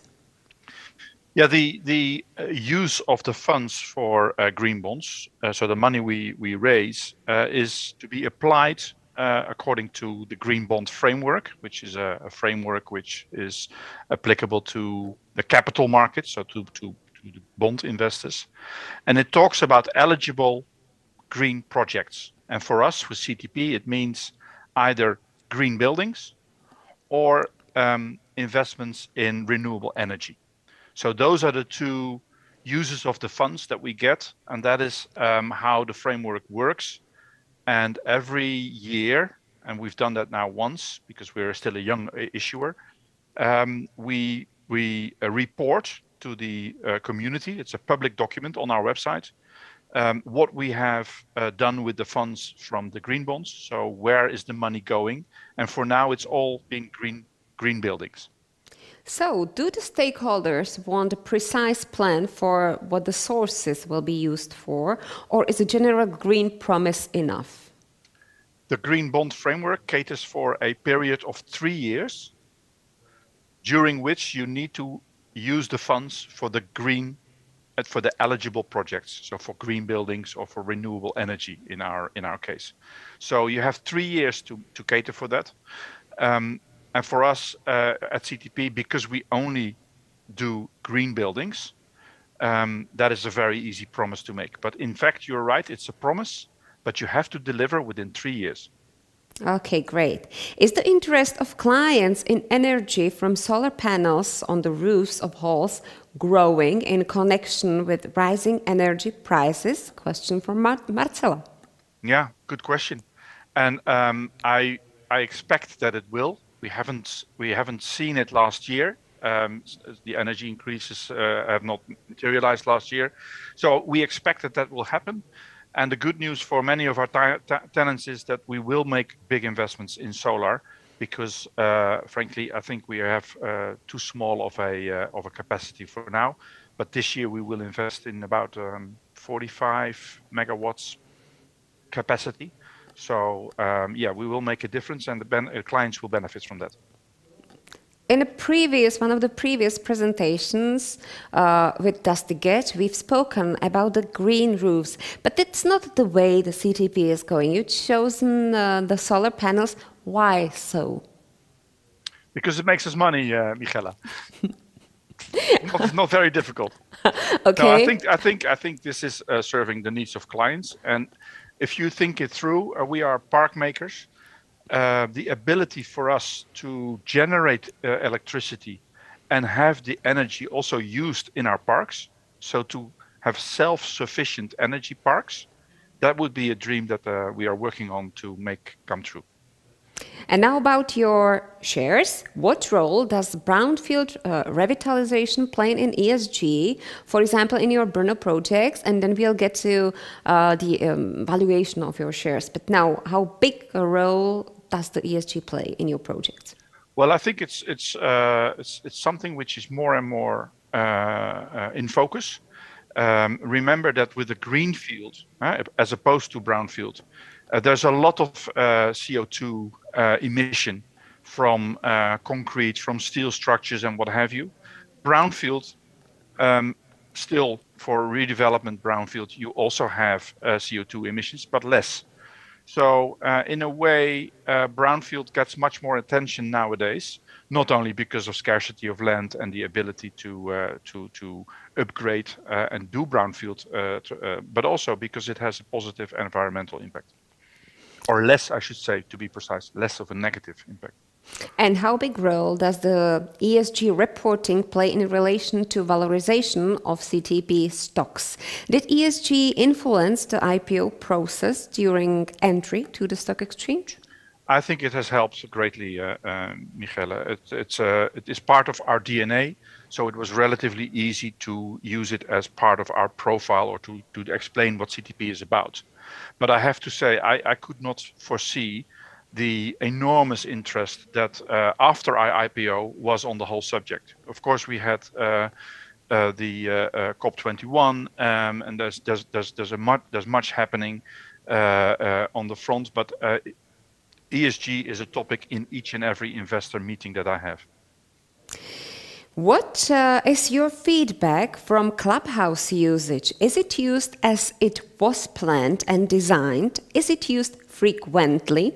Jakub's question. It is, and frankly, I'd like to see many more clubhouses in our parks. Yes, it is really the social heart or the heart of a city park, and it just attracts people because the design is nice. You can have good food, you have space, you can meet clients, you can meet your colleagues. There are leisure facilities. There's other supporting facilities, as I mentioned in my presentation. So yes, it is meeting the expectations, and we will have more of those. What are the plans, the exact plans with more of those? Well, for now we have 4 clubhouses over our whole platform. and I think there are, well, 30 or 40 big parks that could be eligible for that. So that's to be rolled out over the coming period. How difficult it is with the commercial real estate, because the public view is not really positive on the big halls in the landscape. What helps you to change this perception? Well, first to engage with the community and the municipality, because we'd like to understand where the issues exactly are. And I think we bring something quite special to the table, and that is that we build parks, not just one big box, if you to use your words. Because if you have different boxes with different owners, there's no such way as a coherent, let's say, approach to the region or to the area. So what we have is a park, and we approach this as one park, also in respect of maintaining it, providing for green areas, providing for biodiversity, making sure that the park in itself is as much as possible integrated in a way that the community and the municipality can support. And for that, we regard both the municipality and the communities as a very important stakeholder in our business. Does it differ, the acceptation of the local politicians, I would say, on the regional basis? That's a detailed question. I mean, people are different. Yeah. Well, I was probably asking more like, is it worse in Czech Republic than in other countries, or what is your perception, your experience? I see it. No, I see it in many countries. So no, I think the public at large, including the municipalities, has a voice. I think many people only now start to understand what logistics bring to the overall quality of life. So that's for us to explain, or to help explain. And then it's up to us to make livable and areas and parks where workers like to work. Yeah, we have to do that jointly. But I think in general, the public opinion is becoming more critical, and we understand that. And I think we have a way to address that, but only jointly. Yeah, but it's great that you have the way to address that. Thank you very much. That was JAN-EVERT Post. Thanks for sharing your experience. Thanks for having me, Michala. Have a nice day. You too. Jan closed the financing topic, and we now move to working together, as was mentioned just a few seconds ago. And you still may ask questions via chat or email. We start in a short while. The Green Building 2022 conference is brought to you by General Partner, Main Partner, Partners, Patrons, Main Media Partner, Media Partners. Green Building 2022, Transition to Sustainability.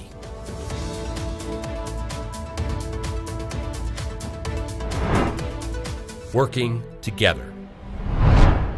55% lower CO2 emissions by 2030 compared to 1990 levels, and carbon neutrality 20 years later. That's the plan of the EU. To reach that goal, also the building sector has to take its part, not only while building new premises, but also while retrofitting the old ones. More about the Green Deal and how the EC envisions its implementation in the building sector, we will get to know from Stefan Moser, who is the head of unit of DG Energy of the European Commission. Stefan, the stage is yours. Good afternoon. I'm very happy to be with you. It's about renovations, the Energy Performance of Buildings Directive, and greening cities, greening our urban and local environments. And the Commission has dedicated a lot of attention to making sure that our societies become more sustainable. The Commission launched the Green Deal, to make sure that our economies get fit for a climate neutral future, that by 2050 we will have decarbonized our societies entirely. And for that we have in 2030 quite an ambitious objective of reducing greenhouse gas emissions by 55%. Buildings are a very important part of the policy challenges. We have about 40% of energy consumption in the buildings, and about 1/3 of greenhouse gases related to buildings. We need a long-term vision for buildings, contribution to the 2050 targets, and we also need an enabling framework to have an orderly transition. It involves all of us, all citizens. We all live in buildings, we rent buildings, some of us own buildings, we are responsible for buildings, and we benefit a lot from improving the environment in which we live, our apartments, our houses. It is a huge challenge because most of the buildings which will still be there in 2050 need to be improved. There's a huge backlog. About 85% of the building stock is not performing as well as it could, and it really needs to be improved. For that, the Commission has worked very closely with stakeholders, with member states, to see what actually could usefully be done. What are the barriers which we have on buildings? We have financial barriers, of course, not enough money. We have information barriers. We have that people don't know precisely what are the problems. We have barriers related to incentives, that actually, even if money is available and information is there, the incentives will not be sufficient to actually invest in buildings. And that is something which we really need to tackle in the next few years, to at least double the renovation rates and also deepen renovation significantly. That is something which is a collective challenge for citizens, for the authorities, in particular also for the local authorities and the regional authorities, and of course also national governments and the European level, to work hand in hand to make sure that we can fully decarbonize the building stock, but at the same time use building renovations to improve the lives of people, including and in particular vulnerable citizens living in the worst performing buildings, because that creates a lot of synergies, win-win situations, both in relation to saving energy, reducing greenhouse gas emissions, but also improving the quality of life, the safety, security, health in the buildings, accessibility of buildings, and also the aesthetic value of buildings. And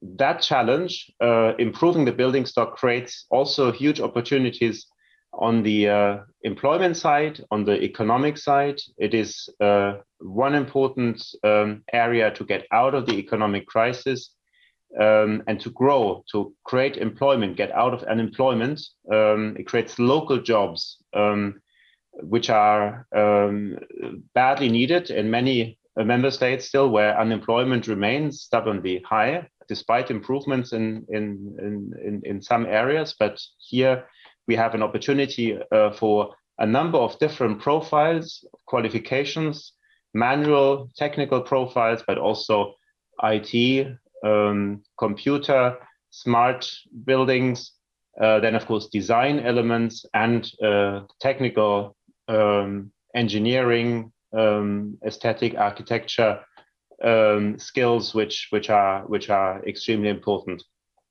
And as I mentioned already, it will need to attract a lot of young people also, and people from other sectors who know about digitalization, how to make buildings smart, interactive with the broader energy system, and of course to try to see how we can best develop our urban environment. It will be important to have an inclusive approach, to work with citizens about their dreams, their wishes, about the integration of buildings with the transport system, about greening buildings, about making them more beautiful, and to integrate them really in the local energy system and society of a city, of a village, wherever it is. So it's the vision which we've created in legislation, our proposal, which will now need to be negotiated with the member states and with the European Parliament, is to have a zero emission building stock by 2050. So that buildings would not anymore emit on a net basis emissions. This is a further development from the nearly zero energy buildings, which are enshrined in legislation now. So for the future, we do not think that it is possible to have everywhere passive houses, zero energy buildings, but we would like to establish the vision of zero emission buildings. So buildings which use very little energy, and the residual energy, so the gap, needs to be closed by renewable energy, which is emission free. And that is something which we think is realistic and can be put in place. Of course, we need to make sure that there's a high level of cooperation at the local level. It's not that each and every building can do that on a standalone basis in isolation, but buildings have to be looked at in neighborhoods, in districts, in street solutions, where in energy communities and district solutions really, where renewable energy can be generated and then effectively delivered to the individual houses. What we also have to keep in mind always is how to actually go about such improvements. If you imagine a street or a certain district, there will be the need to renovate the buildings. We need to keep costs down. So basically standardized solutions will be necessary, professional advice. And this is only possible if many people get together and share the costs, where you can basically then ask a professional architect, project supervisor to take care, to advise you, and also develop solutions which might actually fit into a certain historic environment, in a certain to address the different common characteristics of buildings. Could be multi-apartment houses which are put together in a certain district, or family houses in a row which have come from a certain area, from a certain time when they were built. And there can be then standardized solutions, which of course don't make everything look the same and very boring, but at least in terms of technical solutions, could be then cheaper and more effectively deployed. And then of course the aesthetic component comes in, that there needs to be differentiation and some kind of identity also given to the buildings. So this is something which we would very much like to encourage, to have a higher level of aggregation, of working together at the local level, together with the citizens, in an active manner, that they bring in their wishes and develop together a solution towards zero emission buildings by 2050. There are a number of changes which we also envisage compared to the current legal framework in the Energy Performance of Buildings Directive, is that we also would like to introduce minimum energy performance standards. So that's something which exists already in a number of member states, but not everywhere. The experience has been very promising in some of the member states, and this is something where we would like to focus that on the worst performing buildings, to make sure that action really happens with the worst performing buildings. This is the obvious construction site which we need to open,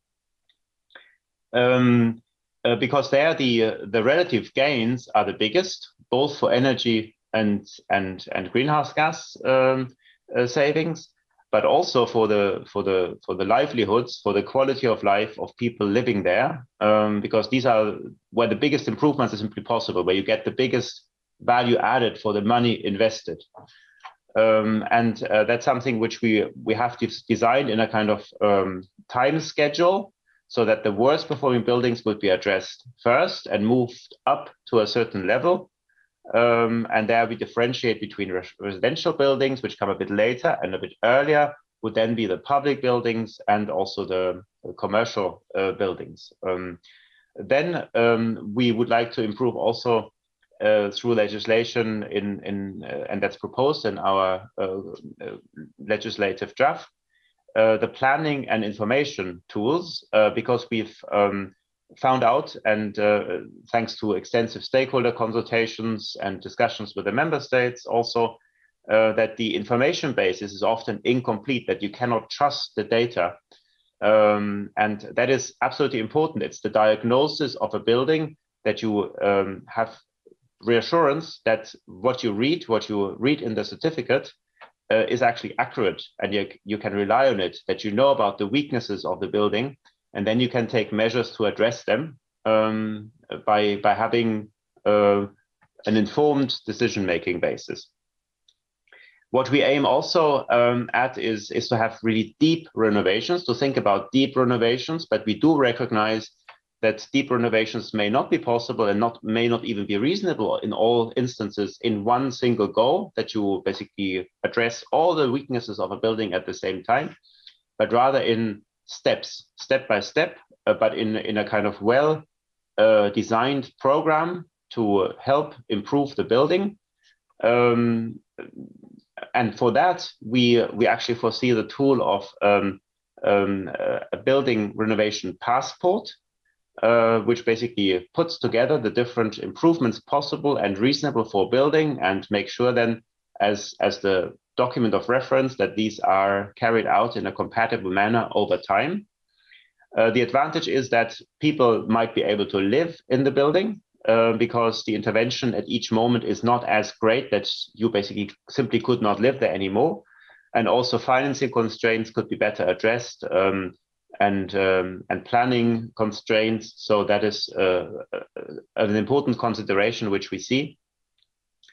And we also have a strategic role in mind for the member states, which is going beyond what we currently have. Now, in the current legislation, we have long-term renovation strategies. What we need is operational plans. So strategies, yes, but also operational measures put together in the national plans, which basically address and look at the entire building stock of the country and see where renovations are most useful and can provide the biggest added value beyond what would basically be required from the European legislation. So the worst performing buildings would be addressed directly by the Energy Performance of Buildings Directive. But in addition, member states should look at the entire building stock to see where the biggest challenges are and how they would like to address them over time. So that is a very important additional governance tool, which we are foreseeing strengthened from the existing building long-term renovation strategies, so to have building renovation plans at the national level. So that is basically the key improvements, I would say. But we can only underline that energy poverty needs to remain at the center of our considerations. It cannot be that a renovation will lead to people having to leave a house because it becomes too expensive. So addressing the worst performing buildings is also a social policy, which creates a benefit for the larger society, would therefore also justify investing public money, because there are also positive effects for society, that people have a better chance in life, that they feel more included, have a safer and healthier environment to live in. And that is also a task for the member states to design in their plans, how to actually buffer, how to make sure that negative consequences would not basically lead to undesirable effects, such as people having to leave then the improved environment in which they have been. So that would be completely unacceptable. And therefore, energy poverty needs to be at the center of our considerations, of our concerns when addressing building renovations. So what I also would like to mention further is the smartness of buildings. Digitalization, this will be absolutely key to making the change happen, which we need. We need to have a much more active role as the inhabitants to steer the building, for instance, to regulate precisely as we need it, the heating system, know about the energy consumption and try to optimize it, because this can save enormous amounts of costs, in particular now with high energy prices as we are experiencing them, that a small investment in smart appliances can help save a lot of the costs. It's good for energy consumption and the climate, greenhouse gas emission reductions, but also for the pockets, for our savings in terms of money.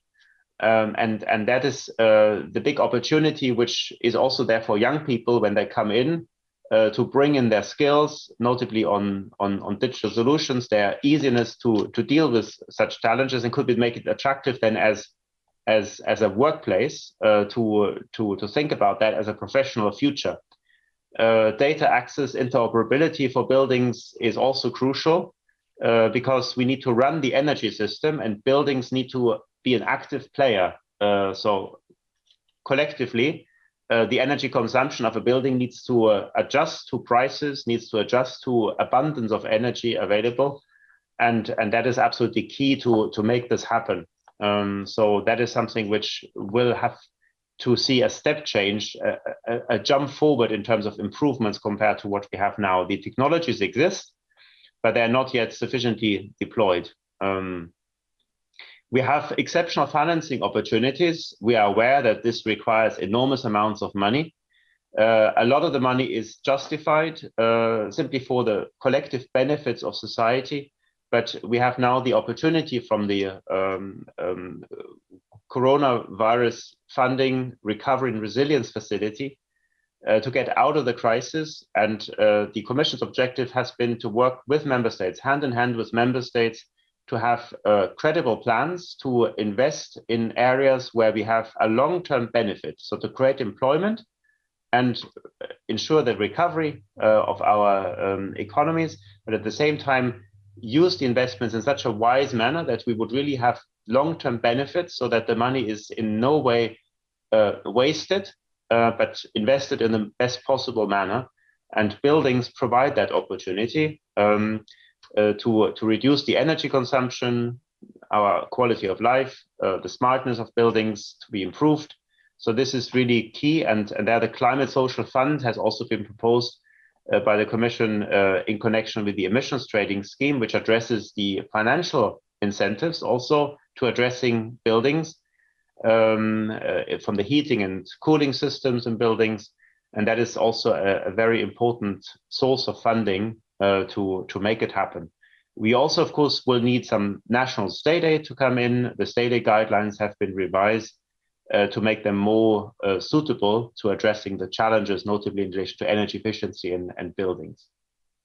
So the benefits are quite diverse and absolutely substantial to create basically a boost in the green economy, to make buildings more sustainable, have a more circular approach to materials, to know what materials are in the building, but also life cycle greenhouse gas emissions, not only what is needed to operate the building, but also necessary what is needed for the construction of the building.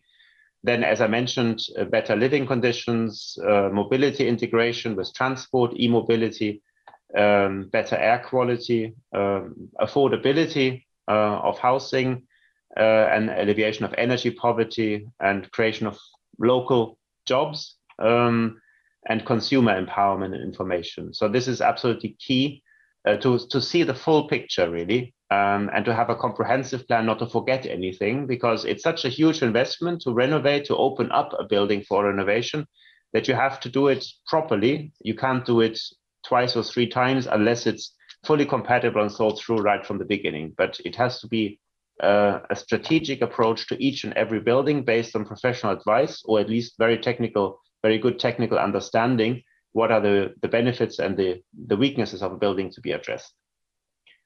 So with that, I would like to thank you very much for your attention.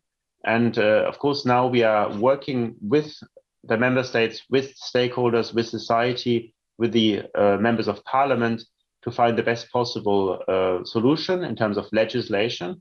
And then, of course, the task will be to implement it, really making it happen, making sure that the information comes to the benefit of citizens, that there are one-stop shops where citizens can access the funding needed, but also the knowledge, the information needed, and then implement this in your own house, in your own apartment, whether you own it or rent it, but at least to be involved and to show interest and get engaged.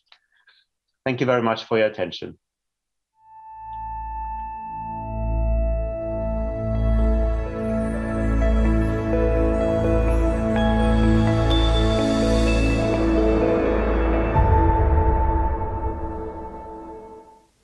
And I thank you for the introduction of EC plans. Now you can ask Stefan Moser questions that he will answer in the next 10 minutes. Stefan, we start with the one from Marek. The current climate and energy targets within the EU have not yet been fully achieved. How realistically do you see the fulfillment of the future ones? Thank you very much. Good afternoon. I'm very happy to be with you. So indeed, the climate and energy targets are, I would say, an enormous economic opportunity for us, in particular now in the current energy security challenge which we are facing with very high energy prices. So this goes hand in hand with our efforts.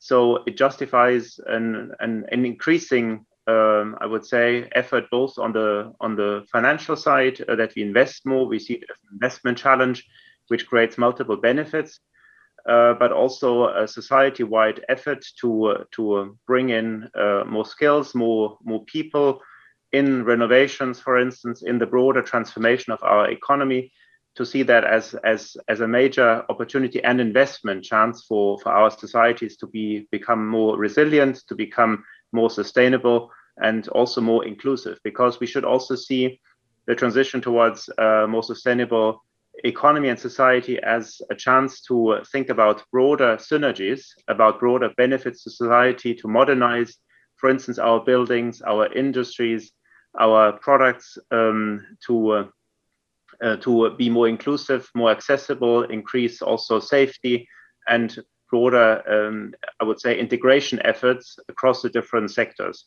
So, and also, of course, to modernize in the sense of making things more digital. So it's much broader than I would say the environmental, climate, energy goals, which we are, of course, have to achieve. But we should see that in the broader context, also in a geopolitical context and challenge which we are currently in. The experience of the last 2 years, did it help the adoption of the new way, of the new goals, or are the people more afraid that probably the money won't be enough to reach the goals? I think what we are currently seeing is of course some challenges on raw materials which are scarce, on skills, and prices have gone up, not only for energy sources, but also for materials, construction products, investments more broadly. So it will require that we apply innovation in a very large degree to see how can we, for instance, substitute for materials which will be scarce, what other solutions are there to industrialize, to invest in capacity, and of course also in skills, to upgrade the skills of people working in the transformation and the modernization of our economies, but also bring in new people, either from other sectors which are maybe in decline or where people don't have so much of a future anymore, but also especially young people, to see that as a kind of area for work where they can spend their entire working lifetimes for 2 or 3 decades at least, to have very interesting jobs. And I think that's something where we will need to reach out, especially to young people, and make sure that they see that as something which could be really attractive, where various capabilities and abilities would come in, the technical, practical skills, but of course also digital engineering skills, economic skills, so many things which many aspects which we need here. And I think in the last 2 years there has been more awareness also across society, that this is something which I would say is more related to modernization than I would say a pure green and greenish agenda, which is maybe only appealing to a certain spectrum of society, idealistic spectrum. But this is also an economic benefit, which I think would appeal to a broader society, or to a large majority of the population. And there is another question regarding the taxonomy now. So, do you know when will be the EU taxonomy mandatory in the Czech Republic? And do you know when it will be clear what the taxonomy will be like? Yeah, I think the taxonomy is a framework which is relevant primarily for the financial industries to steer their financial investments and financial efforts. So to bring in more knowledge, more evidence, what actually is considered to be, I would say, in a broader sense, good for society, sustainable for society, and the certain criteria basically are put down in the taxonomy framework, which steer these financial streams. But I think they do not, the taxonomy does not force people to behave in a certain manner, to invest money only on that. So it's a guide in the broader sense, and it has advantages if you comply with the guide, because I would say the broader society interest to invest in sustainable activities is increasing, and certain investors make it a condition. So from that point of view, the taxonomy is a guide which helps achieve the wishes of certain investors and society and steer financial streams. It is absolutely essential that basically the activities are solidly checked, that they're really sustainable, that there's no greenwashing or any basically misleading classification in them. And on that basis, I think it will be required to not see that as a kind of once and for all unchangeable framework, but something which will have to be revised, will have to be checked, where new insights will have to come in, and where from time to time it has to be updated and modernized based on new insights, etc., and also experiences made. So I think it will probably never be made mandatory in the sense that you can only do certain things and the rest is forbidden, but rather what counts as sustainable and would therefore comply with the wishes of a large range of society to become more sustainable in the future. You mentioned the volume of quality building renovations. We know that funds are available, but the increase in the number of renovations is still slow. Where do you see the biggest barriers to the acceleration needed? Thanks a lot for that question. So I think we have multiple barriers. One important barrier is financial and economic. So there we need to make sure that beyond the currently relatively generous funds which we have, notably the recovery funds, we will be able to continue also into the future, that there's no basically shock at some point that money would be discontinued and people will simply not be able to carry out anymore. We do recognize that there's a very significant public element of financing needed, also justified by the very reason that many benefits are positive externalities for society. So benefits for society which go beyond the individual interest of people, notably when it comes to the most vulnerable people in society, to improve the worst performing buildings, where we have for the society the biggest benefits, and therefore also, I would say, to create a more inclusive society, to improve chances in life, better health, better living conditions for people who are deprived. That, I think, is a public mission which justifies also public investments. And that will have to be continued also in the future in the new financial framework as of 2027, but also the national budgetary support, which will come from the national budget, to be combined also with private sources. There are a number of other barriers which are non-economic and non-financial in nature. This relates to the quality of information, for instance, that we can trust in the diagnosis. Where are the weaknesses of the building stock? How can we best address that? To make sure that we have clarity about the regulatory framework, about the policies, that there can be a predictable investment framework for companies, that they have as much certainty as possible to be able to recover the investments in terms of profits. That's fully legitimate. Companies are there to make a profit. They need to have a fair framework in which they can operate. And that is the objective which we are pursuing with the proposals under the European Green Deal, with the Energy Performance of Buildings Directive, with the Energy Efficiency Directive, the Renewables Directive, to achieve systems integration, but also enhance very significantly the energy performance of buildings, both in terms of energy efficiency and renewables and transport integration. So I think this will all have to work hand in hand. And in the renovation wave, we try to identify the different barriers which we saw on the skills side, on the digital side, financial, information quality, and so on. And of course, also capacity of society together with the skills. I think we all have to work on these different things. I can see. Thank you very much, Stefan Moser from European Commission. Thank you for all your information. Thank you very much and have a good continuation. And I was very happy and very pleased to be here. All the best. Yeah. Bye-bye. Thank you. Bye-bye. Yeah, and if you want to get more information, you'll definitely find them on the website of the Czech Green Building Council, the organizer of this event, but not only this event, because there are a number of workshops and conferences that will give you more detailed information on the topic we are just going through. And now we are getting to the last presentation more precisely. It will be a case study, the right one for the final part of our conference. The Green Building Conference is brought to you by Green Building 2022, Transition to Sustainability. We've promised to show you examples you can learn from. This one is the one of temporary courthouse, a project that won Amsterdam Architecture Prize.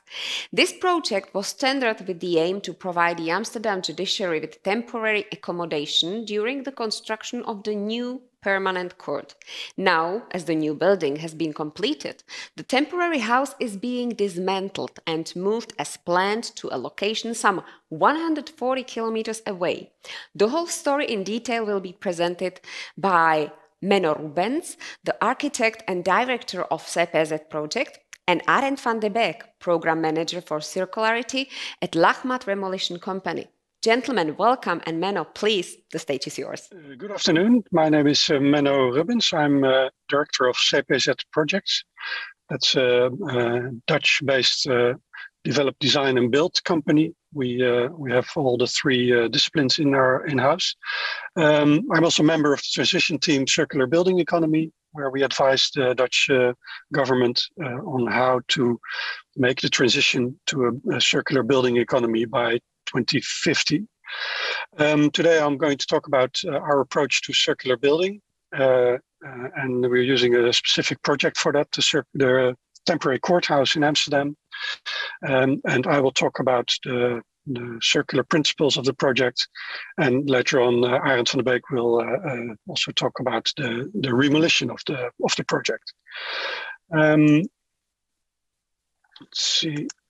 Yes, as I said, ČPZ is a company where we have both the disciplines of developing projects, designing projects, and building projects within our company. I am the director and owner of the project development department of ČPZ, and we are all having a very design-driven approach to the building process. So all the directors, all the owners of the different companies are schooled as architects, and really starting with designing the project, and with the attention paid with the design, we want to control all the different risks that are involved in the building industry.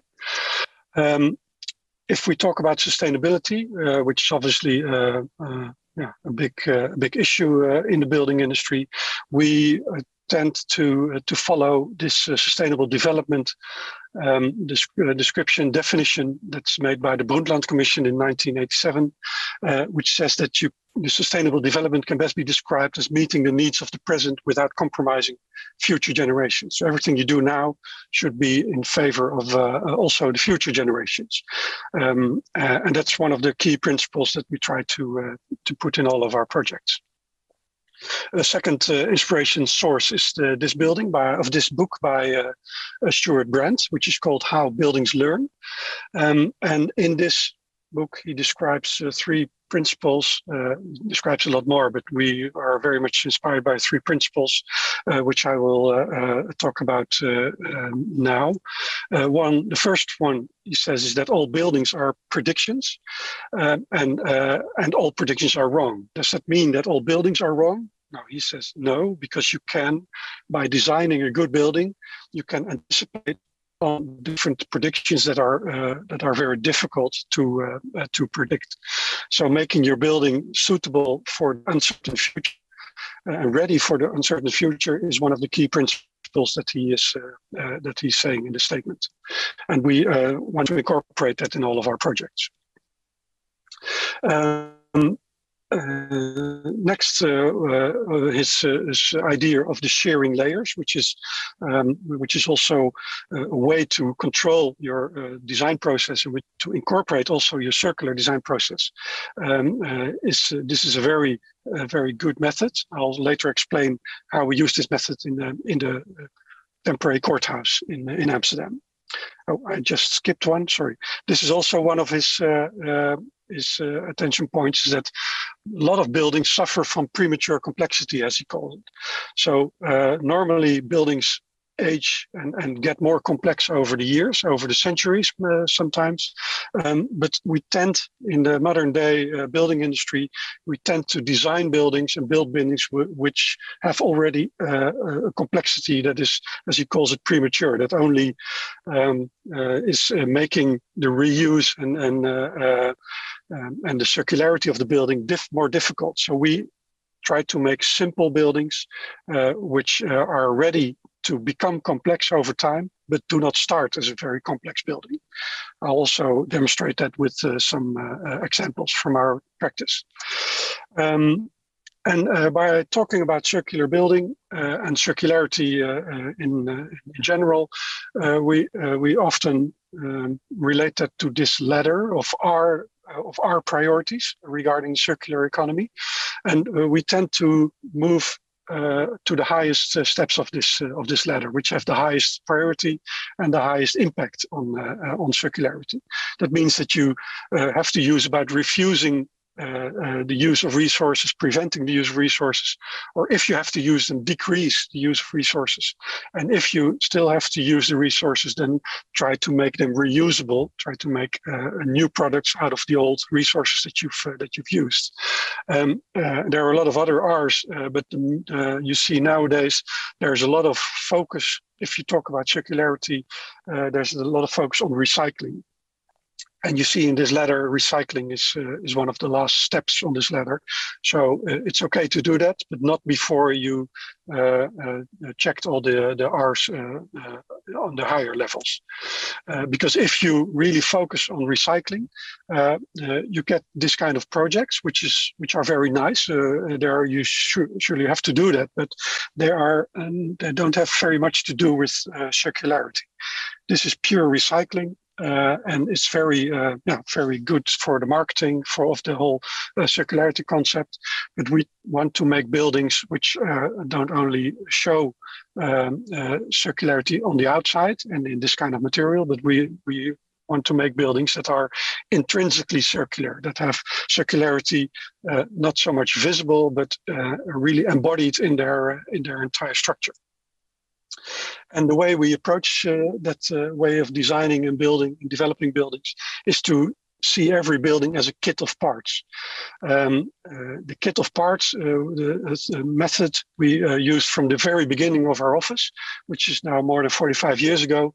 And during the years, we always made buildings that can be seen as kits of parts. That means that you can have the production of the different parts in offsite, so in the factory, where you can have good control over quality, you have good labor conditions, and on the building side, you only assemble the building. You don't. So it's not so much a building process, but it's more an assembly process. So you make the projects offsite and assemble it on site. You have less waste. You have less traffic, less noise, better conditions, as I said, better quality. So this approach to the whole building industry is very much in favor of having a successful circular approach to the entire building economy. Over the last few years, we made a few buildings, which you see here, a few projects that are really labeled as circular. That doesn't mean that the buildings we made before that are not circular, but these are really labeled as circular, and some of them are also very temporary. On the left side, you see the temporary courthouse, which I'll get into in more detail. The second from the left is the greenhouse. That's a temporary building which will be there for 10 to 15 years in Utrecht. The second from the right is building demountable. That's a permanent building which is entirely designed and built to be able to be demounted, but we don't know exactly when we will be demounting it. It can be in 10 years, it can be in 100 years, but it's ready for demountability. And the same goes for the project on the right, which is a project for Old Delft, which is also really designed in that principle, but without an actual date of the demounting of the building. The temporary courthouse, which I will go into now, is a building that is based in Amsterdam. It was a real specific commission by the government where we had to replace the old courthouse while the courthouse was still in session. So it was we had to make space for a new building, built it temporary on another site, and at the same time the old building was going to be demolished, and there was going to be built a permanent courthouse, which is just finished, and at that point the use for the temporary courthouse was no longer there, so we had to remove the temporary courthouse. So it was a design, build, maintain, and remove commission for 5 years in total. And we started the approach by, because the commission, it is a courthouse. It's the most important courthouse in the Netherlands, with thousands of cases every month who are dealt with here. So it has to be a very representative building. It had to be high quality. It shouldn't look temporary. So we designed a building that is not a temporary building, but it's a permanent building that is temporarily a courthouse. So we designed the building already for its second and third life. I'll also get into that later. So that's a different approach. Our competitors, they really wanted to make a temporary building, which is a courthouse and can then be dismounted and put into another function. But we really designed a function-free building, which is totally suited to become a courthouse in the beginning. If you are talking about temporary buildings, you also always have to see what's going to be next, what's going to be the future of that building. If you use materials, here you see 4 scenarios, 1, 2 through 4. The first scenario, that's the top scenario. If you use the materials in the current life of the building, in this case it was 5 years, and you use all virgin materials, and then you waste the materials afterwards, then you get 45 years of wasted material. If you see like the lifespan of an average building is 50 years. So we really wanted to go for the second or third scenario. The second scenario is where you use old materials, but you use them in a recycling way where they cannot be reused after the current life of the building. So that's also not optimal, but then you still have a lot of waste. You can subtract the waste or the usage in the past life, but you still have, in this case, 25 years wasted. So the best scenario is obviously the third scenario, where you use old materials, make their current building with high quality, and at the end use the materials again for another building. So then you get really a circular economy going on, where you keep using the same material for different buildings. The only problem with that scenario, which is obviously the best scenario there is that there, in the current building industry, there's not so much supply of high quality secondhand materials. So what we did in the courthouse, we followed scenario 4, where we designed the building with almost entirely out of new materials, but we designed it in a way that they can be used in future buildings. So at the end, if you start up scenario 4, at the end of that scenario, you begin with scenario 3. So then you see that you get to the real circular loop going. And that was one of the key issues of the design of the building. And we designed that according to the layer theory of Stuart Brent, which I mentioned earlier. The layer theory, it divides the building into different life cycles. So the entire construction, which you see a 3D model of the construction of the temporary courthouse on your screen now, that's made to last for a very long time. So that can be hundreds of years old and still have the same function. So you have to design with that in mind. The facade, for example, of the building has a different lifespan. Also can be a very long lifespan, but maybe certain elements of the facade can be changed after 20, 30 or 40 years, like the insulation value or things like that. Or sometimes you have to add more glass or less glass. So that's for the facade, you have different time spans during, according to the shearing layers of Brent. And then finally, you get all the stuff, as they call it, inside the building. All the inner partition walls, the furniture, which can be designed in a way that they're also generic, so that they're not specific for this building, but they can be used maybe in the future life of the building, but also can be used in other buildings or in other projects. But they are really like loose stuff put inside the building, and you also have to design it in that way. Consider it as stuff that can be taken out easily and reassembled on a different site. So that's the stuff. Some of the parts are only a few years, can only go on for a few years, but some of them can also be reused for 20, 30, 40 years. And by dividing the building in that kind of elements, we can really put up a carbon accounting plan. So for every element, we calculate how much is going to be used from old sources, how much is going to be reused in a new building, and how much is going to be recycled, because there's always a small part that is still good for recycling. So then you get the whole carbon accounting for this project, where you exactly know how much carbon you start with, how much carbon you're using during the building, and how much carbon you will be reusing in the next project. I think AREND will also be addressing this principle, which is very important for the future and the success of circular building, to have a good carbon accounting for your projects.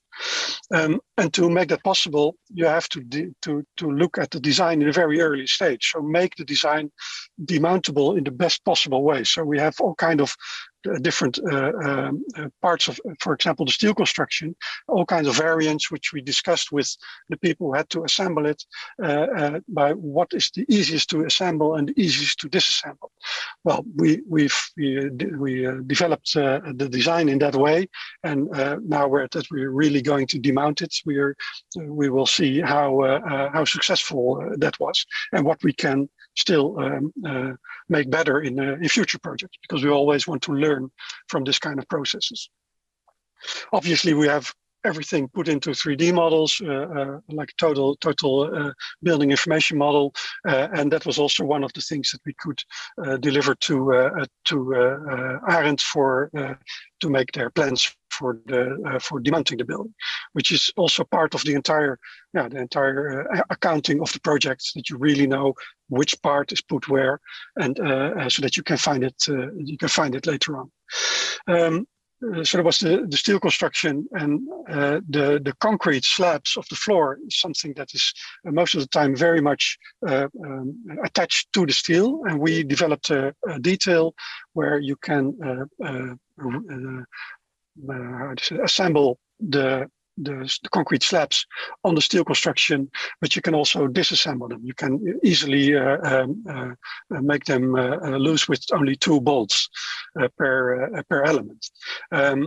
So we developed together with the construction company, we developed a detail where there's an entirely dry connection, as we call it. So there's no concrete poured on site.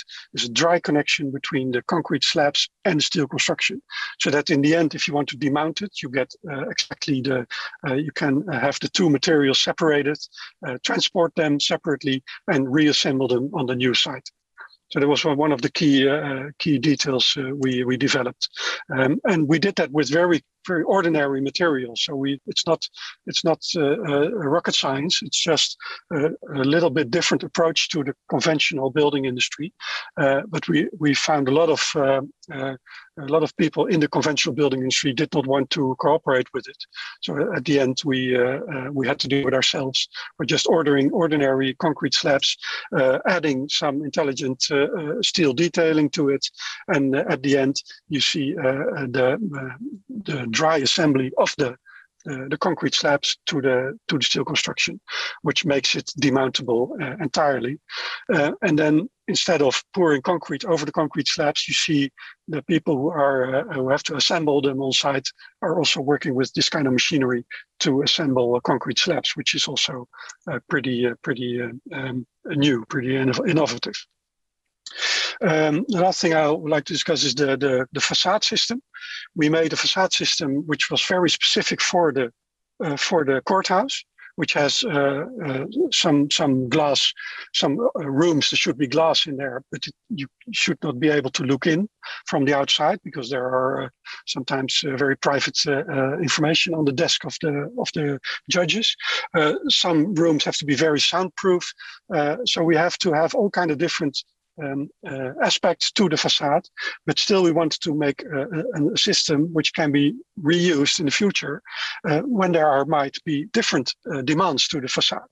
So we added certain layers to the facade which can be replaced on the new site or can be added on the new site if there are different requests. But the whole facade can be reused for about 90–95%. Also, the assembly of the facade is done dry, is without pouring cement or without permanent connections, and can also be disassembled after the first use.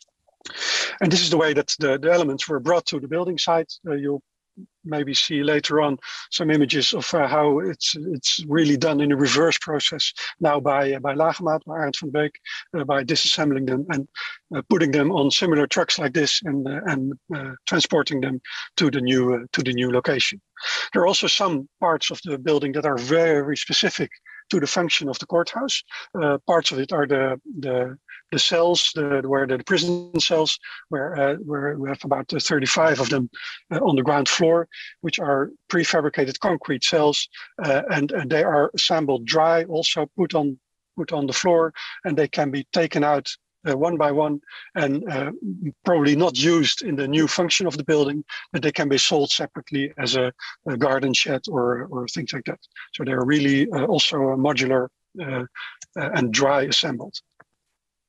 And this is one of the views on the inside where you see the cells and the very specific doors. So they probably will not be recycled, the doors, and there will probably be new doors put into for the new function. And then you end up with a building which looks like this. It looked like this because now, well, AREND will show you pictures how it looks now. It's a bit different, but this was really high quality interior. Everybody we showed the building, they were all saying, well, this is not temporary, it looks permanent. And that was one of the best compliments that we got, because we really wanted to make a permanent building that is temporarily a courthouse. And that's very different from making a temporary building. So it's the kit of parts which can be reassembled and disassembled time and time again to have different functions. And all the specific functions for the courthouse, they can be also removed from the building and used as a separate material or used in different buildings on other sites. One connection from the old from the temporary courthouse to the old building, which is also a separate add-on to the entire program, which can also be disassembled and used entirely on the new spot. And there you see how it looked like over the past 5 years, which was the face of the judge system in the Netherlands. A lot of very high-end cases were done here. It was often on television, so it had to look really representative. And we really managed to succeed in that. And also the people who used it for the past 5 years are very enthusiastic about the quality, and still most of them are really questioning, why are we going to take it away? Why is it going to be remounted? But well, that's something that was already part of the entire deal. So we are really taking it away and giving it a new life. And that new life is will be in Enschede. This is one of the first renderings where we actually see that the building is really used one-on-one, so there's very little alterations in the visible parts of the building, and the whole process of the demounting will be presented now by AREND van de Beek, and so I'll leave you now with the remarks that we find this a very interesting project where we not only experiment with this high quality, that is high quality, that is demountable, which can be reassembled, and that's a real kit of parts. And we are fortunate enough that we can show that within 5 years, and we are also fortunate enough to run into the company Lagemaat, which we trusted on making this project a very great success. Thank you for your attention, and I'll pass the word on to AREND van de Beek. That was Menno Rubens. Menno, thank you very much. And please, AREND, could you tell us more about the demolition part of the project, so the demolition and reconstruction of the building? Good afternoon. My name is AREND van de Beek. I'm Program Manager of Circular Projects with Lagemaat, and Lagemaat is a large demolition and reconstruction company in the Netherlands. And we're in a new age. We're in a new kind of business, and we call it Remolition. It started as a bit of a joke, but it's hanging on now, and I think it's a good term to define what we're doing. And in this case, it's the dismantling and rebuilding of the office building of the temporary courthouse in Amsterdam. We're doing this quite some years now. Dismantling buildings and making new buildings with it. And the courthouse in Amsterdam is a particular one because it was designed for it, and that's not really the case often. So this was a unique experience for us to make a time-traveling journey 30 years into the future. What are the main objectives if Lagemaat is talking about circularity? Well, first of all, no more waste. All the debris that we see coming from the demolition projects can be used more effectively if we don't demolish the buildings. So if we start dismantling it. And that means that we want to put an end to the single use of materials in construction. So the modern buildings are now built, and after they've been used for 20, 30, 50 years, all the materials are being demolished back to the raw materials and then recycled. And we want to stop that.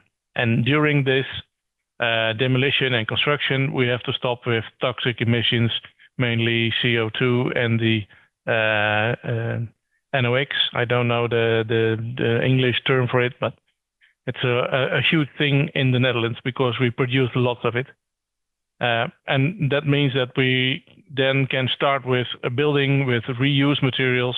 And if that's not enough, and if you need, so we need more materials than only the materials that we can free up from the urban mining. So it has to be added with sustainable bio-based material that can be produced in a sustainable way. Now, if we want short-term results, so we want to make impact with our projects, and the way that we do this is by rebuilding buildings with existing buildings.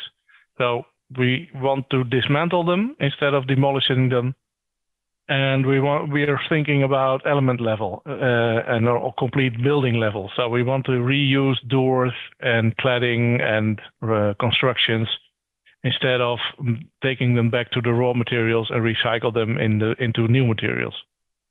Well, there is a shortage of secondary materials. If we rebuild buildings, if we're going to build buildings with old buildings, we will be having a shortage of secondary materials because they're not hugely available at this moment. So we resolve that with adding new materials that are circular, so that are reusable, bio-based, non-toxic, and well, mainly reusable. That's the main thing that we go after. And when we are unable to free secondary materials, we want to learn the industry about the reasons that we can't reuse those materials. So make sure that the building industry will in future choose other materials or other ways to assemble them, so that we can learn from the things that we cannot dismantle, to make sure that in future use we will be able to do so. Now, and what we do is we reuse materials by upcycling the recycle process. So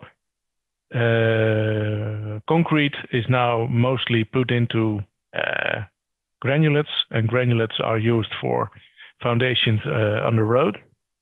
And in the modern world, we start to use it as a new material source for making new concrete. But we can upgrade that recycle process by using a new technique that can enable us to split concrete. So from old concrete, from the concrete that we get from demolition, we can make new granulates. So we can reuse the gravel, we can reuse the sand, and we can reuse the powder that's in it. And there's only a need for a small bit of binder to make sure that we can make new concrete of it. On the left, you see that process where the concrete pieces from demolition, we want to split it into pure gravel and pure sand and pure binding small fines. And that way we can make new concrete. So that way we can close the loop of the raw materials used for making new concrete. And also in the process, we can look into new way of binding materials that reduce the CO2 problem. Menno already mentioned the R model that we use in circular projects. And we added it a bit, so we're more grinding down on the R model. What we especially do, we look into the recycle R, because there are two ways of recycling. That's the way that I explained with the concrete. You can use it as a foundation gravel, you can use it as a gravel, as a granulate for new concrete, and you can split it into its basic compounds. And that way we want to make the shift, make the difference in how you recycle something. So we elaborated on the R model. And we added two R's that are not really into the hierarchy, but they are register and redistribute. Because if you first register what is in your building that you want to demolish or that you want to remove, if you make a good inventarization and you look into the materials and into the 3D BIM model, you can enable the dismantling process and make the whole circular process going the right way. And in that, you have to redistribute. You have to think about how you extract the materials from a remolition site and how you blend it into the existing logistics that are used in the industry. Because if you do that in the wrong way, you're just making too much kilometers with your trucks and your machines. So you really have to rethink the distribution of materials. Well, how do we dismantle and how do we do the process of remolition? It starts with a 3D BIM model, like we do it in the software of Revit. but there are other models. But it's very important that we know what the building is made up of and what are the exact pieces in the building and what their sizes are and their specific things that they bring with them. Because if you know very well what is in the building, you can look into the new models. If you go sit with an architect and you redesign a new building using materials from an existing building, you need to know what the materials are in a very detailed way. So that's the beginning.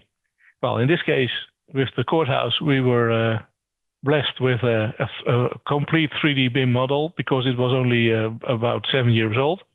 So that way we could make smart progress on how to go and reuse it. So we looked into the things that our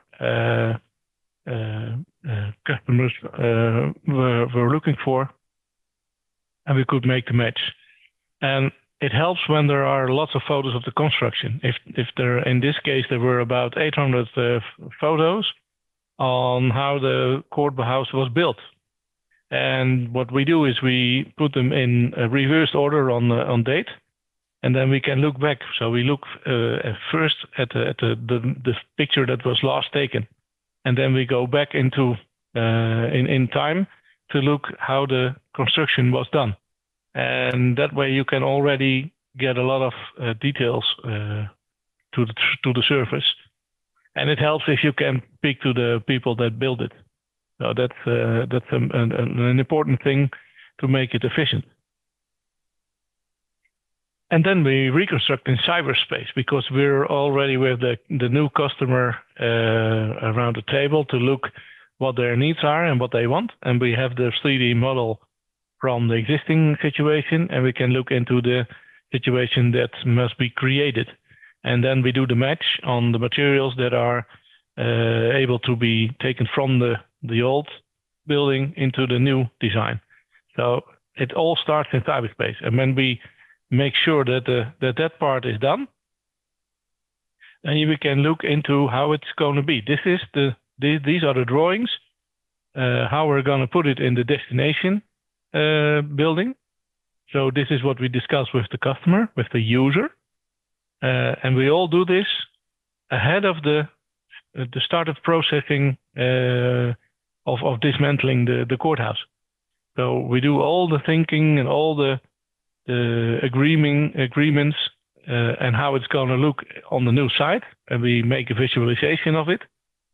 And that way we make sure that the customer knows what he will get, and we know what we have to do. So in this case, we got the Revit model from the Amsterdam situation, but if it wasn't there, so most of our projects concern buildings that are 20, 30, 40 years old. So we have some drawings, but we do the 3D BIM model by ourselves. So we re-engineer the 3D BIM model of the building that has to be taken apart. And when we have that, we can make the drawings of the new building that has to be created. And that way we make sure that the process is digitally in place, and we can do all the maths and the calculations. And then we start the process of starting the demolition. These are all the drawings and the situations on how we're gonna deliver it to our customer who wants the building as a new building. Well, if we're past all that, so we made sure that we know what we get and we know what we have to make. The next step is disassembly, of course. And what we do is all the elements in the building that are harvestable, so that we can dismantle and store and then reuse, they all get a label. And in this case, about 90% of all the materials that we need in Enschede is taken from the courthouse, and the other 10% of the materials that are harvestable are detailed and are logged and into the same database. But those are materials that we can use in other projects, or we can put on digital marketplaces to present them to other parties that could make all kinds of things with them. Well, this is the process that we're in now. We're now in February 2022, and we started to dismantle the inner part, so everything but the construction. We've taken out all the stuff, and we're now taking off the ceilings and the floors, so to make sure that the construction is left. And that's something that is going to the dismantling of the construction will start in March, I think.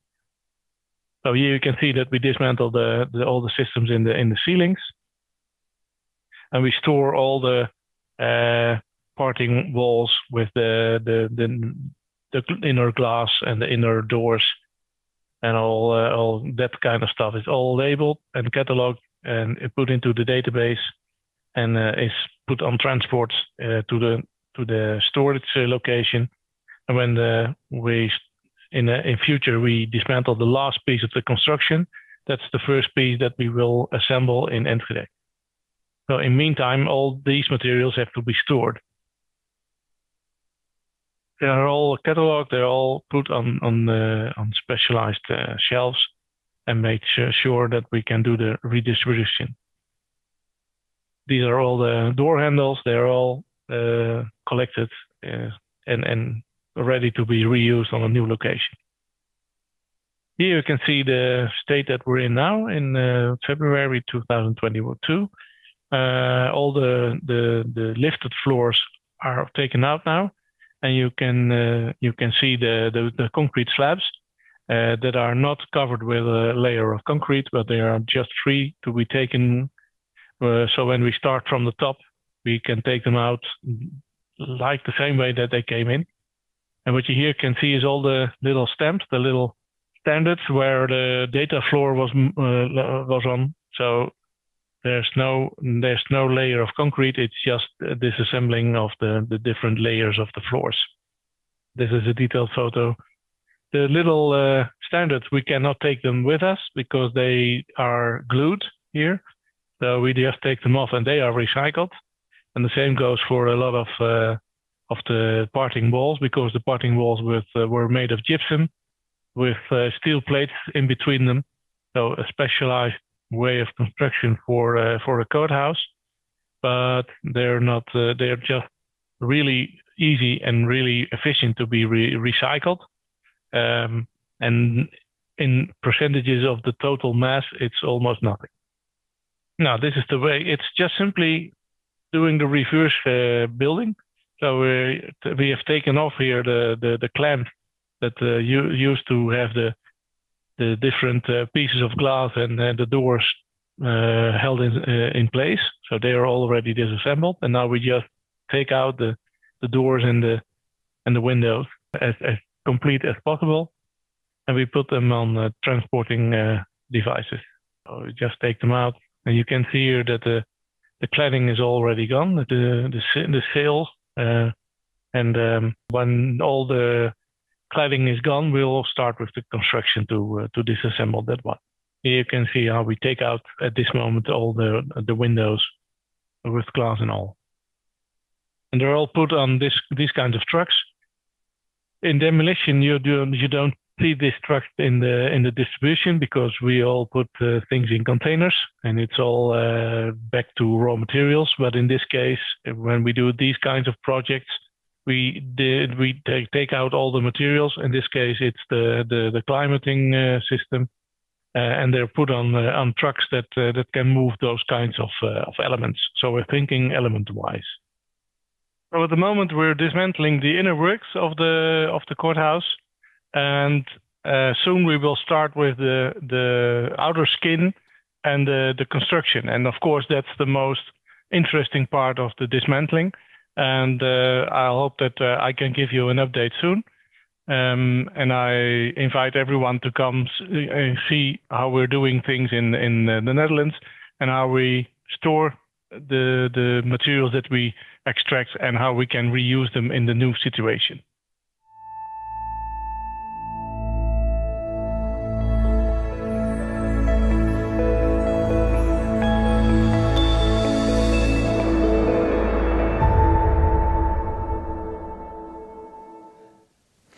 AREND van de Beek and Menno Rubens now with us to answer your questions. Menno, let me start with you.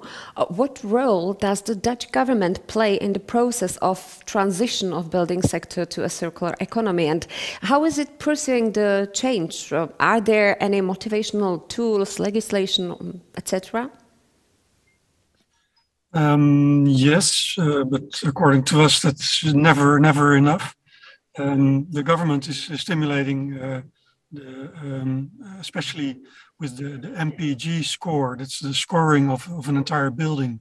They have a certain value that has to come out of it, which is at this time 0.8, and they will want to reduce it to 0.5 in the future. And that's a measurement of how sustainable your building is. In 19 different parameters. One is the carbon, also toxicity, and water use. Those are all parameters that are linked to the building design. Can you probably explain the difference between a circular and temporary building? I don't know who would be better in explaining that, so please. I think Menno. Yeah. Yep. Yeah. Well, let me start with that. Every building is a temporary building. Some are only a few years there, and others are maybe 100 years. But almost no building is permanent. So that's also one of our principles, that you should design every building like it can be demounted, can be remounted in a few years, maybe 5 years, maybe 10, maybe 50 years. And that's the principle of circular design, make your building easy to disassemble or to change at the site. So there's, not every temporary building is circular, but all circular buildings are temporary. Yep. AREND, please, you've said that the demolition process is very much about data and planning. Contemporary courthouse was designed and built already with the purpose, but what about old buildings where data is missing? Yeah, we add the data. So that's the start of about 4 years ago that we said, well, every building that we want to do something circular with and make circularity a real thing, we have to digitize them, and we do it in two ways. The structure is made in 3D, so we can scan it with laser systems, and we can recreate it from the 2D situation if there are drawings. And the other way is that we inventorize the complete building on all the materials that are dismountable.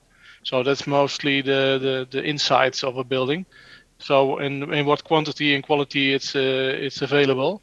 And if you do that in a quick way, you can look into projects that are feasible to use those products and reuse all the material in a new project. But if you want to decide on the new project, what's the price and what's the budget and how fast and can we do this, and will legislation will be possible, you have to have a digital model, and then you can speed up that process. And then you decide to dismantle the original. So with the old buildings, it's probably not that easy because not all the materials are reusable, and also you don't have the project that would be digitalized. No, but we do it with a lot of, I think about 10 to 15% of our projects, even if they are not a circular demolishing project. We tend to scan them because we have more demand than we have buildings to dismantle. So there's a lot of demand for making new buildings from existing buildings. There is a question from Carolina. Do you encounter any technical problems of demountable construction, such as worse acoustics or thermal bridges? Can you compare the costs of such construction compared to conventional construction? Yeah, it's we can make it for if we decide to reconstruct, we do it for the same price as new. So we're not just more expensive, and we tend to have more ambition into it. And if the existing building isn't right in the energetic way, or there are construction failures in the way of energizing issues, we have to solve them in the new situation, because what we build new has to be according to new legislation. When you speak about legislation, probably this one will be for Menno, but is it some difference between permitting process of a new building and rebuilding the old building? A question from Katerina. Yes, there is. The new building has to be up to new standards. So you cannot make a building that's not energy effective or is unsafe, or so you have to be sure that you meet the requirements that are today. And the building that we disassemble has to be made into the new legislation, so the new rules. Yeah. And Menno, So I can add to that we in the design we want to anticipate on the possible changing of legislation. So you can in the design you can design your facade elements in a way that you can add some insulation later on, or that you have a window system where you can also use a triple glass instead of double glass.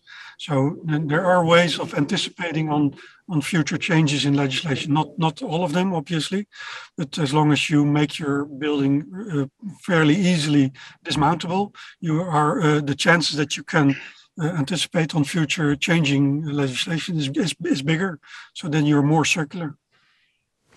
And have you calculated what is the saving of CO2 emissions when circulating a building against demolition and building a new one? Well, in this case, for in the new place in Enschede, we don't have to build a new building, so we don't have to make new concrete slabs or buy new steel constructions, because they're already there. The CO2 is already emitted when those materials were made for Amsterdam. So it goes up from 2,000 tons of CO2 to 6,000 tons of CO2. And we're into calculating that now as we build up the new building. But all the elements that we reuse don't have to be newly made. And that's a big embodied CO2 gain. And it's extreme. And we've calculated that if we take out the concrete slabs and you drive with it with the diesel lorry, how far can you drive it before you have to stop because there's no CO2 advantage anymore? But that's about 4,000 kilometers. So you can replace a building for 4,000 kilometers of thousands of kilometers and still have a positive CO2 balance. There is a new question from Jiří. What was the interest of the companies in the tender, including the condition of modularity? I don't know if I understand the question correctly. What was the interest of the companies that were going for the offering or for the public competition, including the condition of modularity? I don't know. Yeah, well, if I understand the question correctly, the temporary courthouse is in a way modular, but is modular in its different building elements, and not so much modular in like 3D container-like modules. So some of our competitors during the tender made a design that is made out of three-dimensional units. But since this was such a special function to have the courthouse in it, you have to have all kinds of different units. So making standard unit and making your design with standard unit was not a very obvious decision. So we made a building that is a temporary courthouse, but is permanently a building which can be moved to different places. So that's a different scale of modularity. And at the end, I would like to ask you both to advise us here in the Czech Republic what to do, because here in the Czech Republic we have the problem that the construction waste has the status of waste, and it is a problem to manage it as a reusable material. Do you have another system in the Netherlands that we could learn from? Well, yeah, the concrete that we get from demolition is granulated, and there's a special process where that is acknowledged and certified as a material that you can use in new concrete. And I think that's the way to go. And now what we do is we make the new quality standard. So we test it with the materials that we reuse that are not meant for that, for instance, donor steel. We retest it and we reattest it, and we make sure that we have new certificates when we use it in new projects. But the way to go is that you, for the first thing, is that you have to go for everything that you make new has to be made remountable. So it has to be designed remountable.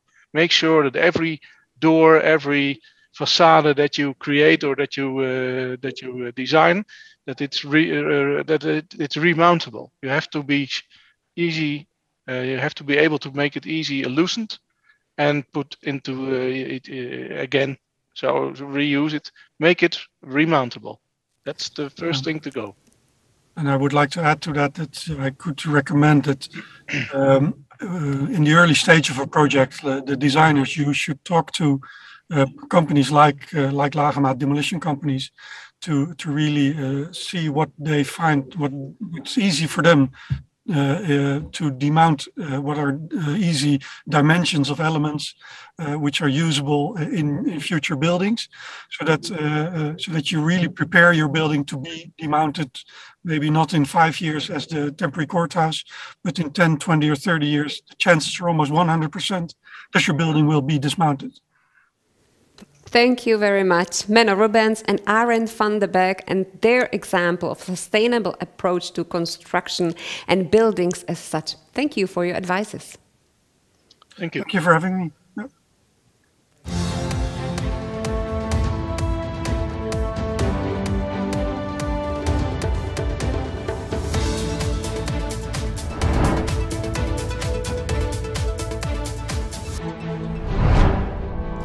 That was the Green Building 2022 conference organized for you by Czech Green Building Council. I believe you find it inspiring and it will help you on your way to sustainability. Thank you for being with us. Thanks also belongs to all the partners and speakers who made this event happen. If you wish to go through some of the topics again, no problem, as the link to the video recording and the proceeds of the conference will be provided to all registered participants. Enjoy your transition to sustainability.